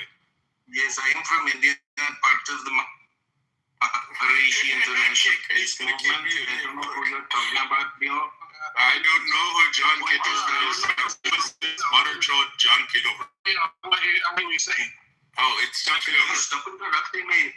Please stop interrupting me. Be professional. Please stop interrupting me. And I will speak. Please stop interrupting me. Be professional. He's not really Indian. He's not? No, it's John Kitover. Stop interrupting me. His other profile is cappuccino, a light-skinned black woman. So is he in trouble? Yes. Yeah, kind of. Cappuccino. The interesting part is that you'll probably agree with a lot of what he says. But well, he got to get on the connection just so he can enjoy it. So, Abby, what I was going to ask is this like a modern phenomenon with Israeli men and being like super metro? okay, that's. Or is it like influenced by like French culture? Is my question. I don't know. I really don't know. I just truthfully, I like the soldiers, and I like them in uniform, and I especially like the pilots. So, but I was listening to like Static and Ben L, and I was like, oh, these guys are gay or something. And then I looked them up, and I was like, oh, they have wives. I'm like, and kids and shit. And I'm like, they're like wearing pink outfits and shit. And I was like, okay. That's not typical. It's a pretty macho society, pretty much. So wait, just going back to this. What you were saying, to take it back to Trump, incredible to me that exactly that situation that you illustrated. How do you win? Do people think that we won wars by sharing it with we did newsreels to the U.S. public back in the 40s during World War II and tell them all of our moves that we were doing in Europe and every decision by a general? I mean, right. Like, where did this come from? Gang warfare is even smarter than that. They don't say, hey guys, we're going to come to your neighborhood and shoot you up next week. I mean, this is how fucking dumb they are. The part that bothered me earlier was when it was, and zero disrespect, and I wish you were in here so you could hear this, but hey, listen, there is no verifiable report, so I'm not going to believe it. Okay, but we had verifiable reports of intelligence before, and then later on it was, that wasn't accurate. So you should have believed it, and then so those presidents should have believed it. But we did not have verifiable fact. So currently, using that same logic, they do not have a missile that can go 25. I was trying to make that point. Like, you want verifiable fact. Verifiable fact does not prove imminent threat because nobody knew they had a missile that could go 2,500 miles. This is why they were warning us. We got stuff, we're going to surprise you. Yeah, they did, 2,500 miles. But no, they can't have an ICBM. Did you think they had one that went 2,500 miles? But they're telling you they have one that can go 10,000 kilometers. And you now don't want to believe it again. And this is where I just laugh at the whole imminent threat thing. If you wait for an imminent threat, you're a dead man. I know a guy who grew up in East St. Louis. When you heard a door slam, your head was on a swivel because every noise was an imminent threat. He didn't use the word imminent threat. It's a gun ready to shoot. But it's not even just that. Can you mind if I ask Mr. a question? Hey, Mr. Real quick, could you bring home up? He is trolling, but hold on. He's a graduate of West Point. He was an officer in the Army. He wasn't a graduate of West Point. Yeah. He graduated from the Citadel. Okay, the Citadel. So he graduated the Citadel. He was an officer, and then after that, then he did work at the Central Intelligence Agency in Langley, Virginia. I can show you those pictures as well. But he does have brain damage. So if you can get him to be serious and stuff, he's actually a very intelligent guy. Hi, John. I'll say this to you before Hall gets started. When you guys are talking about imminent threats, also is I guess missile capabilities the only definition that would warrant imminent threat? Because if you just Google it, Iranian intelligence agent was convicted for terrorism and murder for hire to kill Trump. Yeah, that's been my Gerard. I wish he'd been in the rooms with us because I've been saying that all along. I don't understand how that's not an imminent threat. Of course, it's imminent threats. They tried to kill John Bolton. They tried to kill Mike Pompeo. They have to walk around with security details. They tried to take the Saudi ambassador out in a restaurant in Georgetown. I mean, there have been attacks or foiled attacks on U.S. soil and also attacks against U.S. assets. This is not some country that's, came out of nowhere. We've been dealing with it for 47 years, and their proxies have killed American citizens, American soldiers and American citizens. So it's been an ongoing imminent threat. It just matures to a different level. And when it matures to it's not imminent though. First of all, you're not even acting then. You actually are reacting. If they actually strike us first, you're reacting to whatever they're doing. It will never be imminent. There will never be imminent. Exactly. Exactly. It's the problem is everyone has an idea of what imminent means to them, right? It's not an imminent threat to our borders. That's what some people I heard in the room tonight. We'll say, there was an imminent threat, they tried to kill our president, Bolden, that's not to our country, that's to one individual. Do you see what I'm saying? So the whole imminent part is the difficult because everyone has a personal meaning word. That's why it's hard to juggle with that. One more thing before Leo and Home have some fun here is what our military and our three-letter agencies don't tell us is a lot. And I will tell you a true fact. One of my late husband's very good friends, they were in many battles together in Iraq. When he left the unit, we stayed with the unit. He left. We thought he got a desk job somewhere in D.C. We kept in touch, but it's hard to keep track of everyone in the military. But then I was like, he's doing some operation he got picked. They picked one Marine officer to join different three-letter agency for operations or whatever. He got picked to be one. He ended up being. He was doing they called it a combined exercise, a combined interagency exercise. He got killed in Baghdad, and it wasn't allowed to be revealed that he was actually working with the CIA. It was sealed. Like, the wife did not even know. The wife did not even know, was not allowed to know until 10 years after the fact. Actually, ma'am, your husband was working with us with the CIA. That is the reason why. He has a star on their wall. Like, they're not going to tell us everything, and everything's not going to come out until later on down the road, too. That's what I mean, a lot of people don't understand that part. Go ahead, Leo. What are you talking about? Go ahead, John. Really good boy tonight, so thank you. No, not yet. I operate from the perspective that there's not a speck of dust. John, real quick, who's the handsome guy in my PTR? That's Major General Grinnells, of course, a Vietnam general. So, Mr. Wright, can you tell the voice is different? Major, I will note. I was a major in that picture. I got promoted to regimental staff as a major from a private. So you can go from the bottom of the barrel to the top of the regiment if you know how to communicate. I got the job as the public affairs officer at the college because the other guy had to go to flight school, and they put a notice in an email. I said, hey, I'll be the public affairs officer. But I made a joke about the women at the college. I said, if we tried to auction you off in a date auction, we wouldn't raise enough to buy a Snickers bar. So the point is, there's not a speck of dust out of place in the whole universe. But what I'm trying to think is, the Palestinian leadership and the Iranian leadership and the Hezbollah leadership, and also Bashar Assad, those are four major regime changes. What were they not thinking?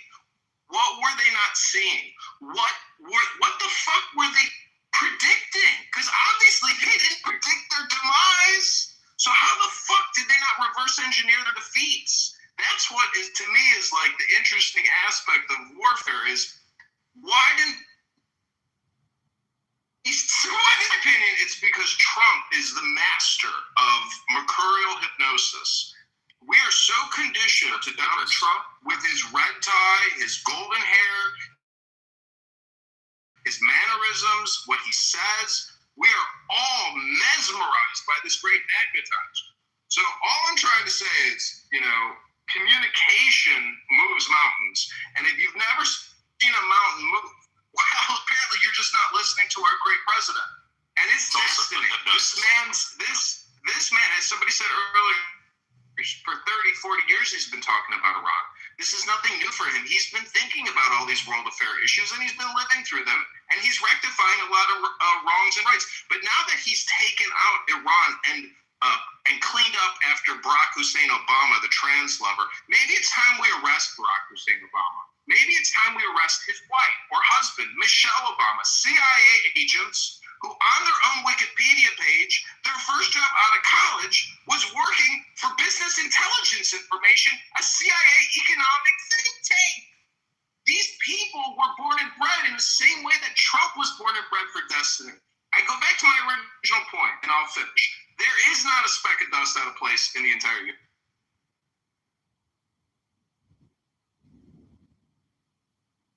You're welcome, KK. I want to say something I heard on the news today that I thought was really interesting. One of the pundits,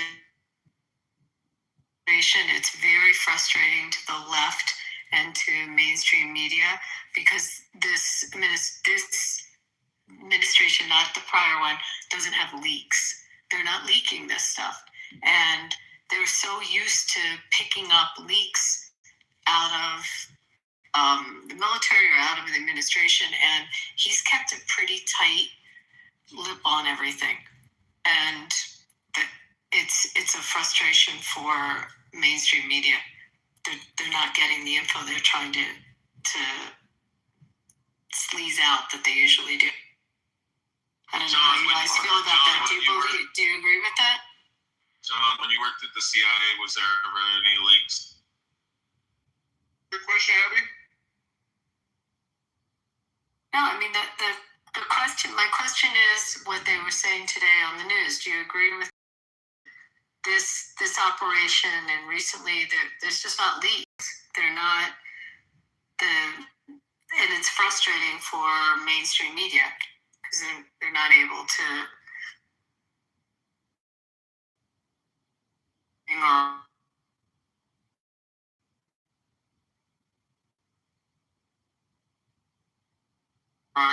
There were 30 people. No, none of us saw. That's why I came in the room. I mean, you don't do that at a Seder, so no one knew. In the room. I mean, you don't do that at a Seder, so no one knew. We didn't know what he said. And the timing of his speech was such that across the country, most people were in Seders. So we were talking about freedom and resilience against, oppression and coming out of slavery into freedom tonight. And that's tonight. And that's there were some biblical connections to everything going on. So, John, what do you foresee happening over the next couple months? I don't know. I hope it's decisive. But just like the Ukraine war, I don't believe that any term, because now you're talking about urban warfare, and if they have enough rifles, just like in the Warsaw Ghetto uprising, you can't stop a good thing. If they take Carg Island, Trump made a lot of projections tonight about what could happen, and he told them straight up, we'll send your entire 900, or how many people are there? 90 million, 100 million? Anyways, he told them that he would send them all into the pitch black night, and you won't even be able to come onto Clubhouse and complain.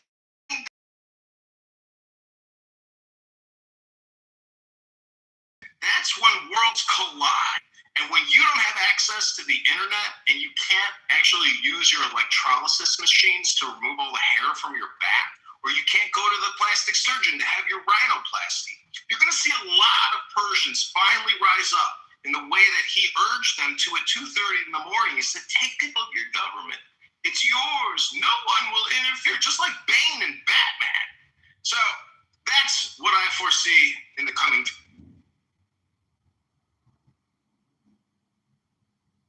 It's all hypnosis.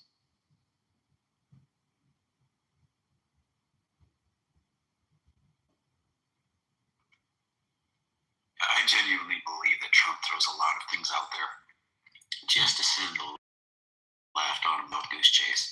Like when we're sending 10,000 troops over, I genuinely believe, they're going to bring them to the Middle East. That doesn't mean he's putting them on the ground, but he knows immediately. That man knows exactly what they're going to do, what they're going to say. And now he gets them all on that witch hunt while we're doing something completely different. Kansas City Shuffle expert is what he's, the guy just does it routinely to them, and they continually fall for it. I think it's going to be really interesting. Let's just say he's right. He's out there in 2 weeks and a few days. I don't care if it's 3 weeks, if it's a month. If he's out of there, and Iran is at all a better place, they're going to have a whole lot of go to eat, and that's going to be beautiful. Who was it that I said near the beginning of the room? They're like, it's going to take 150,000 boots on the ground, at least. Do you remember who was saying that at the beginning of the room? I remember trying to think. It wasn't Sig. It wasn't Sig. I think it was what was the guy's name? It's that big Republican from Texas, Marshall Rankin. Oh, yeah, it was Marshall. It was Marshall? Mm-hmm. Oh yeah, no. He was saying that they sent 150 over. So that was, remember, because that's when I first popped in. Yeah, he was saying they sent them over for something else, and then they sent some somewhere else. So I don't think he was trying to say they sent 150 in for something specific. But no, it's going to take over 150,000. That's what he said. So I'm like, how do you come up with that number when you don't even know what the mission is for this DC? And they're like, oh, well, we were comparing it to, remember? He's like, well, we were comparing it to this war and this war. And I'm like, you don't even know the mission of this war. You don't even know the objectives. Then how are you going to know the manpower it's going to take? Like, the guessing over exaggeration drives me crazy on here. Well, it's real simple. If you have if you are already there and I'm Trump and I say I'm sending extra air, aren't you? Like, just in case, because I mean they're promising a massacre. So then you're going to have to start moving troops. Once you start moving troops, what do we start to get? We start to get intelligence of where you're moving troops to and where you're moving troops from. Things start moving. What do we start doing then? We start bombing you again. This is like he's playing chess while everybody else is still trying to figure, just stacking checkers, for fun. Yeah, but they don't want to believe that. I'm like, he kind of telegraphed everything.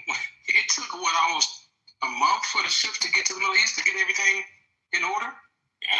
Yeah. Like, they were talking about this thing for a month at least. The USS Ford has been deployed to the Middle East, basically, and it's like people act like they couldn't tell what was going to happen if Iran did not come to the table diplomatically and solve it. He gave them all the time in the world if people would ask me. I got a question. A lot of people here think they know United States versus soldiers are operating in right now. Anybody? Gosh, a lot. A lot, yeah.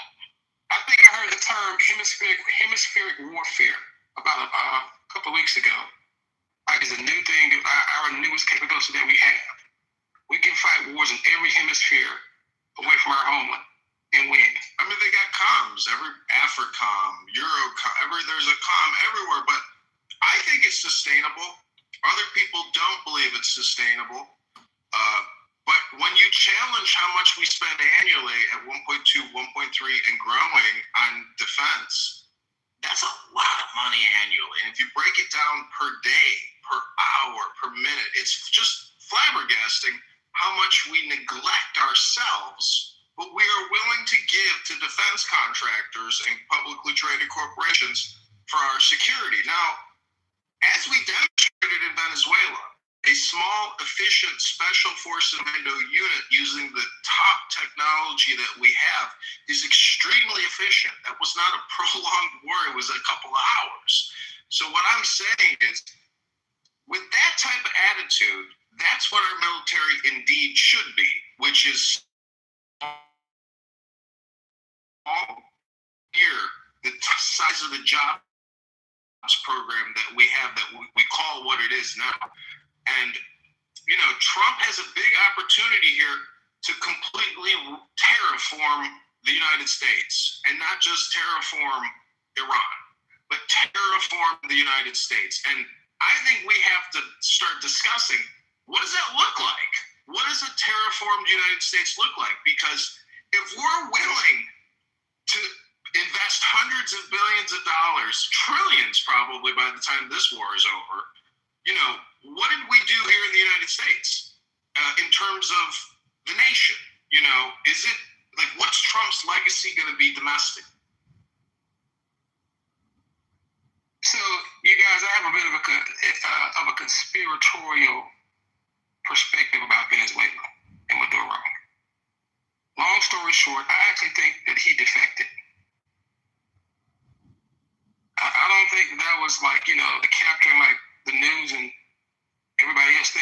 think he actually defected because it was too smooth and under 11 minutes. And for all intents and purposes, if you're a guy that hates the U.S. and is going out, like a soldier, you're going to go out and hail of bullets, are you not? You won't allow yourself to get captured if you're such this stand-up, leader who will not succumb to the American empire. It looks a lot like he defected, and that it was basically cartel that he was a part of, technically. Because Trump said today that things are going great with the Venezuelan leaders, and we're all making. He said that tonight. So that means the new regime there, which is the military, are professional, and Maduro and his socialista bullshit to a lot of these military generals was probably obnoxious, hyper-political, and a waste of everybody's fucking time. But the thing is, Chavez, Maduro,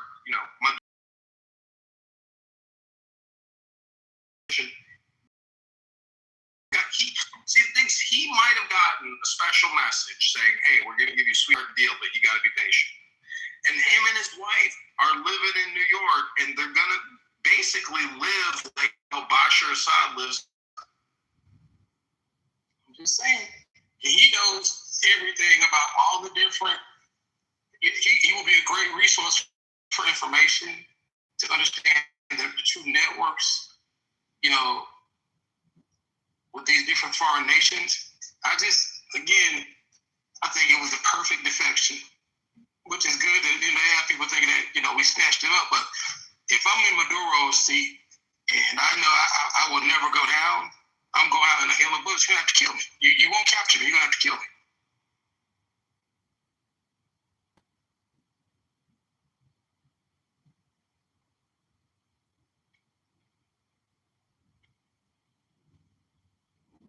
The resources, energy weapons, stuff like that. But what would the benefit be for him to do it that way?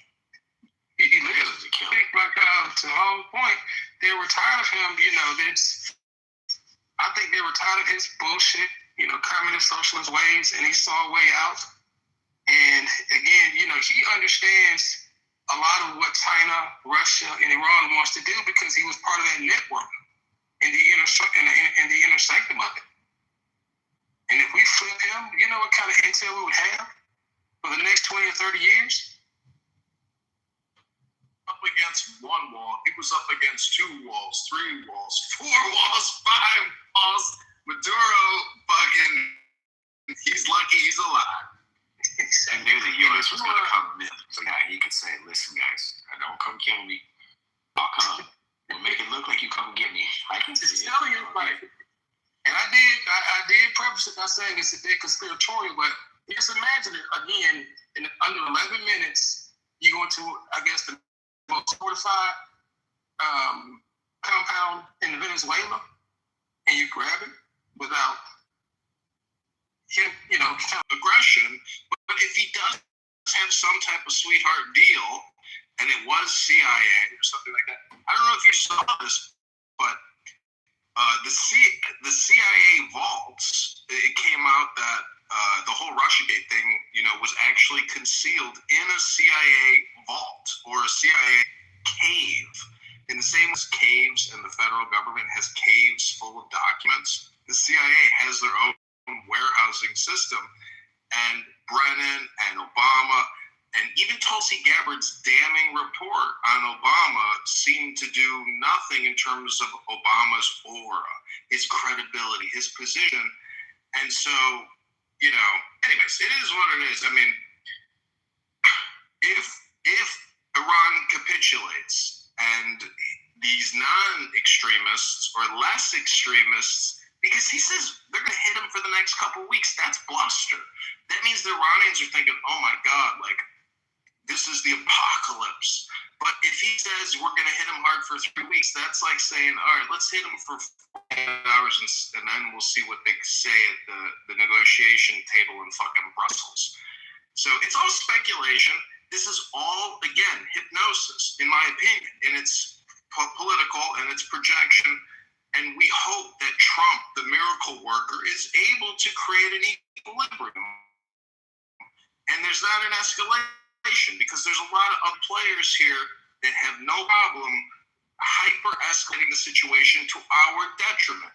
America has constant problems with the Russians in Afghanistan, Vietnam, etc. Payback's a bitch, and they are always looking for an opportunity to pop and scratch our face. You know, they want irritation for America because we do the same thing to them. So it is a reciprocal friction, and only Trump can essentially de-escalate, which is a good thing, because I think Trump is, somebody said he's not a war hawk.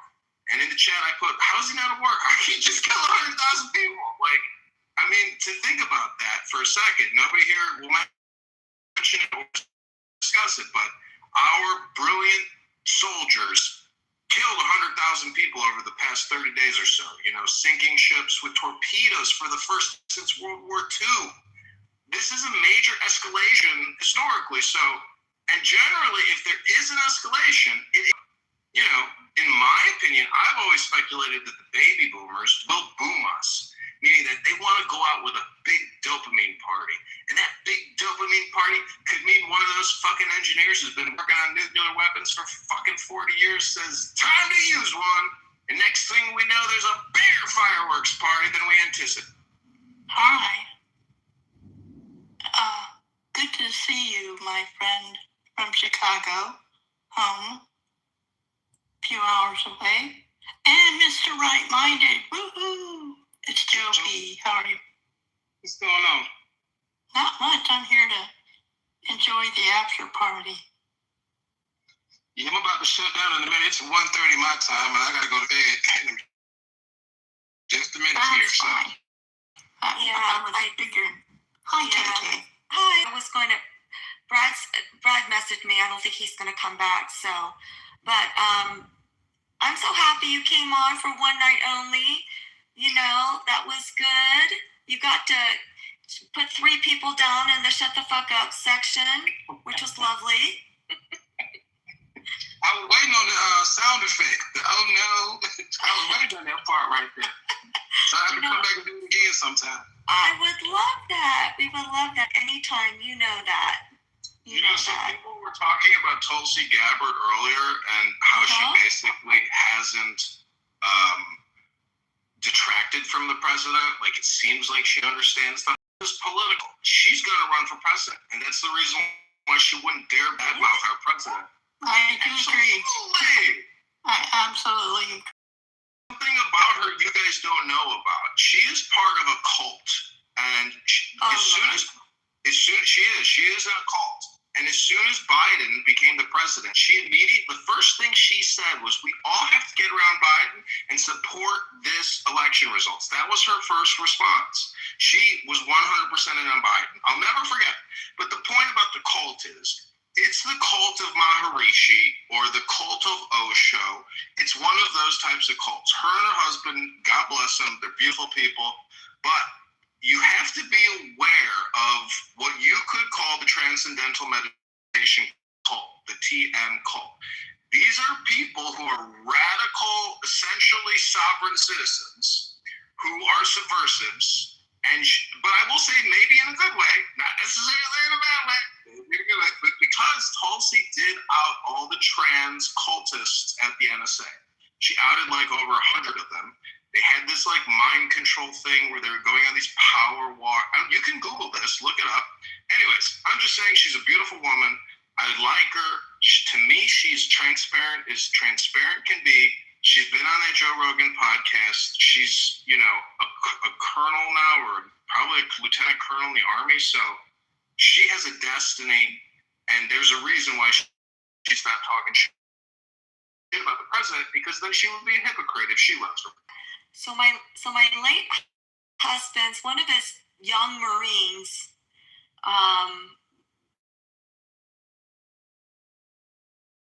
it's been such a long time to the Army Reserves, and she was his commanding officer, which was pretty cool. Like, it was pretty cool. He went into, he went to one of her official things, but he was on her like main team when she was his commanding officer, and he said she's so good to go, so squared away, so good to go. And I was like, oh wow, I didn't know all that about her, but I agree with you. She's very transparent. Yes, she did run as a dim once. Go ahead, sorry. No, as I say, she ran as a dim. She was doing really great in the debate, but the problem is they all were talking about the free stuff that they were going to give out for healthcare and everything else. And she stopped on the stage and literally said, "How do you guys plan to pay for this?" And then she started drilling them. And of course, they kept trying to cut her off. And then the next thing you know, the debate was over. The next day, they were asking her to step down. And I was like, it's funny because we should be like, I have to laugh when people mock the Republicans for having a debate, having to vote 13 times per. Well, that's called what adults do. We want to make sure that everything is right before you just go in on it. The other side says, well, we don't care if it's right or wrong. We're all going to unite, and we're going to just get behind one thing. So everybody's a monolith. Everybody's got to do one thing. We follow the leader. No dissension. He said to hell with that. John Fetterman saying to hell with that. You know, there was another one that came out afterwards and said, hey, you know, there might not have been an imminent threat here, but there was a Democrat said there was an imminent threat to Israel. That doesn't mean I support us going in, but there was a threat. There's the people on that dissent. Go ahead. I'll be honest, I can't figure out who Trump's trying to lob, whether it's Rubio or Tulsi. It's one of the two. I could see Tulsi as a VP candidate. I don't think she'd be ready for president. And Rubio is getting a lot of love right now. Because first of all, the way he always remains respectful, calm, you know, very well spoken, very intelligent. I think he's going to end up being the front runner myself. Tulsi might run, but I think she'd make a great, you know, VP.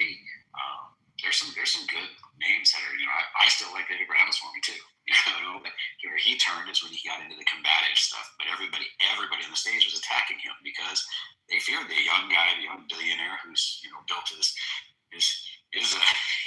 war chest up himself, you know, and they didn't like it. And there's J.D. Vance. He's in there somehow. Well, I got a theory about that too, Joe Big.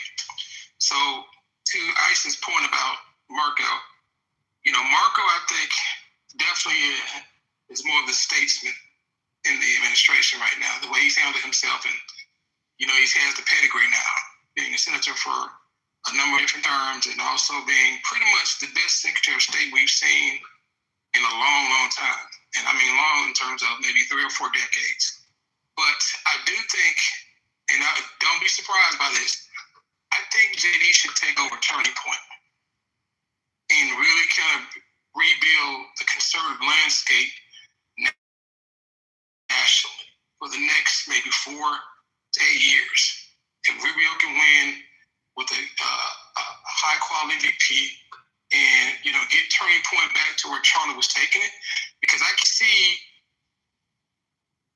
Turning Point lasting much longer. And this is not a shot at Erica, but she's no Charlie, and she's a grieving widow still. But I think, you know, conservatives will be it will be more advantageous for the conservative landscape for JD to take over Turning Point and really kind of take to the next level, as only he will be able to do. And then run again. I heard J.D. Vance may go VP with Rubio. That's what I hear. Wow, that would be a legacy. What was that, Joe? Then he could POTUS. I heard Rubio and J.D. Vance will run together.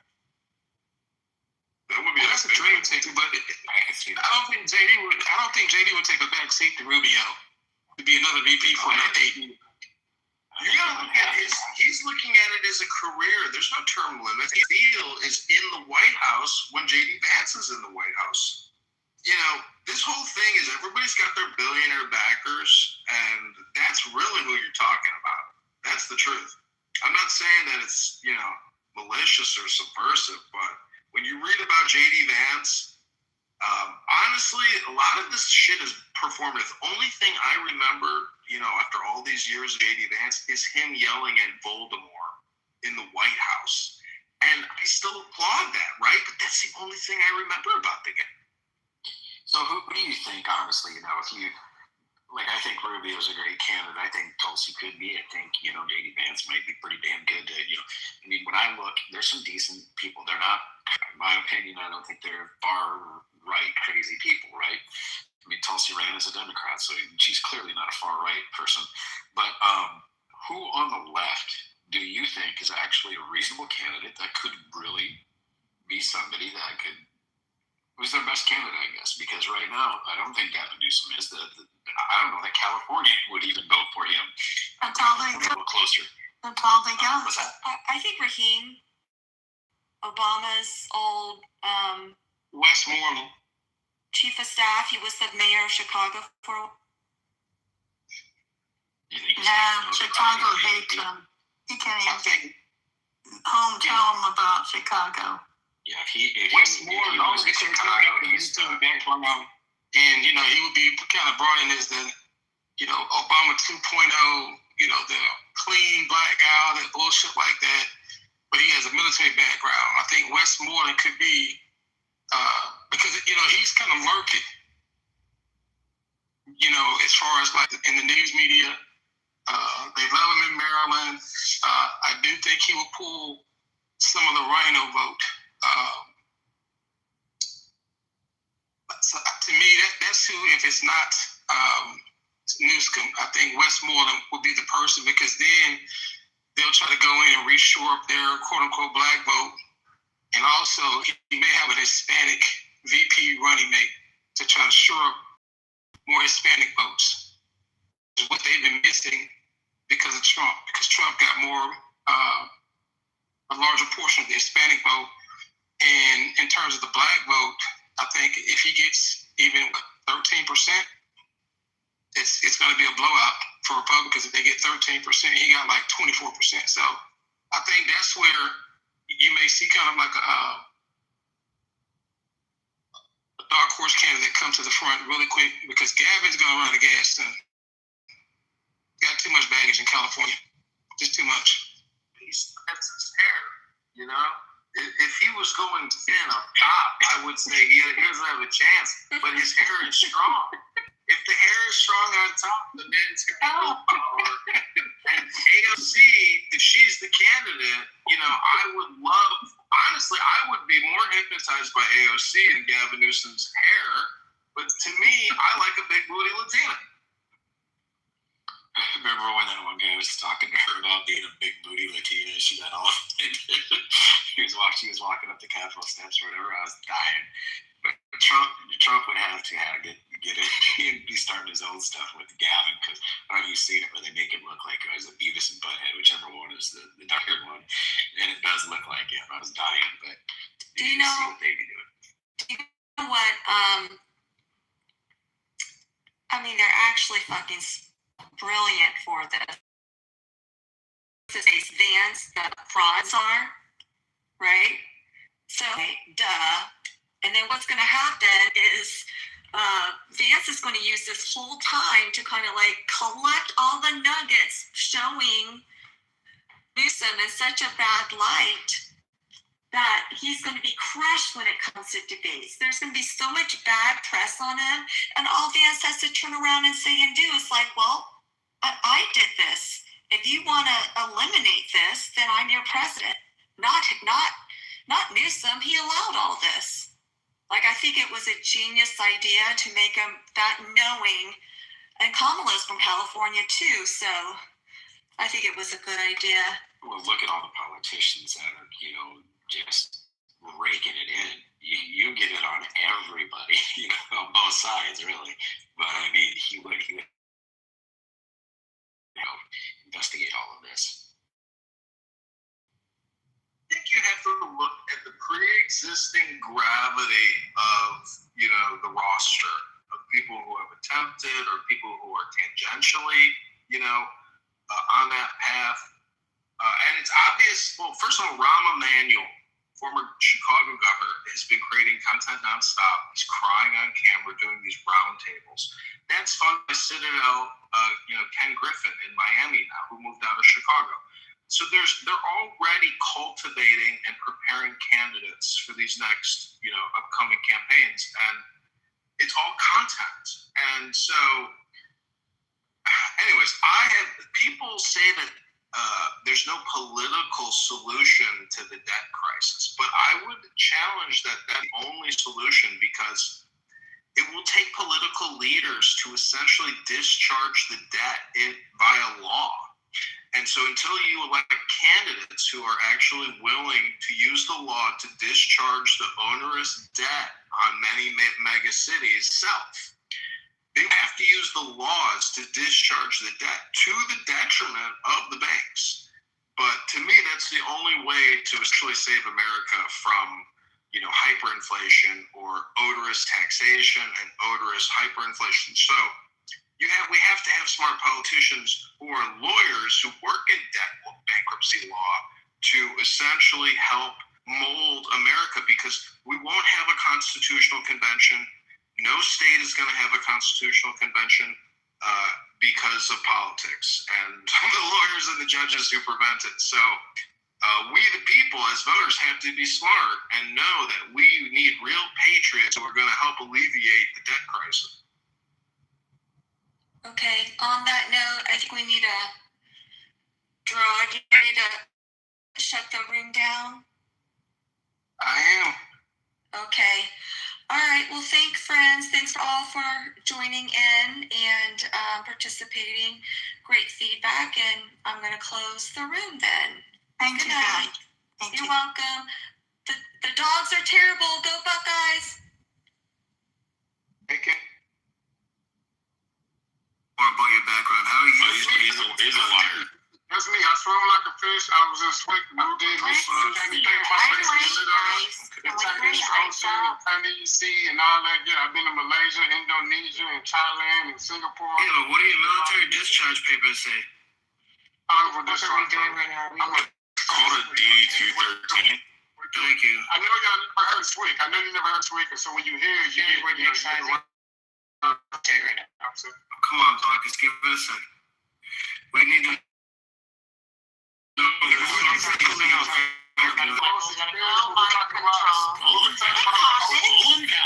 Serendipity, how are you?